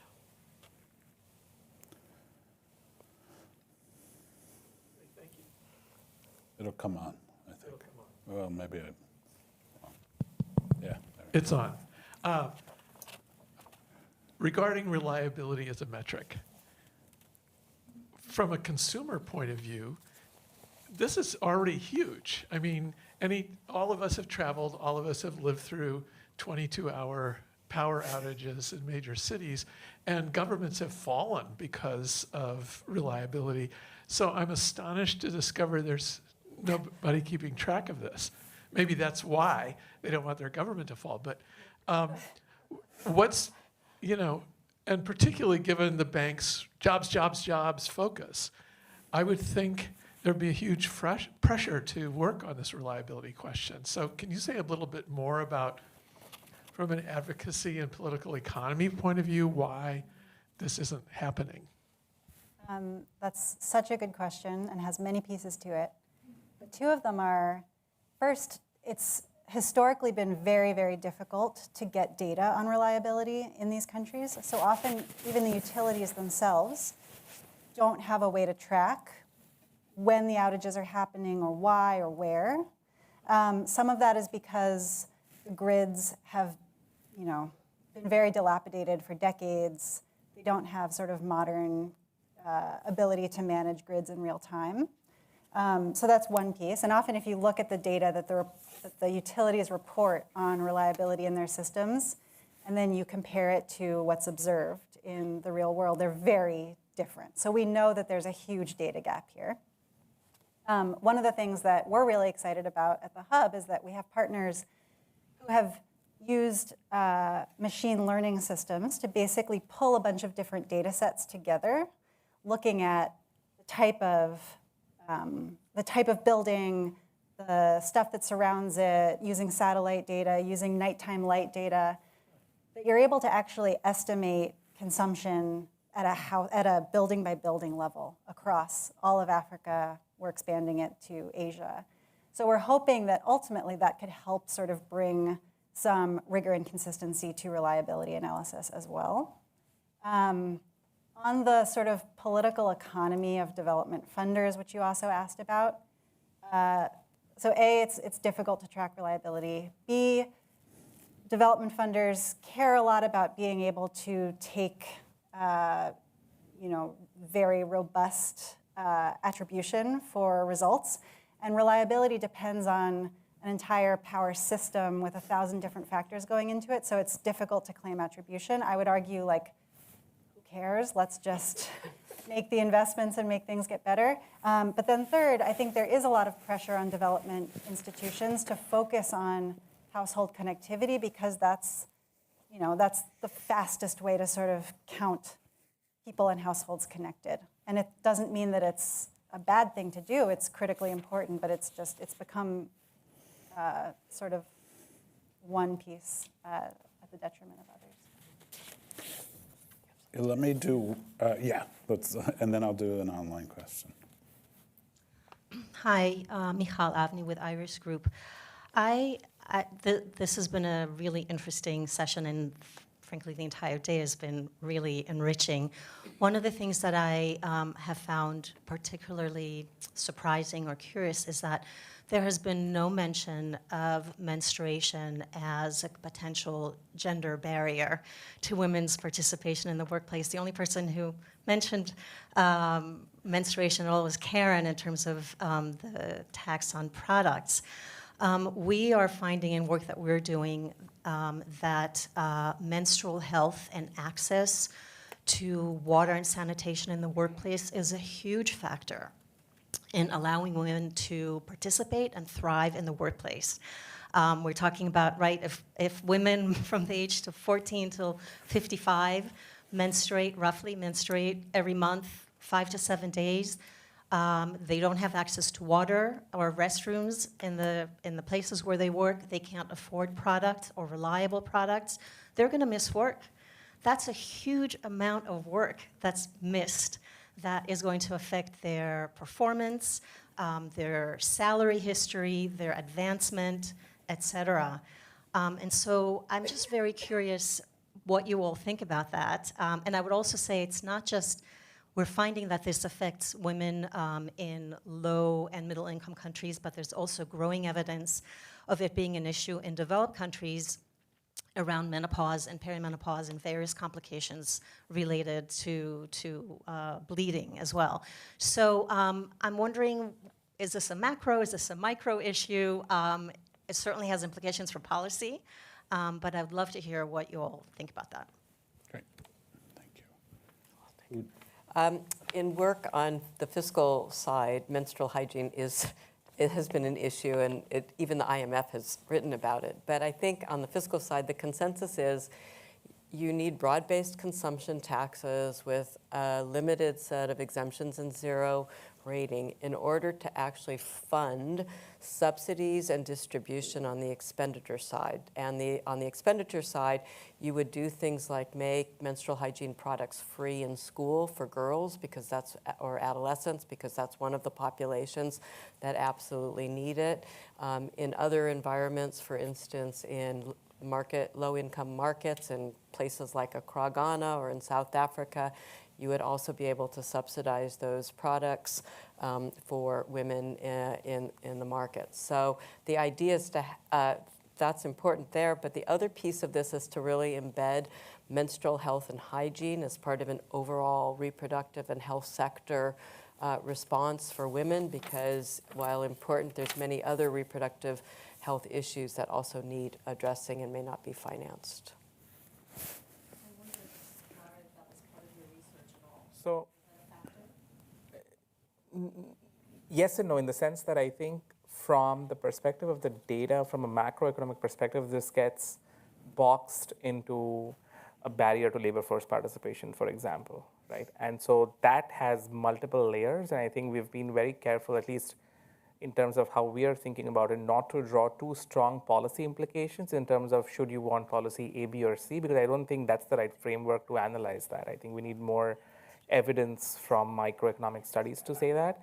But I think, for example, that is one of the, menstrual hygiene and access to menstrual products is probably one of the reasons why women gravitate towards services, for example, over manufacturing, where you have to stand in a factory for 8 hours a day, for example, as opposed to services where you have more flexibility and so on and so forth. So is it really about the sector where you have flexibility, for example, as opposed to other sectors or not? I think is an important macroeconomic question in which such policies should be evaluated more carefully, and there should be a more macroeconomic framework to understanding the impact of that. Absolutely. One thing I would like to add, so in our data, we asked at baseline what are the barriers to working for women. We don't explicitly ask them, do you think is menstrual hygiene or access to clean water a barrier, but you do see that there's a strong preference for working from home and flexible jobs. And working from home, of course, could be for many reasons, including this, so they find it easier to manage childcare, household chores, but also it could just be reflecting, preference for being at home and Great. Let me do an online question. Katie, what's the most scalable policy lever governments or donors should prioritize to make energy, let's say governments, because donors, to prioritize to make energy systems more supportive of women's employment? So I'm very encouraged. I think you are seeing more and more governments and funders talk about and try to build programs around productive use, which basically means electricity for income generation or for business activity. So I think that's a really positive trend. The most scalable solution, I think, would be to build that out and ensure that you're pairing investments in energy systems with other forms of support that enable women to actually take advantage of power. So again, if you think about sort of what happened in the United States when we electrified rural areas, it was a combination of, yes, we built out the grid to those households, but there was an enormous sort of social and socioeconomic push to educate people on electricity and what we could use it for, to finance appliances, to finance the creation of small businesses, to so there was a lot that went along with it. I mean, you think we need to do that on the rural level, and then in the urban areas, focus on reliability and get firms the power that they need to run 24 hours a day. And I guess just following on Gaurav's point on services, should we think differently about reliability and connection for services versus manufacturing? So different types of businesses require different thresholds of consistency and reliability. I think that's a question that we're sort of exploring now, especially as there's so much interest now among energy financiers around big demand drivers like the minerals industry in Africa, or there's the question of data centers. And they require very different amounts and kinds of electricity. So it's an area that I don't have the answer to now, but I think it's crucial to try to think through, like, what are the industries that if your goal was to maximize new economic opportunities for women and you wanted to provide those industries with power first and foremost, like, what would those be? I think the challenge is sort of predicting the future of how countries are going to shift is impossible. Yeah. Other questions?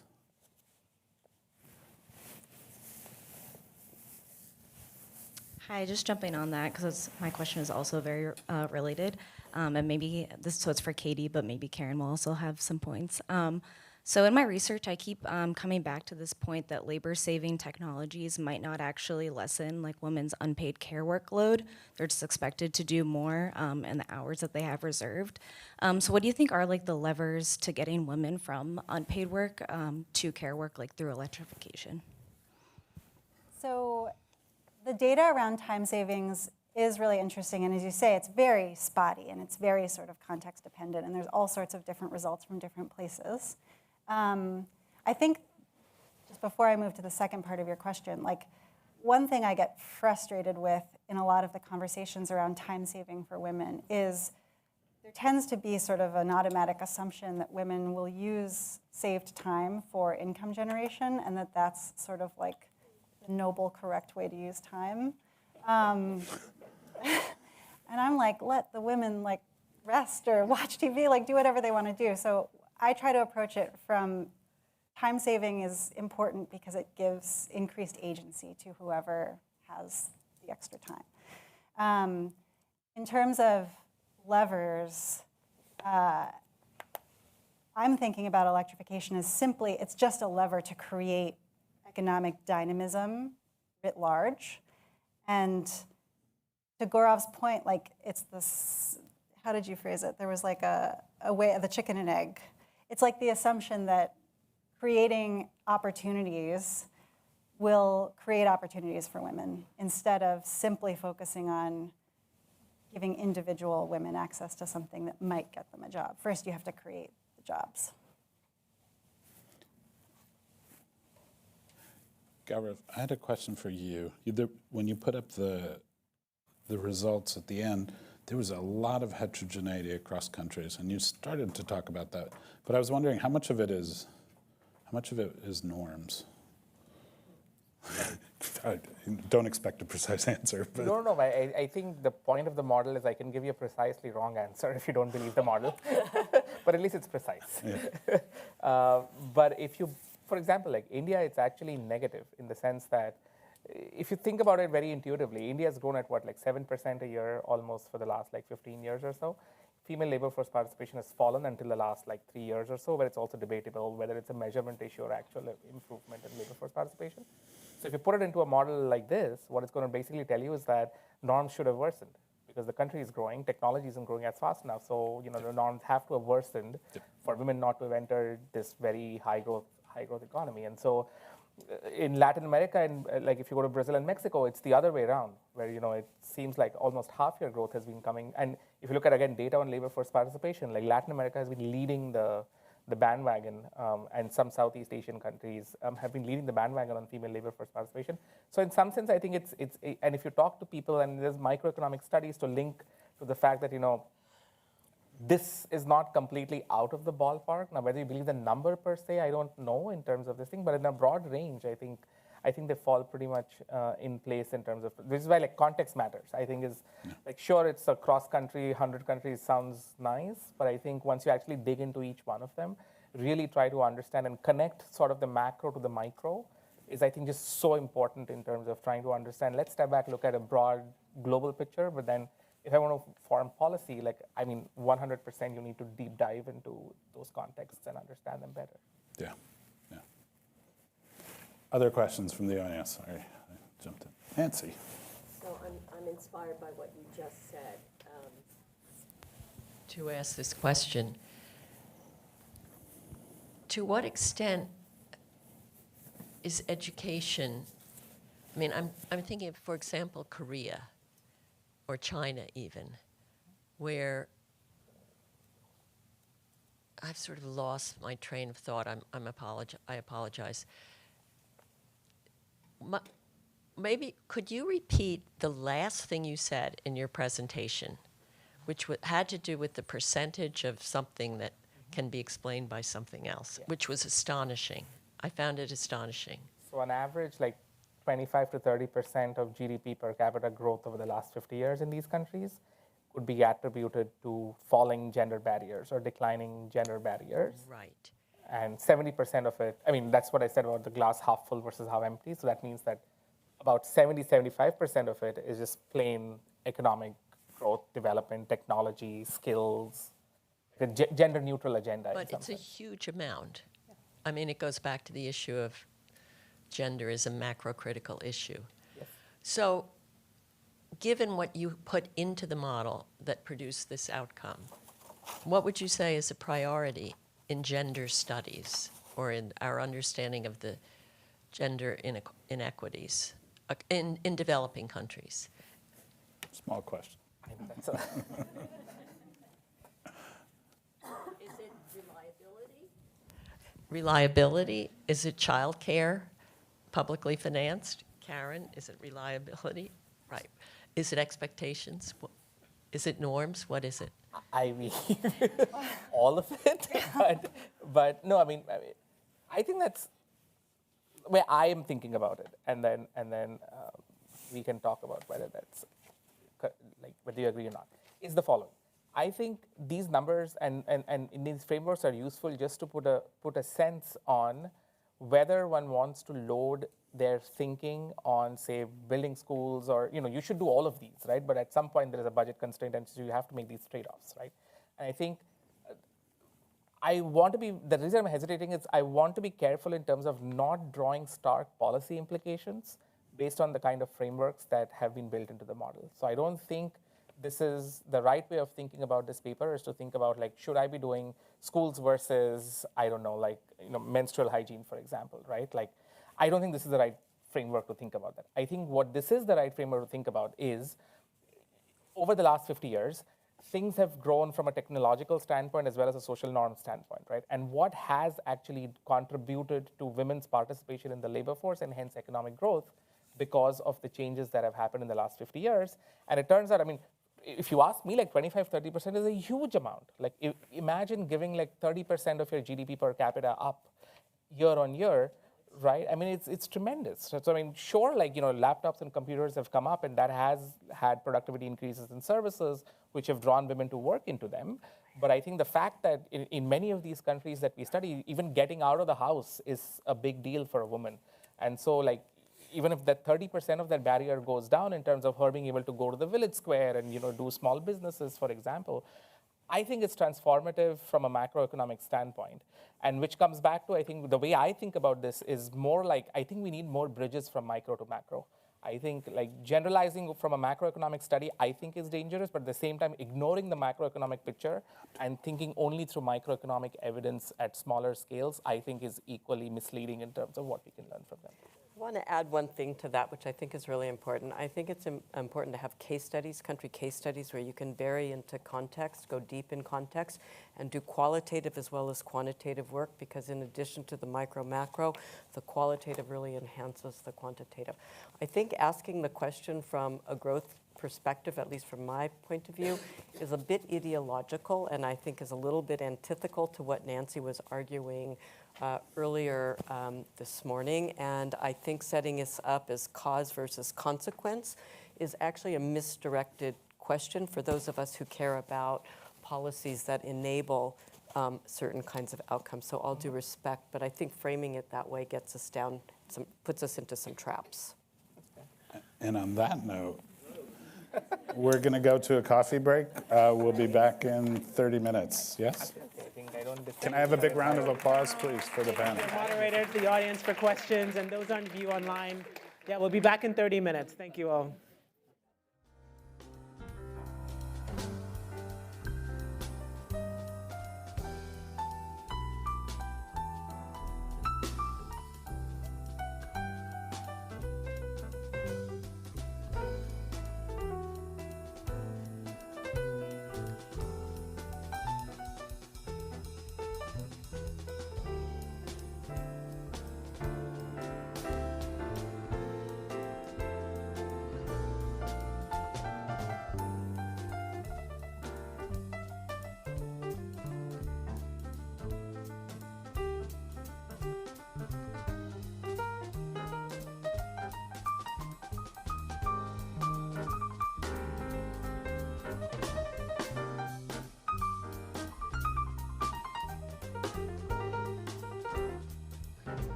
survivor skills. So she's great.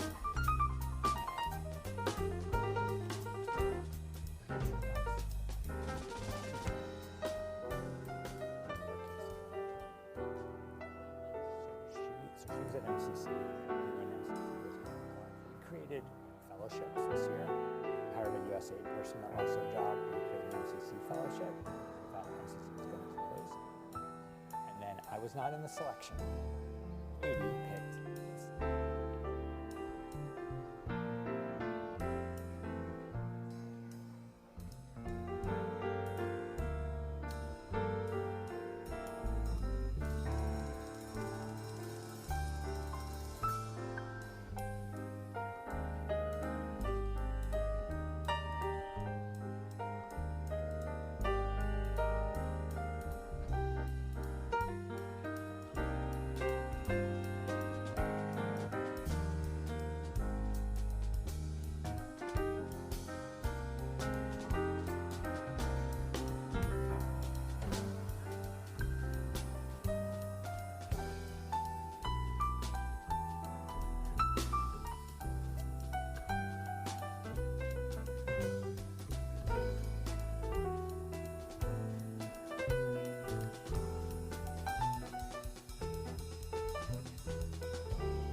Welcome back, everyone, from our coffee break, and welcome to those of you who are just joining us.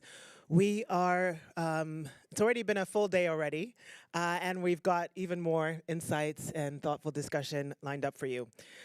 We're about to head into the final session of our conference for today. And just to give you a brief preview of what we have lined up, we're going to start by taking some time to reflect on this being the 10th Birdsall House Conference and the significance of that at this time. And then we'll move into a distinguished panel of speakers with us for a policy discussion on charting a new course for women in work. And we'll finish up with some closing remarks by my colleague Ishani Kanpal. And after that, we'll open it up to a reception for all of you here. So we have that to look forward to at the end of the day. So without further ado, I'll get into the next part of this and just introduce us to this reflection moment. As we've noted throughout today, this annual conference on gender equality is held in honor of CGD's founding president, Nancy Birdsall. We are honored to have her here with us today. And it's been a real pleasure to have you with us, Nancy, throughout the conversation. And so in this next section, we will have Nancy here along with Todd Moss, who is founder and executive director of the Energy for Growth Hub, but also previously served as the chief operating officer of CGD and is still a non-resident fellow here. So I am delighted to welcome you both up here for our next phase of reflecting on the significance of this conference and of your work, Nancy, yeah, to have you up here for a fireside chat and a conversation. So I'll let Todd do the work of, have the pleasure of telling us a little more about Nancy and why this is such an important moment. Thank you.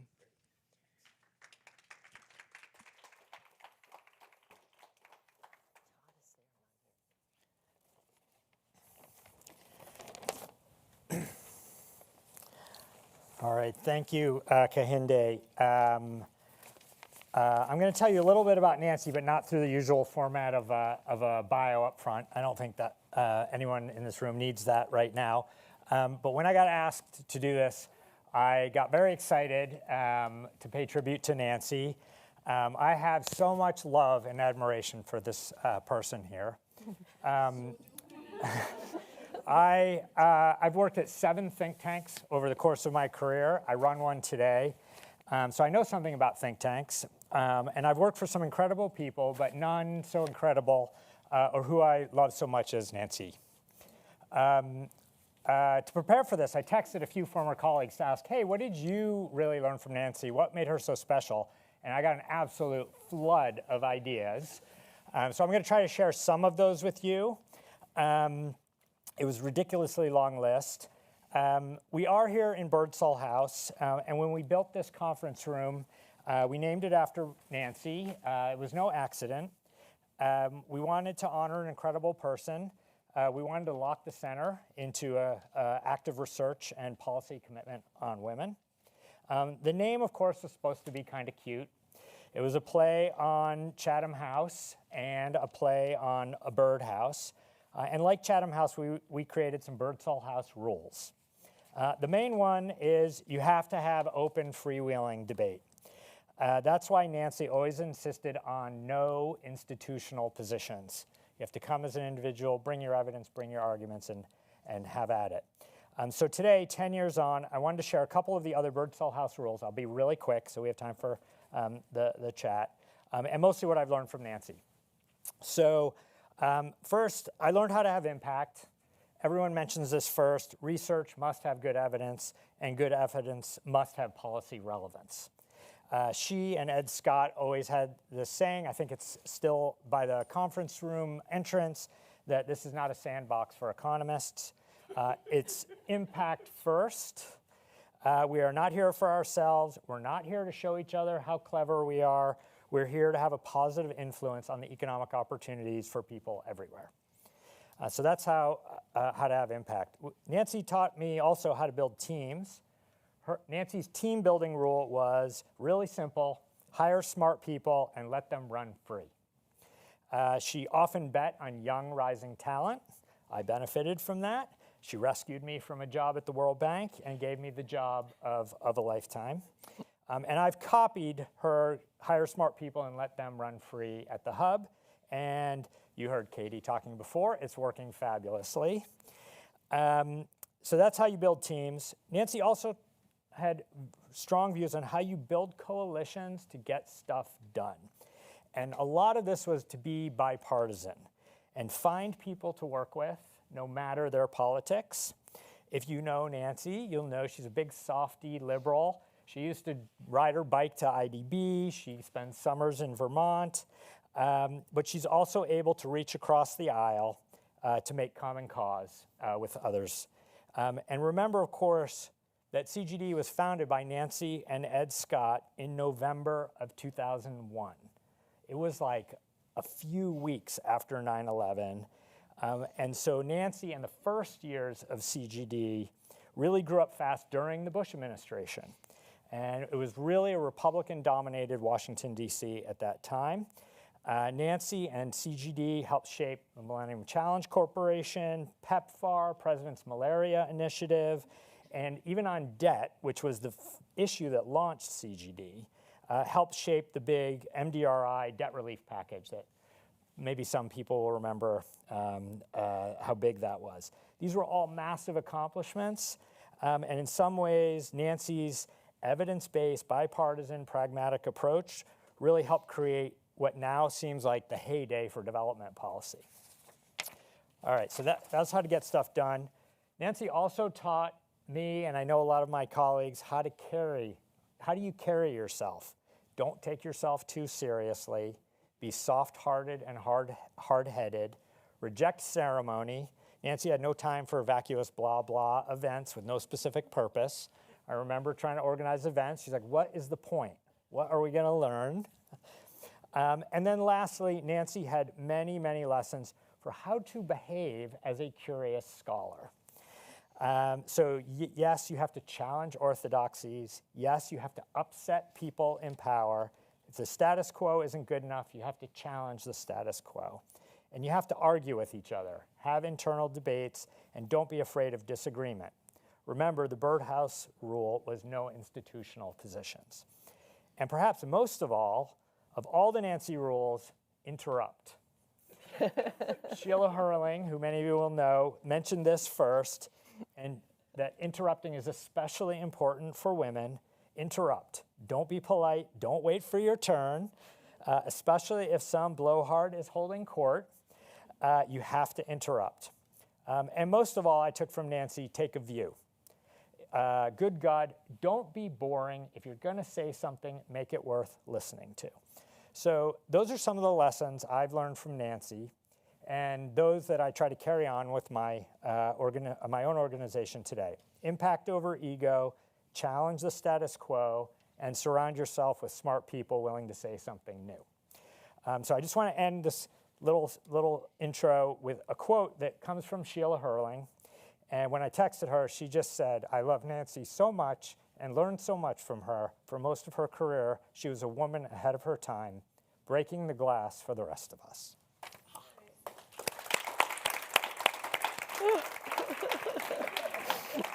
Okay. Womanly tears. All right. So Nancy, when you built Birdsall House and this conference, you envisioned this conference on women, what was your big hope and expectation? Okay, so I think the first thing I should do is say that Birdsall House exists because Todd said to me, we need to name this place, and it's a way to dun people, friends of CGD, board members, to give us money. and because I was resisting the Birdsall part of.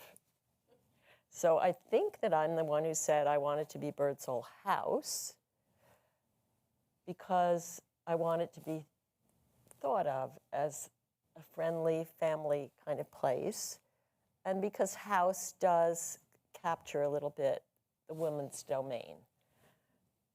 So that's the real origin story. It was his idea, but I got the idea of house. All right. So what was your question? I lost it. What was your hope for this conference? Like, what was right? the So vision? I said I want it to be at Birdsall House, and I want the conferences or the events to be always about research on women, to be bringing the best scholars, the best work that's being done on gender studies or the role of women in development or whatever. And that has been wonderfully realized today, frankly. So it's very exciting to be back to the 10th anniversary and see Kehinde and others making that happen. And it has happened year after year in different forms on different subjects, but that's been the idea. It's a home or a house for the research community.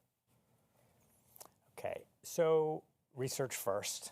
When you started CGD, why was the focus on rich country, on poor country policies of the rich governments rather than trying to influence poor country governments? Even though you always used to say that's where the action really is, but why the focus on rich country policies? Right. I've never really thought about why. I guess I had been working just before coming to CGD. I was at the Carnegie Endowment, and I was working on globalization and inequality. And it was bringing home to me what we all know, how unequal the world is, particularly between the rich countries and developing countries. And of course, as many of you might know, I spent years working at the World Bank and then the Inter-American Development Bank. And I felt when I was working on inequality that the question is not just what should developing countries do, what should the projects be, what should the policies be.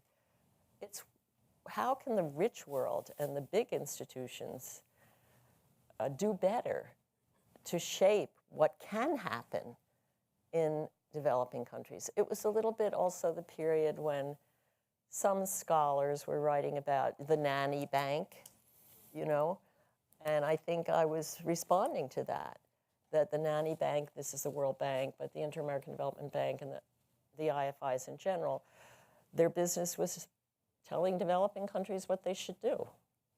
And this just didn't make sense in a world in which what the rich countries and rich institutions do matters so much still. What do you think, when you think back in those early years when there was so much going on, Glen Eagles and Millennium Development Goals. All of that going on, but what do you think made CGD so successful in those early years? What was in the special sauce? I think it's that I tried to get really special people, frankly, who started doing really good work and really notable research. And that is something that grows on itself. Then more special people wanted to come. So I think it was about great research by very special people. All right. So if you think about, so you've been working on gender aspects of development for much of your career. Not like people here, but okay. Not as. What do you think has changed the most over the course of your career on women and development? Well, it's an issue now in a way that it wasn't quite. Even given the work of ICRW, I see Myra here, and Geeta here somewhere, right? So what has changed the most? I would like to think that CGD has been successful in focusing a little bit more on the rich world and how the rich world's dealing with the developing world. That's one thing that's changed. The second thing that's changed is there's been a huge increase in work on gender issues and women in development. And that is thanks to people like Myra and Geeta and ICRW, which I was happy and honored to be associated with pretty early on. Something that came up today was the discussion of time use. I don't think that was on the development agenda studies of how women and men use their time. So that's in the context of, research. So what else? Others here might have ideas that you could throw out to me to help me on this question. Sheila was hinting at one that you were breaking one of the glass ceilings through your own career. What's changed in terms of, obviously there's more women in senior positions, but what do you think is different about researchers today than when you were getting started as a young female researcher? Well, I think there was a big increase in the number of women who are getting PhDs, for example. I did my PhD at Yale. I was already older. I hadn't been, on that track. But there were probably out of 20 graduate students, would that be too many? I don't know. Maybe it was 15. But maybe a third were women. And I often think, this was in 1975, that I was very fortunate in that it was just around the time when economics departments were starting to want to have more women. They were feeling a little bit of that gentle pressure that came from somewhere, right? And in fact, my second or third day on Hill House Avenue, which is where the buildings are at Yale, where most of the economists were housed, and I ran into a woman who said to me, "Oh, I remember you." I forget why she knew she remembered me, but she turned out to have been on the admissions committee for the entry to that Yale class. Well, that was important. I said, was it important? I said later to her, I met her again later, years later, and said, was it important that you were on the admissions committee? And she said, I don't think I said anything or did anything that helped you, for example, get in, even though I had not studied, I had not had a calculus course when I went to Yale economics, and I had certainly not studied economics as an undergraduate. But she said, I was a woman I was in the room with the other members of the admissions committee. It was really a thoughtful point. She was just there in the room. So. Okay. What do you think, when you look at the landscape today, what do you think is the biggest policy gap that you're seeing in women in development? Oh, what a good question. I wish I could throw that question out to some of the people here. I mean, I heard about concepts today.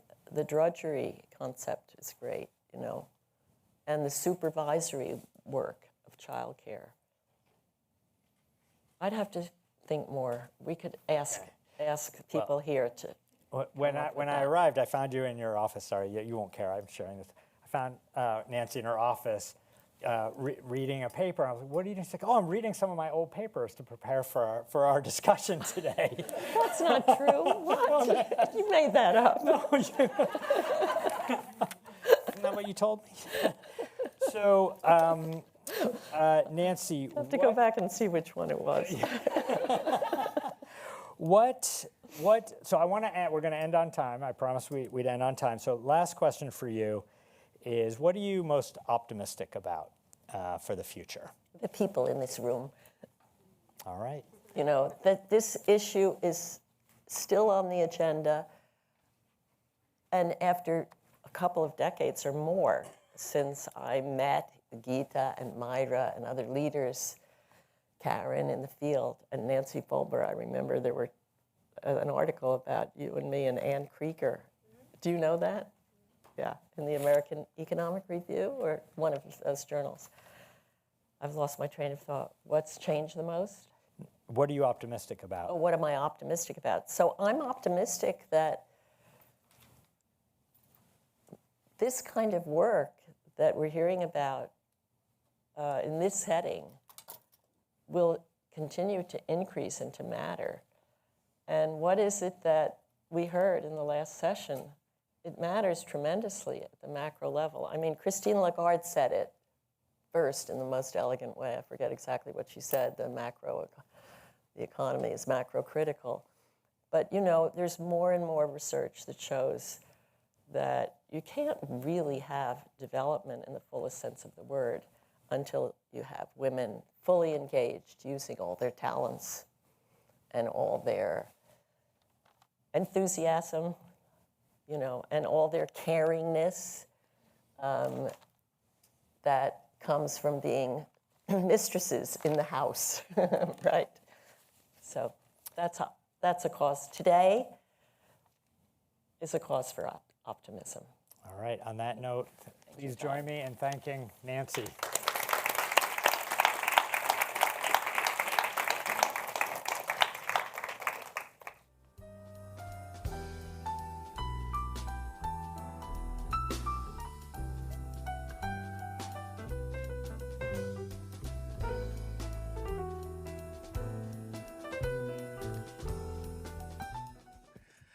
Thank you both for that lovely conversation. I'm sure there are questions that people had that come to mind, but Nancy will be here with us. So, and the question that you raised, Nancy, is one that we are going to put to our panel.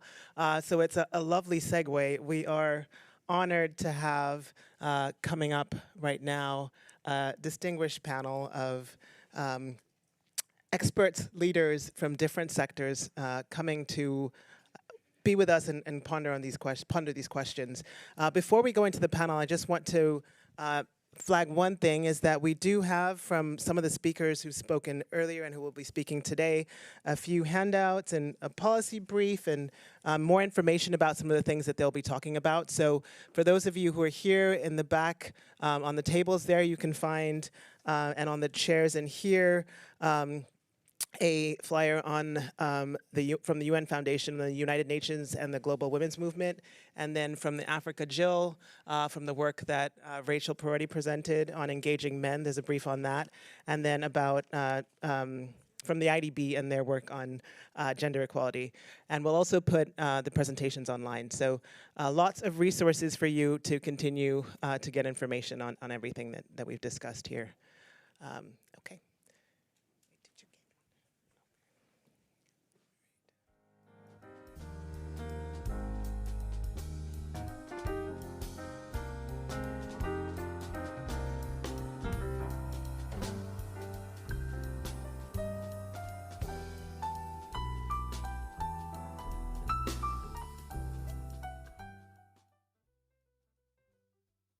Who is a project director here at CGD, will be moderating the next session and introducing our speakers. Thank you, Karen.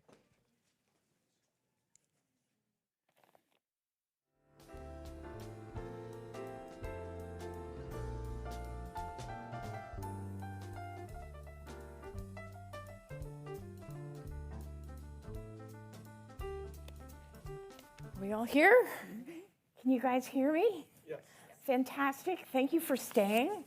I thought we'd have a few people dashing out after the headline speakers, but no, this is a good crowd. So it's really nice to see everybody, and I'm really excited to be doing this panel.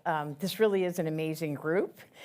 And what we're going to do here is talk a little bit about how to move forward in, you know, what is a admittedly challenging environment these days for gender economics, I think, in particular. For many other things as well, however, and talk about some of the constraints and talk about some of the opportunities, and then take some questions from the audience. So I'm going to jump right in and introduce folks. So this is Geeta Rao Gupta, and she's a co-founder of the Arch Collaborative and a former U.S. ambassador at large for women for global women's issues. And then we have, and I hope I don't butcher your name, Ndidi Nwonle. Why don't you say it? Ndidi Nwuneli. Nwunle. Nwuneli. Nwunele. I apologize. Thank you. Stephanie Wula. Oh, wait, no, I have to go back to Ndidi to say she's the president and CEO of the One Campaign. Stephanie Wula, she's the director for UN and civil society engagement, girls and women at the UN Foundation. And then we have Caridad Araujo, a Division Chief Gender and Diversity at the Inter-American Development Bank. And last but not least at all is Sarah Iqbal. She's the Program Coordinator for Gender Equity and Governance at the Hewlett Foundation. So that is our panel. So what we're going to do, I'm going to ask everyone one sort of targeted question, and then we're going to have kind of a round robin. So, but one thing I wanted to say at the outset as I ask these questions is, I'm very DC centric. I haven't had a chance to get out of the country in a while. I feel very heavily this sort of backlash on gender, and so I would love to hear from you guys, if those of you who travel a lot in other countries, if you're having other experiences. And when Karen Groen was here, she talked about, the importance of politics to the gender agenda. And it's just, it's obviously not very conducive right now here. So anyway, just any thoughts that you could add. So Geeta, let me start with you. Since you have a lot of experience both in foreign policy, global advocacy, maybe you could tell the audience a little bit about how you're seeing the current backlash manifest in policy spaces, and then what do you see as the path forward? Thank you for that. And I'll say, listening to you, Nancy, and being in the presence of Myra and Karen and so many others I've worked with, I think it's important to step back first into history and look at where we started. In 1975, with the Mexico City conference that the UN organized, the first International Year of Women, right up to 1995 when we had Beijing. In those years, we succeeded in drawing attention to the indignities and the inequities that women experience and the contributions that they make to national economies. And that led to commitments made by, I think it was 189 countries in the sort of that created the platform for action. Little did we know then that almost immediately after a backlash began. We experienced it. Okay. The progress was never linear. It was always a step back, 2 steps forward.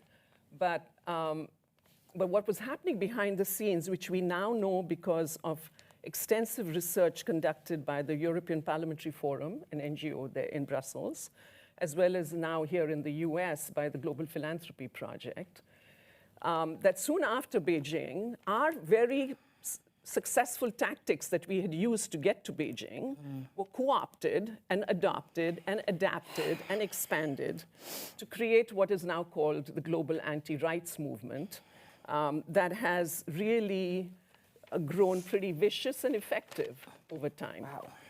And when I was in office in government, I had the opportunity to travel.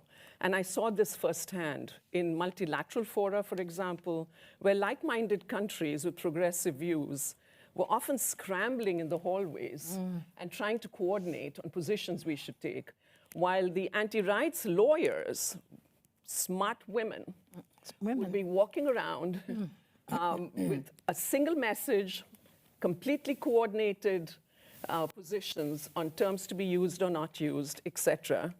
I also experienced it in talking to parliamentarians and women leaders in many different countries in the global south, who said to me they would never recommend to younger women to pursue the careers that they themselves had, which sent a chill down my spine. Yeah. Because the one thing that we have seen increase over time is women's participation in leadership positions. Yeah. And so we now see it in many different ways. We see it in sort of legislation that's being reversed in many countries in Africa on things that we had taken for granted, or at least attempts to do that, whether that's female genital mutilation or child marriage. We see a breakdown of international norms. We see the weakening UN system due to the geopolitics, but also the financing, and this growing sort of rise of authoritarianism. Yeah. And the most scary of all to me is the significant ideological divide between open-minded young women with progressive views and increasingly right-wing young men who have been brainwashed by what is now called the manosphere into believing that they are victims and that they have been left behind. And I have realized in studying the research done by the EPF and other groups, and in talking to people, that the anti-rights agenda is ultimately really to undermine democracy. But gender equality and women's rights are seen as the tip of the spear, the easy thing to dismantle in order to make democracies ineffective. Because really, if women don't participate, you cannot have a democracy. So I think that that's the purpose. And the data shows now that compared to past backlashes, there's a significant difference in intensity, scope, and financing. And I just want to say that in 4 particular ways, we have been outwitted. We are out-networked, with thousands of new organizations being established over just the past 6 years. And they have innocuous names like Citizen Go and CFAM and Family Watch International, but they have a very definite agenda. We've been out-messaged, both through traditional and through new media, which is dominated by anti-rights narratives and messaging that's out there. We've been out-financed 6-to-1 by conservative estimates, because we don't have the full estimates from religious organizations because they're not mandated to reveal the money that they give or they get. It is financed by both governments, or, authoritarian governments, as well as by oligarchs all over the world, by churches, by evangelical groups. So it's not something that we can match right now. We're behind in the billions. And we are out-coordinated. They have a constant drumbeat of conferences, which is exactly what we did from Mexico to Beijing, right? Whether that's CPAC or that's the Pan-African Conference on Family Values, they meet regularly, it's predictable, and they discuss their ideology and how to advance it. And at that same time that they're doing all that and they're well-networked and coordinated, we, unfortunately, are increasingly working in silos. We are fractured as a movement, I feel, right now, whether that's tensions between the global north and the global south, or whether that's tensions between are you feminist enough or not, or whether that's around is gender equality about LGBTQI rights, or is it really only about women and girls? We find ways to divide ourselves at exactly the time when we should be coming together, recognizing that we're facing a crisis, and that the Beijing outcomes didn't just happen. There were seeds that were laid in Mexico City. We worked together, we debated, we discussed, and we came to common commitments and conclusions. And that's the kind of momentum that we need to build again. That is why I have established something called the Arch Collaborative, which is trying to build bridges between different stakeholders across the world, but also to bridge ideas, because there are many good creative ideas on how we can regain the lost ground, but we just don't have the platforms, the forums. That's why this is so appreciated, Nancy. Let me stop there. Okay, that was a little depressing. Debbie Downer. Okay. I know I'm a Debbie Downer today. I'm going to be able to summarize by saying it's cyclical. There are ups and there are downs, and there'll be ups. But I don't know, you didn't make that easy. No, we're going to make it better, and I'll talk about it in the next round of questions. Okay. No pressure, Nadidi, but maybe, lift that up a little bit. So the One campaign mobilizes people and resources to demand action from leaders. You guys are super effective, particularly in Africa. Can you share a little bit about what you're hearing from activists and citizens that you engage with on how economic pressures and the backlash against gender rights are affecting opportunities, and how that may be affecting your own shaping of priorities at the One campaign? Thank you very much. It's a pleasure and honor to be here with the leading ladies who have paved the way. At One, we fight for the investments to ensure healthier lives and economic opportunity in Africa. And our vision is that Africa is an equal player. And clearly, we recognize that we're living through a very different era. The golden years of equity and justice, where we came together to fight as one, has lapsed. And it makes our fight even harder. But from a gender lens, economic opportunity and healthier lives, we see gender as cross-cutting. And you cannot have economic opportunities on the continent or healthier lives without women at the forefront. I think just to start off with some positives. They are positive just because you've challenged us, where we are seeing a recognition, especially in the health agenda, that we must fight collectively to ensure life-saving medicines and humanitarian support for the most vulnerable. And we are seeing people rise up to fight together. Faith communities are fighting more than ever before. We actually brought 80 faith leaders from across the US, many Republicans, and from across the world to Washington a few weeks ago. We're seeing youth voices, we're seeing celebrity voices leverage their platform, and we have fought alongside Gavi Global Fund for these replenishments at this critical year. And so while everybody thought Gavi wouldn't raise, we were able to raise $9 billion. Our target was 11. But we feel like life-saving medicines and humanitarian smart investments, you can still get support. Where we're seeing a lot of, and I want to piggyback on a few things she said that still give me concern. And I have this lens because I sit on the board of Chanel Foundation. Chanel Foundation is one of the leading corporate foundations focused on women and girls.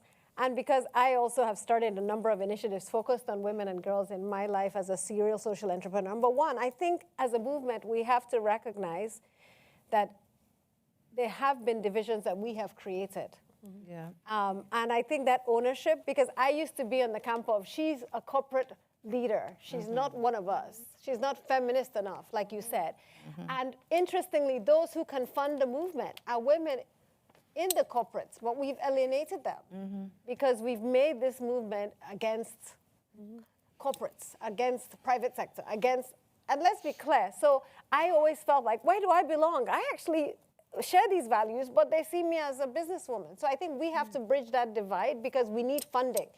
And when we think about funding for the movements, it's going to come from the private sector. It's going to come from women who have paved the way and fought the battles and have scars, just like many of us in the social sector. I think that we've also made a mistake where we've elevated this concept that women have to rise. But what people hear is, as women rise, men fall. And oftentimes, I'm Nigerian, proudly Nigerian, I have to talk to groups and say, listen, we have to rise together. And let's understand that while, and I think, Nancy, you talked about how many women were in your class. When you go to the average university today, there are actually more women, even in Nigerian universities, in most faculties than they are men. And so men are feeling like the minority. So this concept of, we say, osodieme in my language, I follow my husband and we do together. We're rising together. And I think when we talk about gender interventions, we have to think about both genders. And that narrative shift has to happen even on the continent, because what we've seen is the backlash is worse when it seemed like the pie is too small. And that's why I am a big advocate for economic growth, which is, let's grow the pie because there's enough space for everybody. Creating jobs, creating wealth, unlocking the barriers to growth are critical. So at one, we've taken on an issue. Some of you might know South Africa is hosting the G20, the first time Africa is hosting the G20. And we've taken the issue of cost of capital. Now, why is the cost of capital such an important issue? Because there's a negative bias associated with investing in Africa. So African governments pay 5 times more than other regions. How does this affect women? It affects women because access to financing is one of the biggest barriers to economic growth, and fair financing. And so we are working with men and women to address that issue of fair financing, changing the narrative that Africa is a return on investment, not a risk, changing the face of Africa from a hungry child to a successful female entrepreneur. And that's why narratives matter.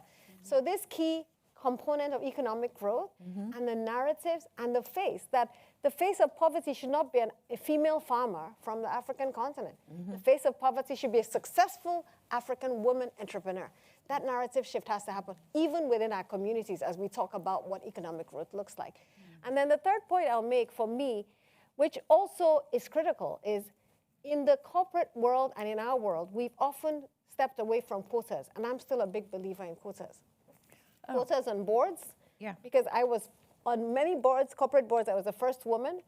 And it would not have happened if there was not a stock exchange defining that there had to be a quota. And this was a man, a Nigerian leader, Muslim leader, Lamido Sanusi, as the central bank governor, who said 30% of board seats on banks have to be held by women.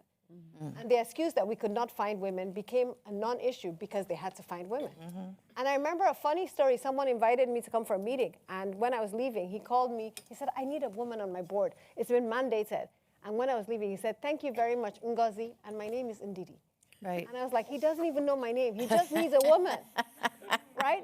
And this was a challenge. That pressure to find a woman meant that if we got in there, we brought others. And yet, we're stepping back on quotas, even in the United States, right? Yeah. We're stepping back on quotas in many, many contexts. And so for me, I really believe that is a first step because at the highest levels of boards, you get to make decisions. And for every board I've started, especially when I become the chair of the nomination committee, I make sure more women come in and women eventually become chairs. So I want to put that back on the table of a very tangible issue that we have to work together on. And then the final point is we do need more philanthropic funding that is catalytic. Yeah. But beyond starting new initiatives, we need to scale what works. And there are many examples of initiatives that are working today, leveraging innovation and technology to address the biases, to address the narratives, to galvanize funding for our work. And instead of working in silos to scale our work, we need to be clear about what is not working and scale what works. And at the One Campaign, we're very committed to working with many of you to do that. Thank you. Thank you. That was great. So Stephanie, maybe you can talk for a minute about the UN, connecting UN institutions with civil society. What do you see the role of the UN? What do you think is most important in this moment to advance gender equality and also, frankly, to help reinvigorate multilateralism, which seems to me at best in intensive care? I'm sorry to say, but that's sort of how it feels these days. Thank you, Karen. Thank you so much to the Center for Global Development. It's really wonderful to be with you all here today. So for those of you who are unfamiliar with the UN Foundation, our name is confusing because we are neither the UN nor a traditional philanthropic foundation. We are an independent nonprofit organization that works closely with the UN and diverse partners to foster global cooperation. And it's a really important question in this moment, if multilateralism is indeed in the ICU. We believe fundamentally that the UN has an essential role in strengthening multilateral cooperation to advance gender equality. And at this moment, when both are under threat, we went back into our history to understand and learn what happened then to help us now. So with this, we launched a multimedia research project on the 50-year relationship between the global women's and feminist movement and the UN from 1975 to the present day, called Where the Future Was Built, which brings our vivid history to life through archival videos, photos, artifacts, and stories.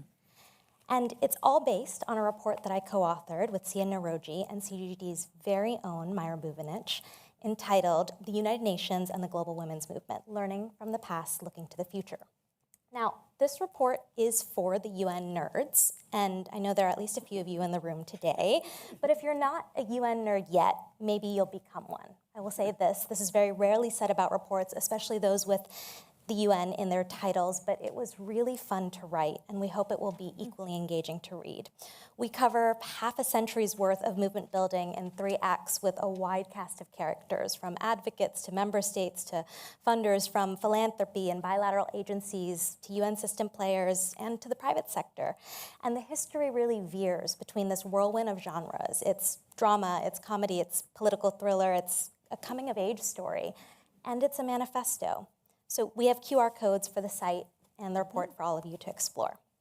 And with the support of the Gates Foundation, we undertook a really extensive literature review. We conducted interviews with movement elders and youth leaders, and we scoured the UN, Ford, and Rockefeller Foundation archives, poring over carbon copy memos, faded faxes, marked up conference documents, and just piles of news clippings.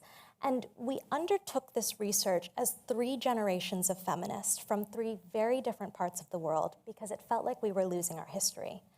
Too often, advocacy today can feel ahistorical and disconnected from the achievements and the hope of the past and the lessons learned that can help us forge the future. Youth advocates in particular feel pretty distanced from the movement elders who have fought before them. And our research really seeks to bridge this gap so that we can understand how women's and feminist movements use the UN to change the world and how we might do that again.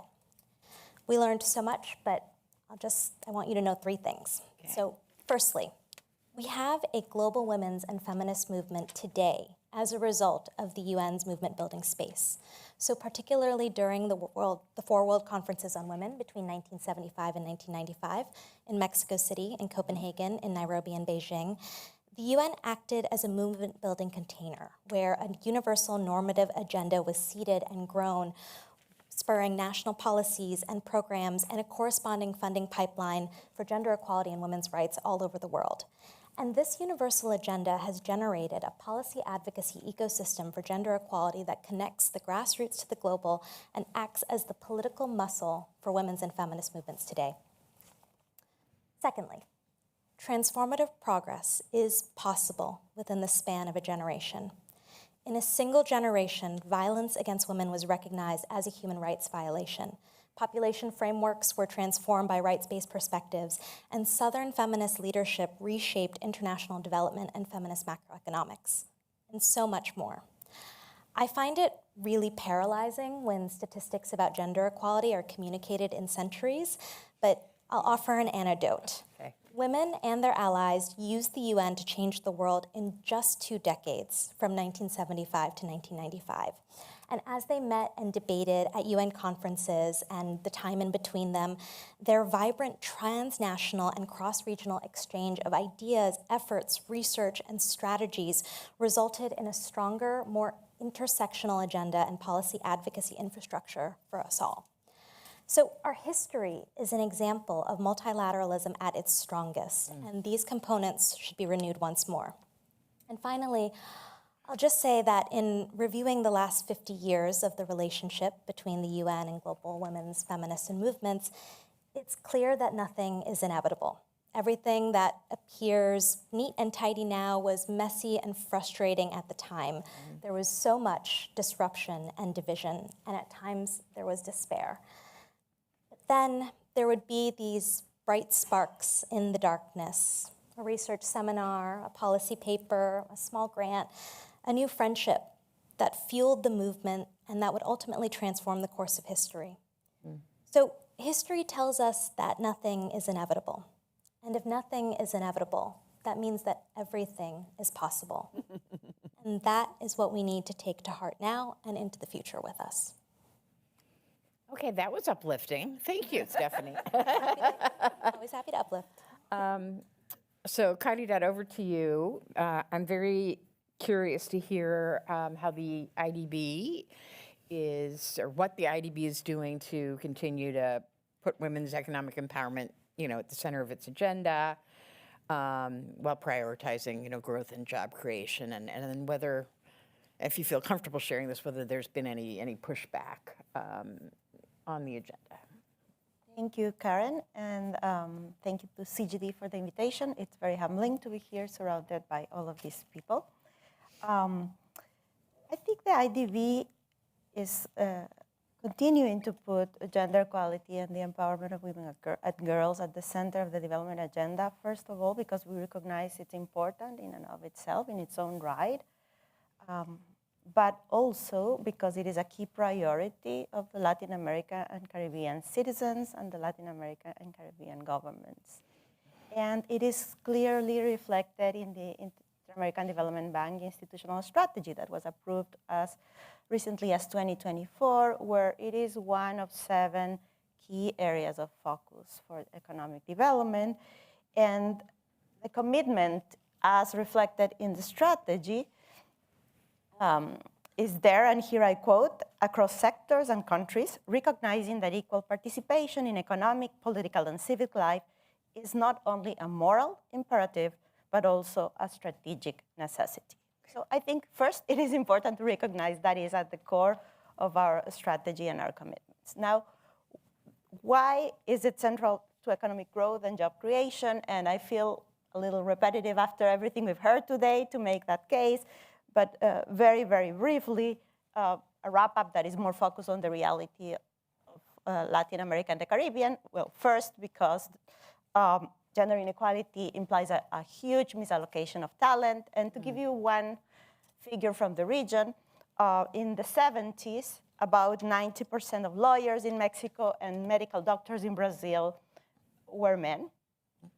If we go to 2010, those numbers had gone down to approximately 60%.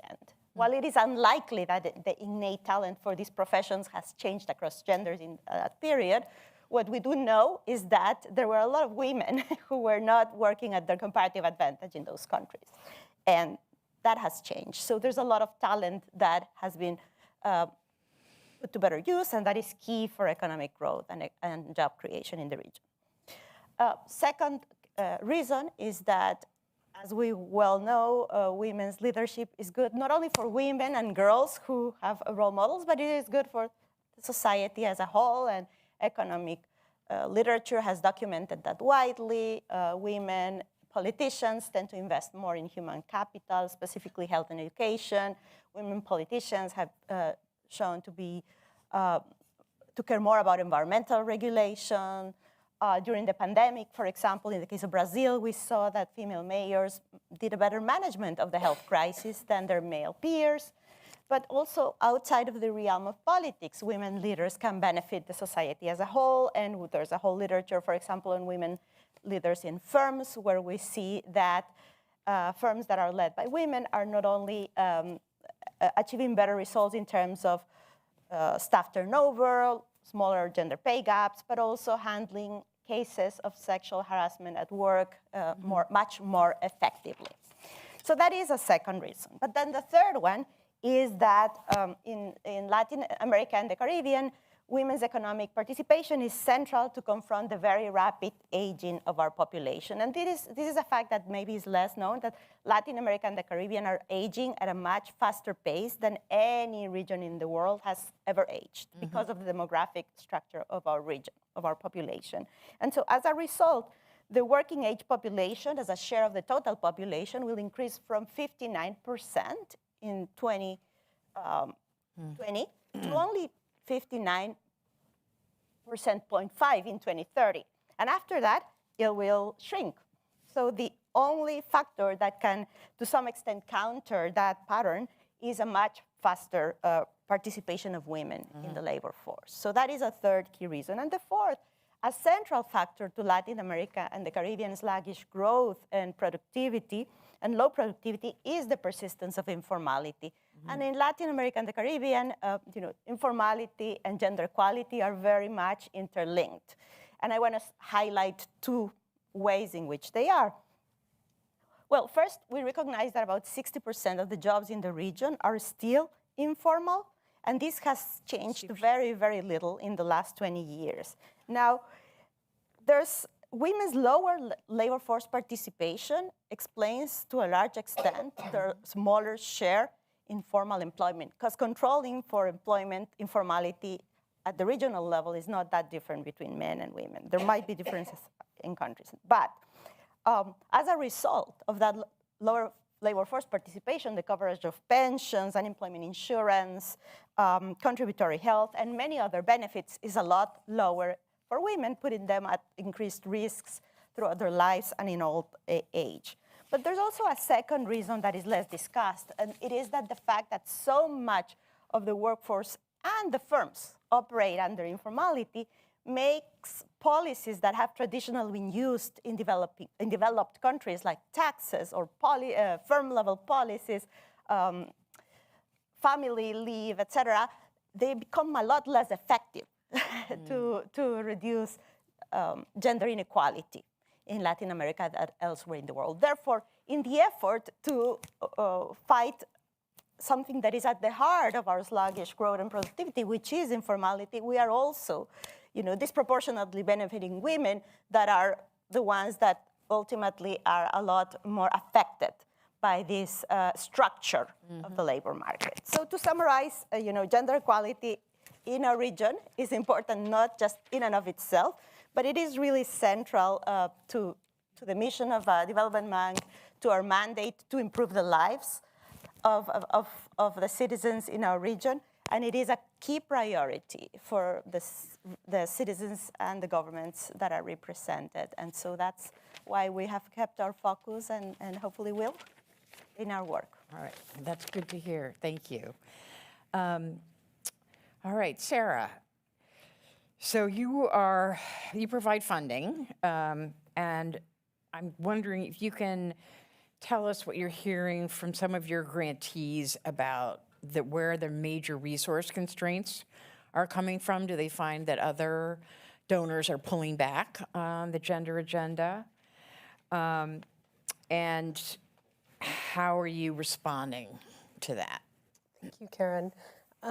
So I will say from the outset, my portfolio at the Hewlett Foundation focuses on the intersection of macroeconomics and women's rights in East and West Africa. So the perspective that I bring is really sort of funding organizations on the continent, what it's looking like now, and also who are the types of organizations that we fund. So when we started this area of work approximately 5 years ago, we were really looking at some of the intersections that we've been talking about all day, right? So bridging the gap between core economic justice organizations on the continent and women's rights organizations to build out these bridges between those who are looking at more traditional concerns like tax justice or debt justice and women's rights organizations that had focused more traditionally maybe in microeconomic areas or even more so on women's health or gender-based violence, and really strengthening them to work with each other at the intersection of gender and macroeconomics. And so the question is really sort of, how do you support an ecosystem of these organizations and the connections that they have with each other at the regional and national level? And really sort of the funding gaps have affected these organizations quite dramatically, especially the reduction in ODA, and in particular, some traditional funders in the women's rights space, like the shift in Dutch funding, right? But I think there's a lot of, I would say, optimism and resilience in Africa that I do not see in countries in the global north. Just to say, I'm not seeing it from the US, but I came from Europe last week. I was in London and then Berlin. And the shift is quite dramatic, and the sense of pessimism, I guess, is quite stark, whereas I travel in Africa quite often, and there's a sense of ownership over the development agenda in African organizations, whether on the economic justice side, whether on the women's rights side, that really is uplifting, even though there is a reduction in resources, right? So sort of philanthropy, and in particular Hewlett, is very sort of focused on providing general operating support, flexible support. This year, I've seen a lot of flexibility in how we're supporting existing partners, both in trying to make sure they can bridge the gaps that we're seeing in ODA, but also the realization that organizations should not be dependent on philanthropic support, and in particular, philanthropic support from the global north. And organizations are really thinking about their own sustainability differently, whether it is new models of revenue generation for themselves, sort of whether it is looking at African philanthropy, remittances, partnerships with the private sector, all of that, but also building the resilience within their own ecosystems, because this is an agenda that they want to carry forward themselves, and it's not a donor-driven agenda, right? It's not a donor-driven agenda on either side, and I mean either side by looking at the intersection of economic justice or sort of women's rights, but thinking about issues like debt, right? So debt is a huge issue in Africa. Most of the public spending that has been pulled out by the reduction in ODAs affecting, for example, the health sector, right, and women's health in particular. But as they look at other avenues of domestic revenue mobilization, where will these resources go? A lot of it is going to debt servicing. And so the question becomes, how do you bring in citizens' voices and women's voices in particular as these decisions are getting made?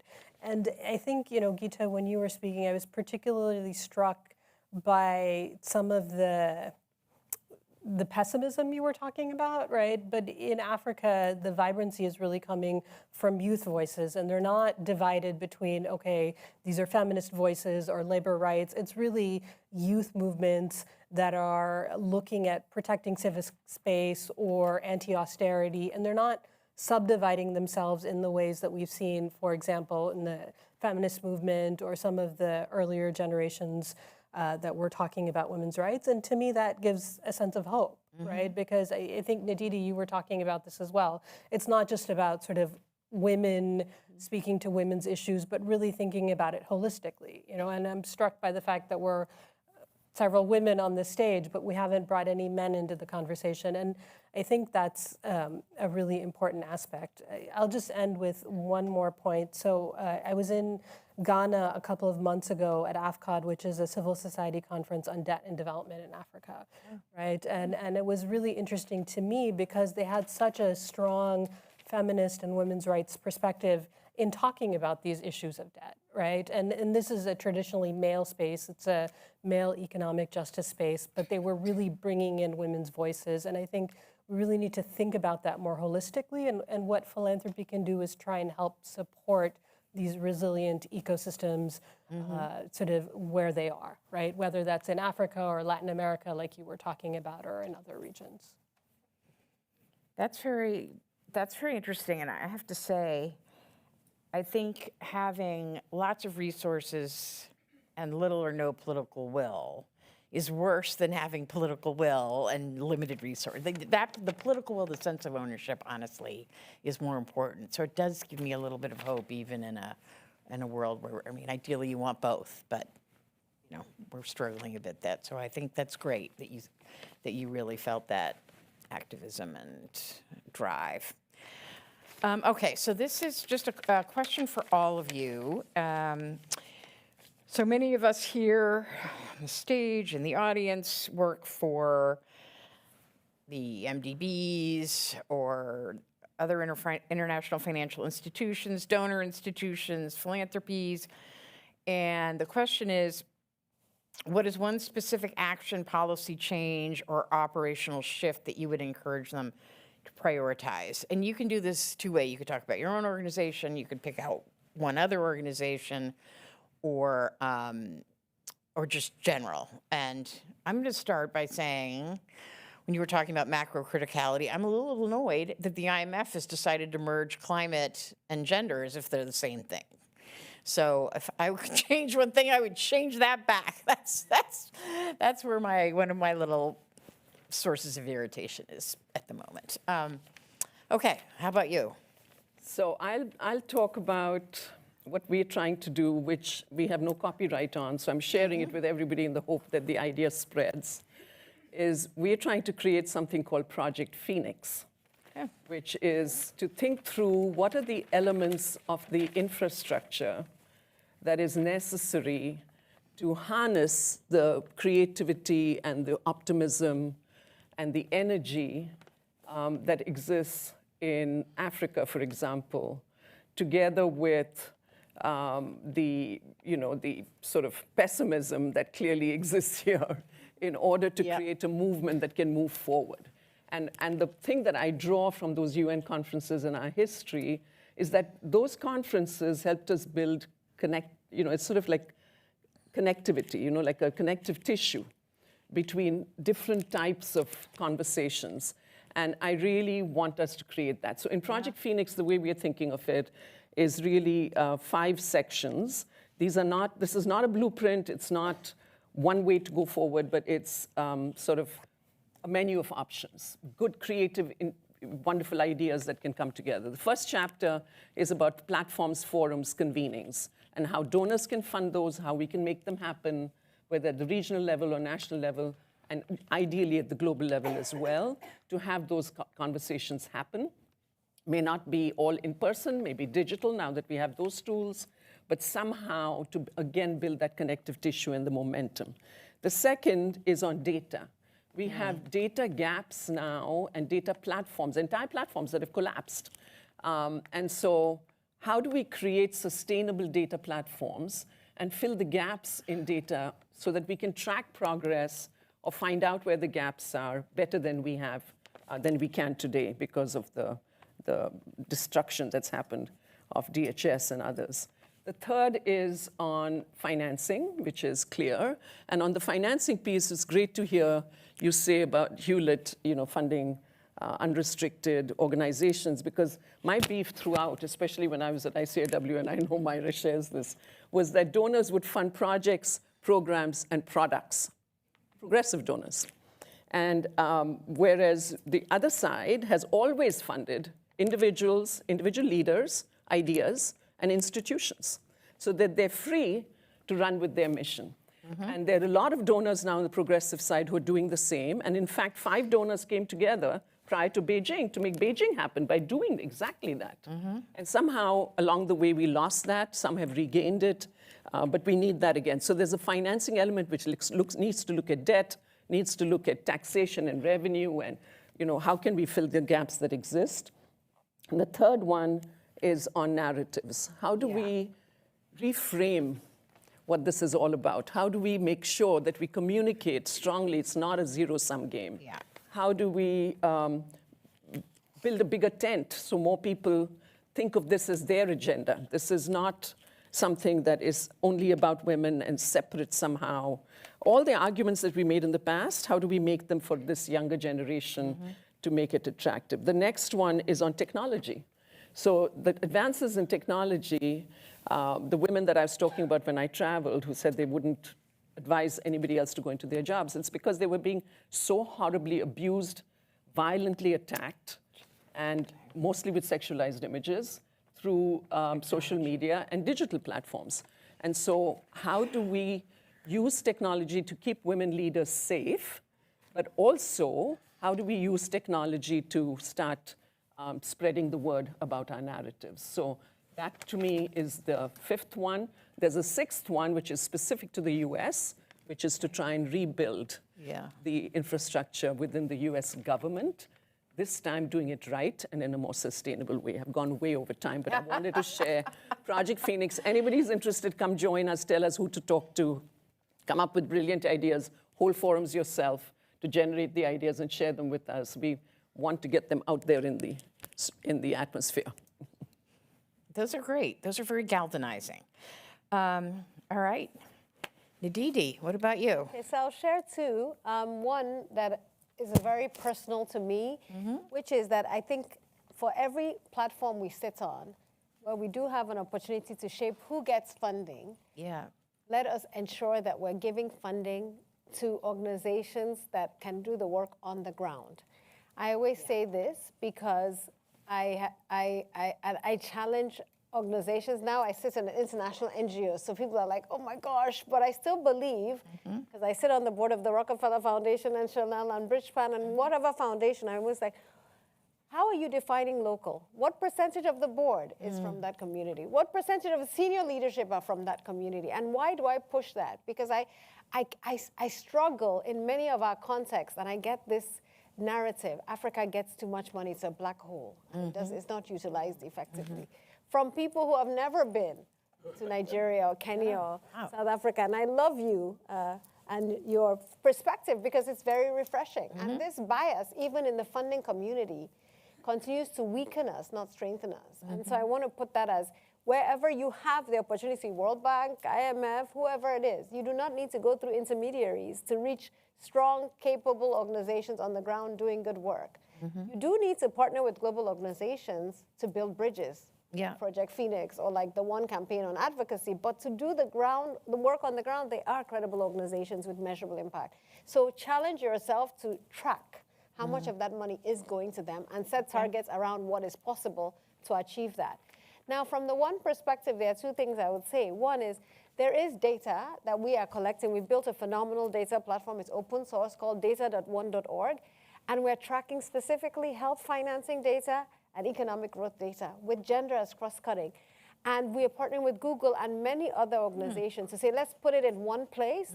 And we've just launched a health data agent. Why I'm saying that is because oftentimes we don't realize, and we need to do a better job, what exists and what we can do better together. And there are many of these other platforms emerging. And then one final request or action point is that for me, as we are thinking about 2026, there are a few galvanizing moments. And while we might want to create new moments, we do have South Africa transferring the G20 to the US. How will the US show up? And how will many of you show up to shape what the G20 agenda is? France is hosting the G7. How can we show up? Okay. As opposed to creating other parallel initiatives, we must show up in these forums with an agenda that protects the interests of the most vulnerable, ensures equity and justice, and fights alongside. And I can go on, but there are many platforms. The Munich Security Conference, I went for the first time this year. I did not see many women, right? Guess what? There were lots of powerful men, and deals were getting done. So in those rooms, we need to be there. And I think for me, I went to one women's dinner for parliamentarians, and they are asking for support, and they have resources. So I'm asking for us as a community, and one is very happy to help, to partner. Wherever we have a place, a seat at the table, let us bring others into those seats and into those spaces. And we have recognized we have to leverage those spaces to fight for the vulnerable, to fight for justice and equity, to fight for life-saving medicines and humanitarian, and to demonstrate a return on investment on working with us and speak that language, because that language counts. At the Munich Security Conference, I had a dollar bill. It said $103. And I was handing it out on every panel I was on. And everyone's like, she's sharing money. And it was actually a dollar bill. But behind it said, investing $1 today in development saves you $103 in defense. Right? And that was my brilliant team that came up with that. But guess what? Everybody wanted my dollars. And I was happy to share them. And you could then scan the QR code and go to the data. But it started planting a seed in people's minds. Yes, we can talk about making deals on defense, but really, investing in women is the best form of defense. Investing in healthy lives is the best form of defense. Investing in jobs is the best form of defense. And changing that narrative and speaking that language opens doors. And let's do more of that together. Thanks. That's great. Thank you. Stephanie, what about you? What do you think?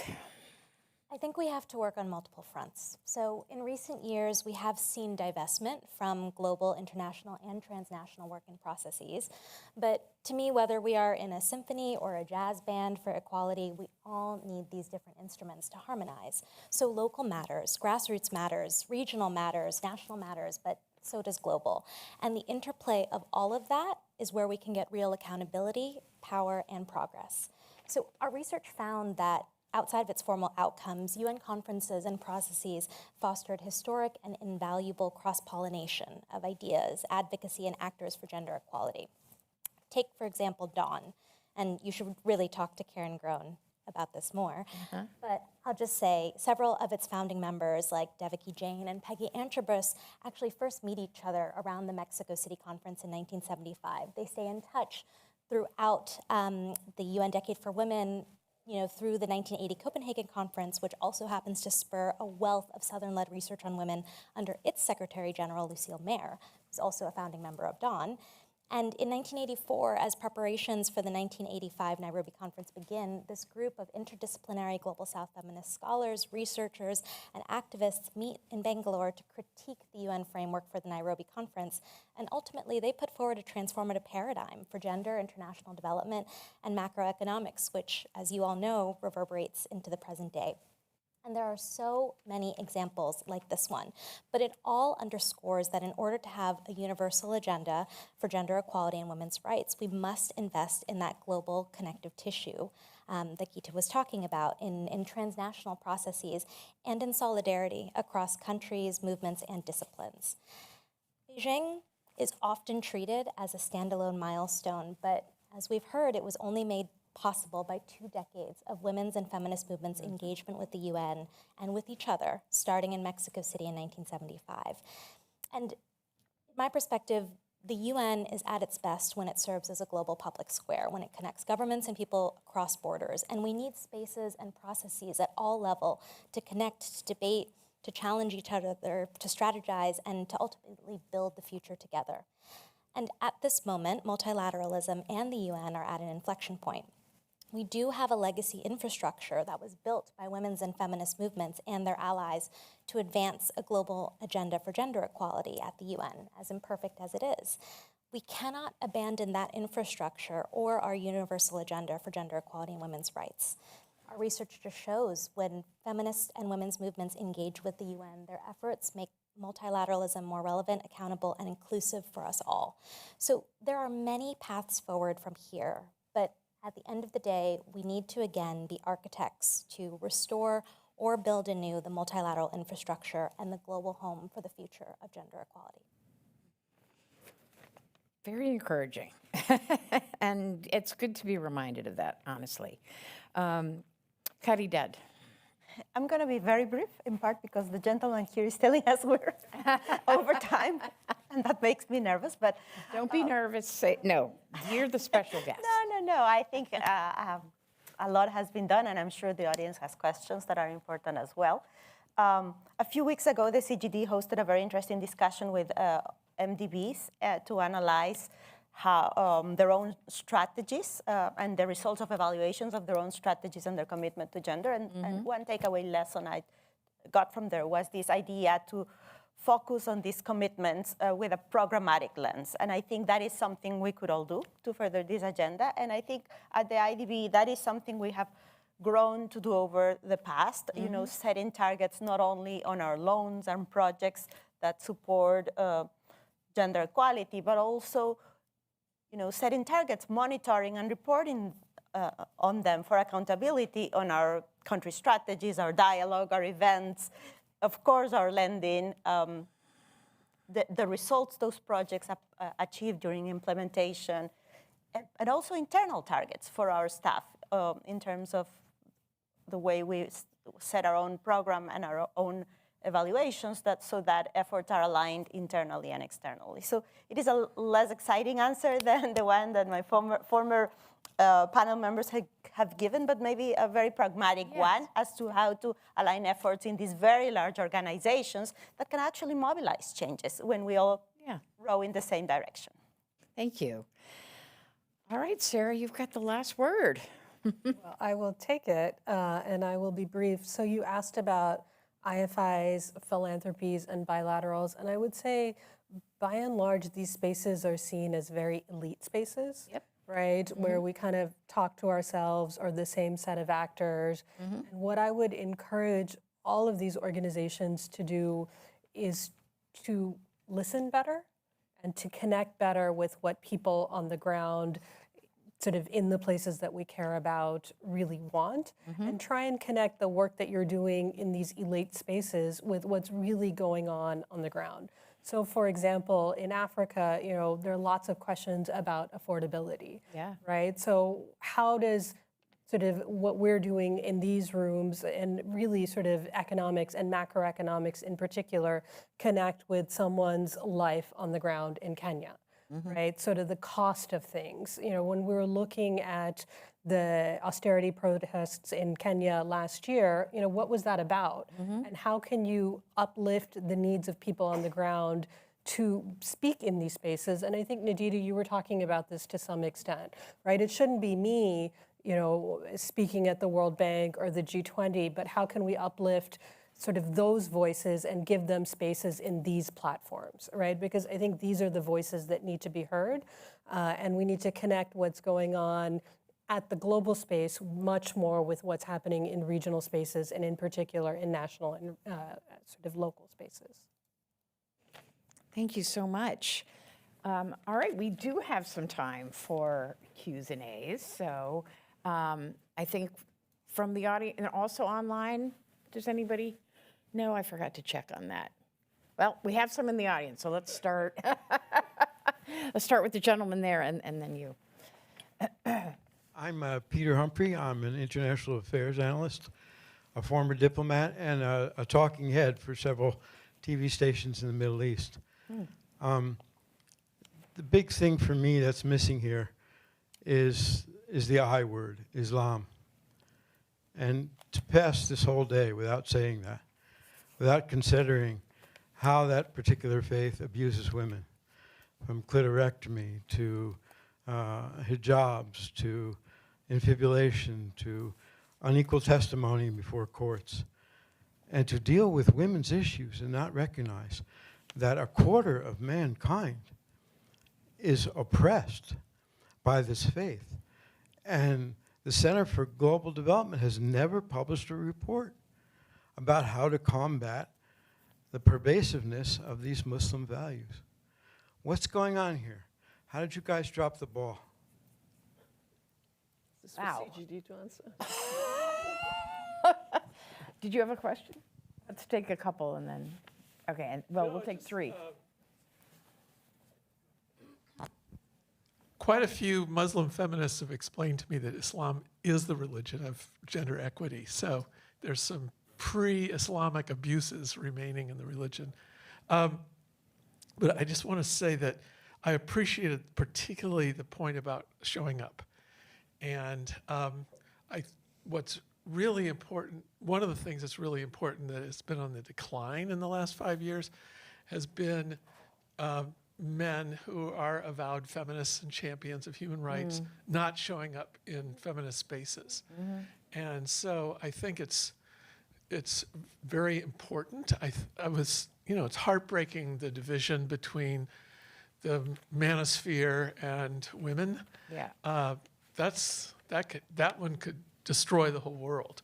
So it's really time to come up with strategies to have more men who champion, the old saying, men of quality stand for equality. But it's not just equality. It's like we have to fight injustice and show up for that. And so any recommendations that these folks have, it's really good.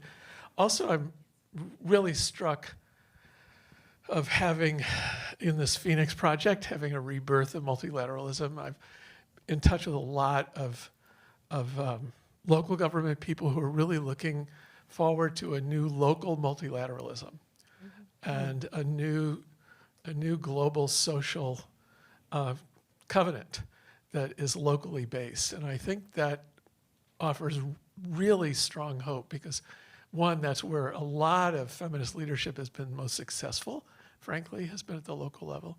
So that's what I'm taking away from this discussion. Thank you. All right, last, I think we just have time for one more. Thank you, great panel. My name is Cynthia. I work for the West African Development Bank. So first of all, I wanted to talk about the resilience that you mentioned. It was quite unfortunate the way things went regarding the funding and the closing of agencies. But in a way, I am kind of glad that it did because at some point we had to stop with the aid, with the giving.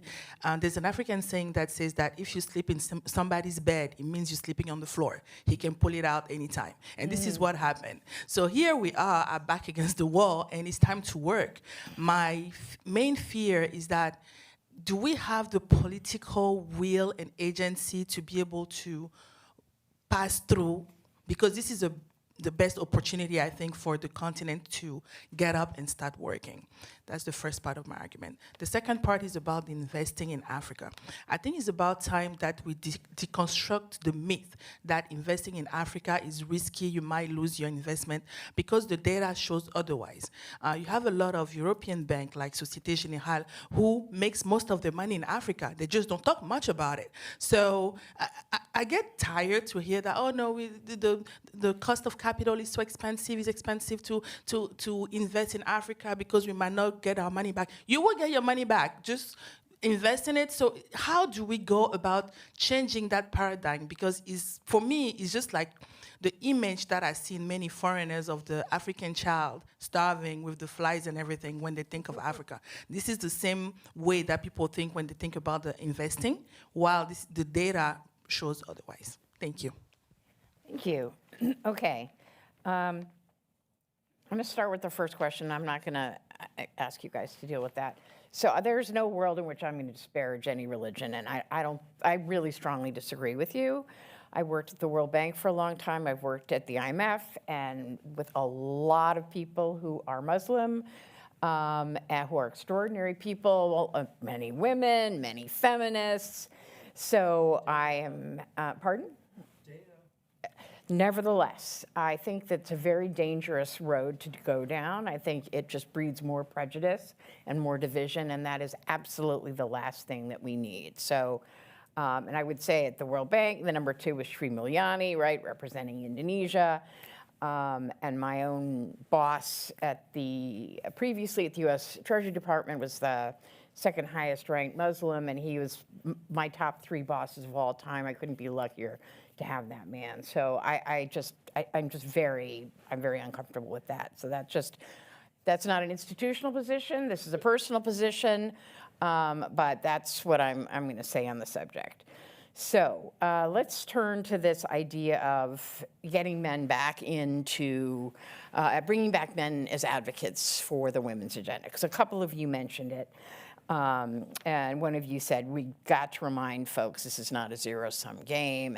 And I was thinking as well, when you were talking about jobs and the importance of jobs, that when I was working at the World Bank on the first gender strategy, part of it was on participation in the workforce. And it was interesting that in countries where the workforces were growing really slowly, where they were stagnant, there was much more resistance among, in many cases, the men who were in the other executive directors' offices, because they felt like it was a zero-sum game. You know, are you telling, I'm going to have to choose whether a woman gets this job or a man gets this job, right? Whereas in other for other offices or countries and shareholders, it was much easier to make the case that absolutely no. I mean, you want a really vibrant, dynamic workforce, and bringing women into the workforce, well, you know, it's the lift all boats kind of a thing. So I think that's an important question, and I do wonder a little bit today in the United States if all of these affordability challenges, somehow this isn't getting wrapped in with the backlash of it's kind of more an us versus them situation. Anyway, so please. Yeah, so just to start off with the Muslim points, Nigeria is 50% Muslim, as you know. Yes. But I was just in Riyadh for the first time for the Fortune Global Conference, and I was very amazed that the minister stood up and said their 2030 agenda was actually to address the gender inequities in the workplace, and that they're currently at 37% of their workforce is female. And I had some very interesting discussions with young women investors, you know, who are still facing a bit of backlash. People say, why don't you get married? But they're investing in other women businesses and innovating. I left. I left with a lot of hope about even countries that we've kind of stigmatized as being quite narrow. And so I just wanted to mention that there is some positive development in some of these countries, and it takes going to see that development to understand and appreciate that women are fighting and they're united in many fronts. In terms of the male agenda, I would say we have a lot of work to do. In fact, when Melinda gave her first set of grants to organizations under Pivotal Ventures, I met the male one guy who got a grant from her and at the cocktail in DC. Yes, and I asked him, I said, how come you got a grant? And he said, well, he actually works because I said, what is the feedback you're getting from men? And he said, most men I talk to who are in the workplace say that they don't feel seen in the workplace, especially in women-dominated environments. And I was like, they don't feel seen? Like, everything he told me is what I hear women saying, which underscores what you've said, Gita, that there is a miscommunication, that we're still oftentimes pitted against each other, that we are not providing the safe spaces for both genders, and that honestly, from where I sit and how I do it in my context is I always start with, do you have daughters? When I have men in the room, I say, do you have daughters? That breaks down even the most, like, so you have a daughter and you wouldn't let your daughter achieve her highest potential. Oh, I want my daughter to achieve her highest potential. Then what about your wife? You know, so your daughter can, but your wife can't. And there's this double standard in their mindset, or the woman in your office can't. But I think meeting people where they are, leveraging data, leveraging this concept of there's more space at the table, let's grow the pie, is critical. Because at the beginning of this year, I was at WEF, and the Edelman was on my panel, and he released the Edelman barometer. Many of you have seen the data. Trust is at a lowest point. And 51% of white men feel so aggrieved that they will take on violence because they cannot buy a home at the age their sons bought homes. They cannot, like, I think their fathers might have bought homes at 30. They have to wait till 37. there's data that they're using to justify why so aggrieved that they'll pick up weapons. This is an economic issue that if we do not demonstrate as people who care about us rising together, that there's enough space at the table for men and women, we can create jobs for both of us. There's enough space for black women and white women. I want to underscore that division, which I have felt very much coming into America, and my mom happens to be white. There's enough space for black women and white women to rise together, that we don't have to be pitted against each other. I think that mindset shift has to happen, and we have to have those honest conversations, which often feel very uncomfortable in many contexts. I'll leave it at that. I want to make sure we get to the last question. Does anyone want to talk about the sort of issue around the aid reduction, being kicked out of the bed? Is it better to try to be building your own bed, even if you don't have a lot of money? Like, how would you see that? And then, and thoughts on investment as well. Yes, so Sarah? Maybe I can just respond to your question. This sense of optimism that you express, that's what I'm seeing as well when I travel in Africa, that people are really excited, and from a multiplicity of swaths of society, of having that control over their own development agenda. In terms of the political will and sort of how that plays out, I think that's an open question, and it may be different in different contexts. But that sense of optimism and excitement, I would say it's pretty pervasive as I've been traveling around the continent, especially sort of later this year. And in terms of the question on cost of capital, I think that's really interesting because we do see investment in Africa. We see a lot of Middle Eastern money going into Africa. We see a lot of Chinese money going into Africa. With all of the, concerning aspects of that, there's a lot of money going into Africa. But the narrative about the cost of capital, especially in the global north, I do think needs to shift.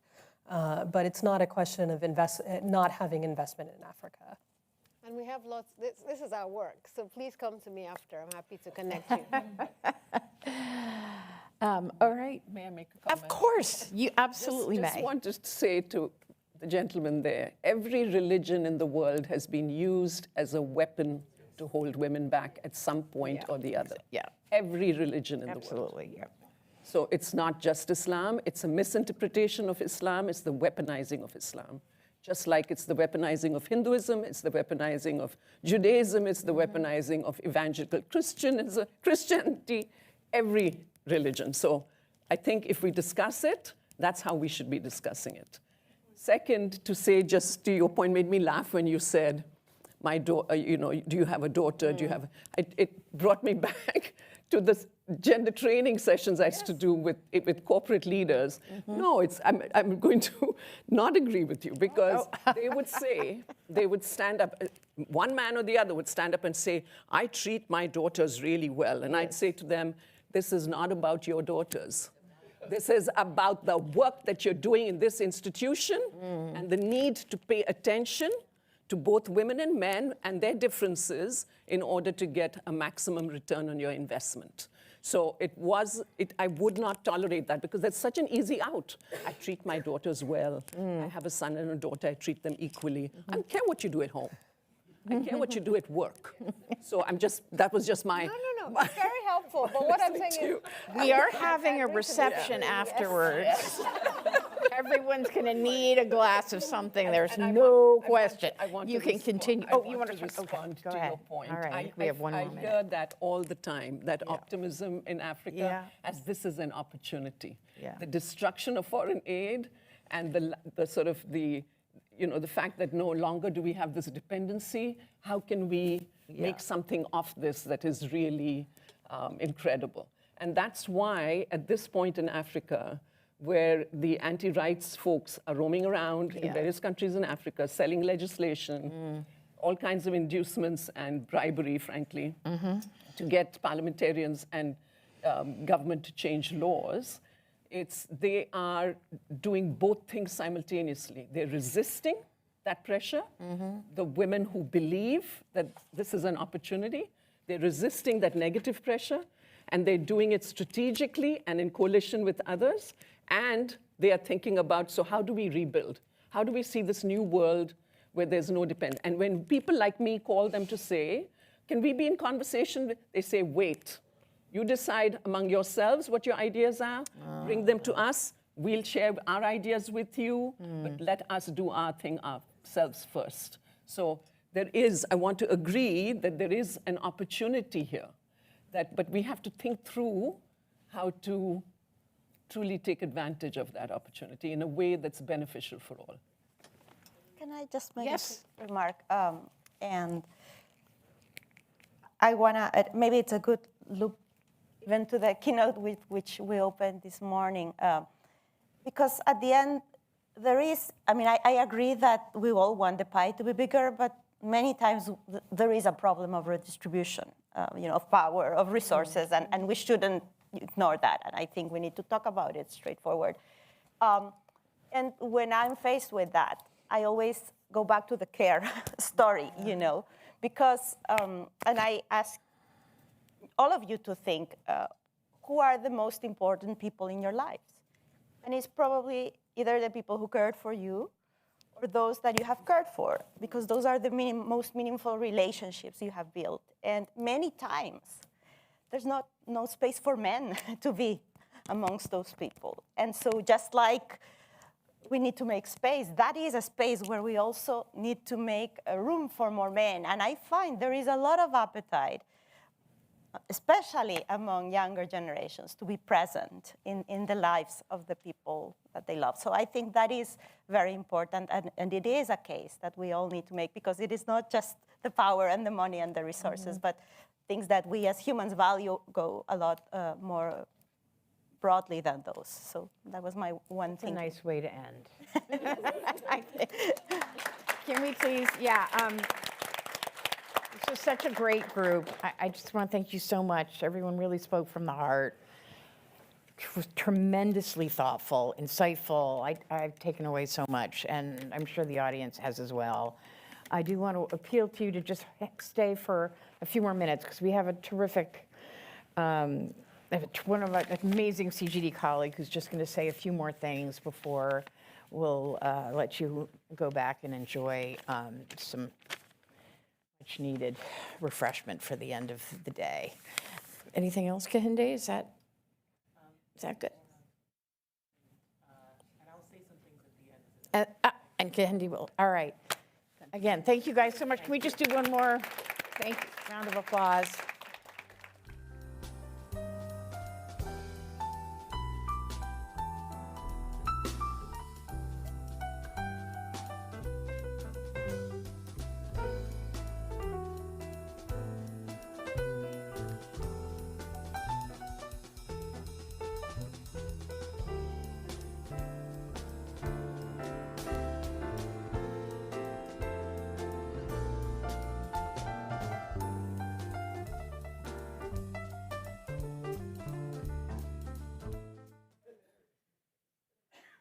Okay, thank you so much for still being here. I am not Alexia Latorciu. I am Ishani Kanpal. I'm a senior fellow here, and I'm the person between you and the reception. I understand that, so I will get out of your way as soon as I can.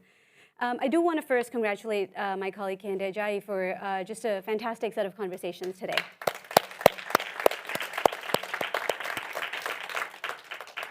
I also want to add to the appreciation of Nancy Birdsall. I came to CGD a little under 3 years back, well after she retired from the presidency of it. The first time I met Nancy, I'm a woman development economist, I well understand the impact of Nancy on the profession, both through her scholarship and her mentorship. So she walks into my office and she says, "Hi, you are Ishani, but you don't know who I am, do you?" And I think the overwhelm on my face showed her that I knew very much who she was. So thank you, Nancy, for your stewardship of the profession and for all of us who stand on your shoulders. And I did not make that up, I promise. I also think a hallmark of a good leader is in how well they set their institution up for after they leave. Nancy left us in great hands with Masood, who in turn has, I think, followed your footsteps in setting us up really well with Rachel Glenister, whose leadership, particularly in these last few days, has been a great sense of, a great source of strength to me personally. So I just wanted to take a moment to appreciate Rachel. On to today's topic.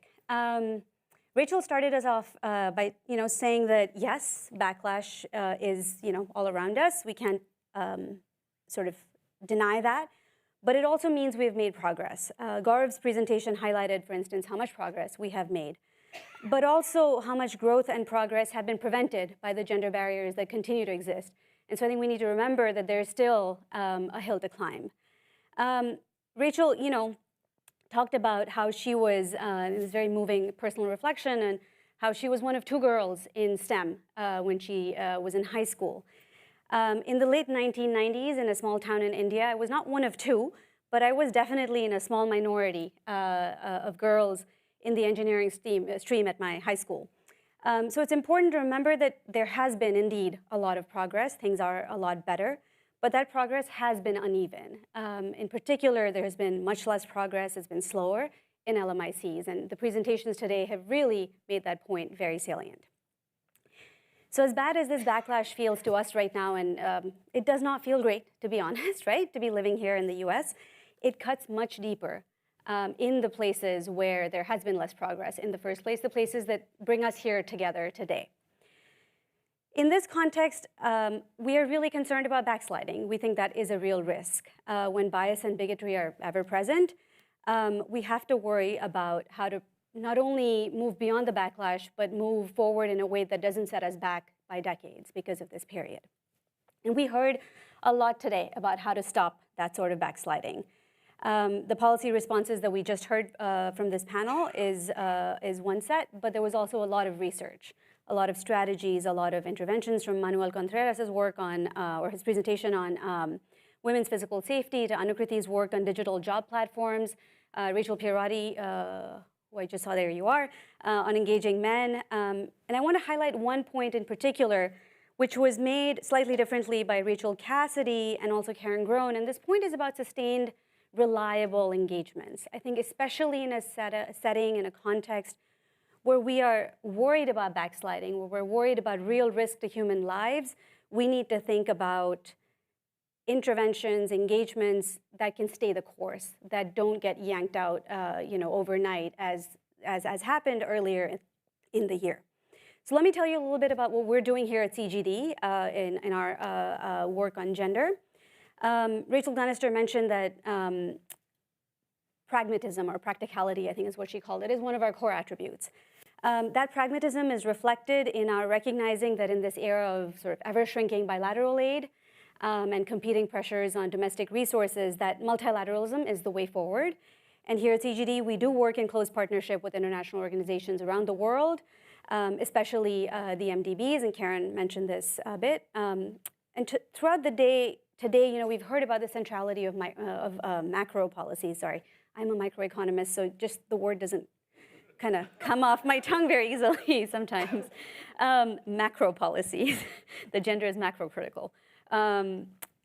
Over the course of this year, in partnership with engagement groups like the Women 20, CGD has worked to position care as a pillar of inclusive growth at the G20. Part of this is working to position unpaid care within future G20 targets on women's employment.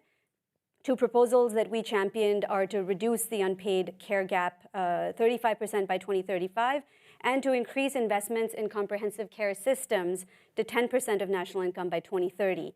These sorts of commitments are particularly important this year, as Ndidi sort of highlighted, the risk to this agenda next year under the US presidency of the G20.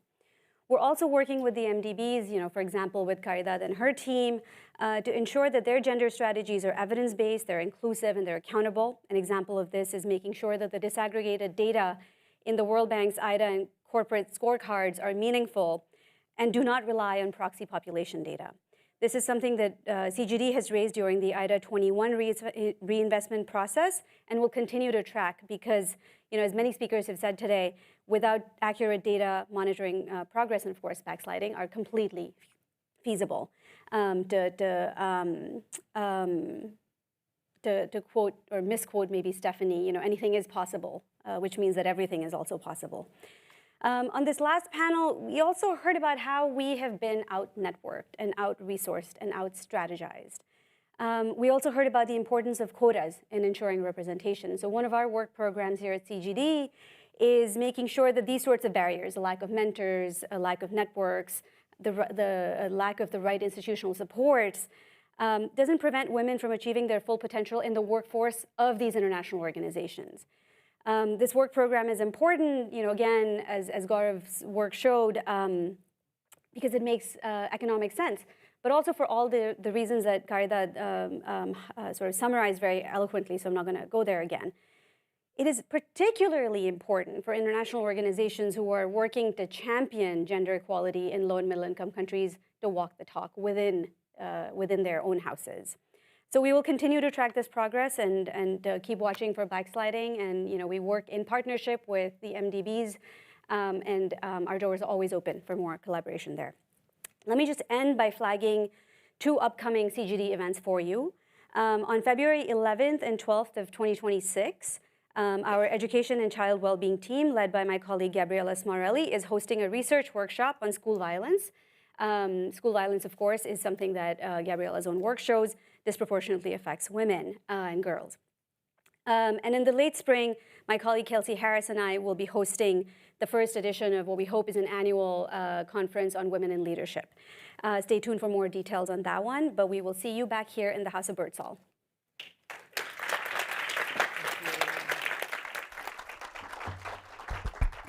Thank you, Ishani. And I'm going to end with one final big thank you to everyone. First of all, to all of you for being here. Many of you have come in from other places, and thank goodness that the flights were back up and running. And I really, really appreciate you taking the time to be with us here, for those of you online as well.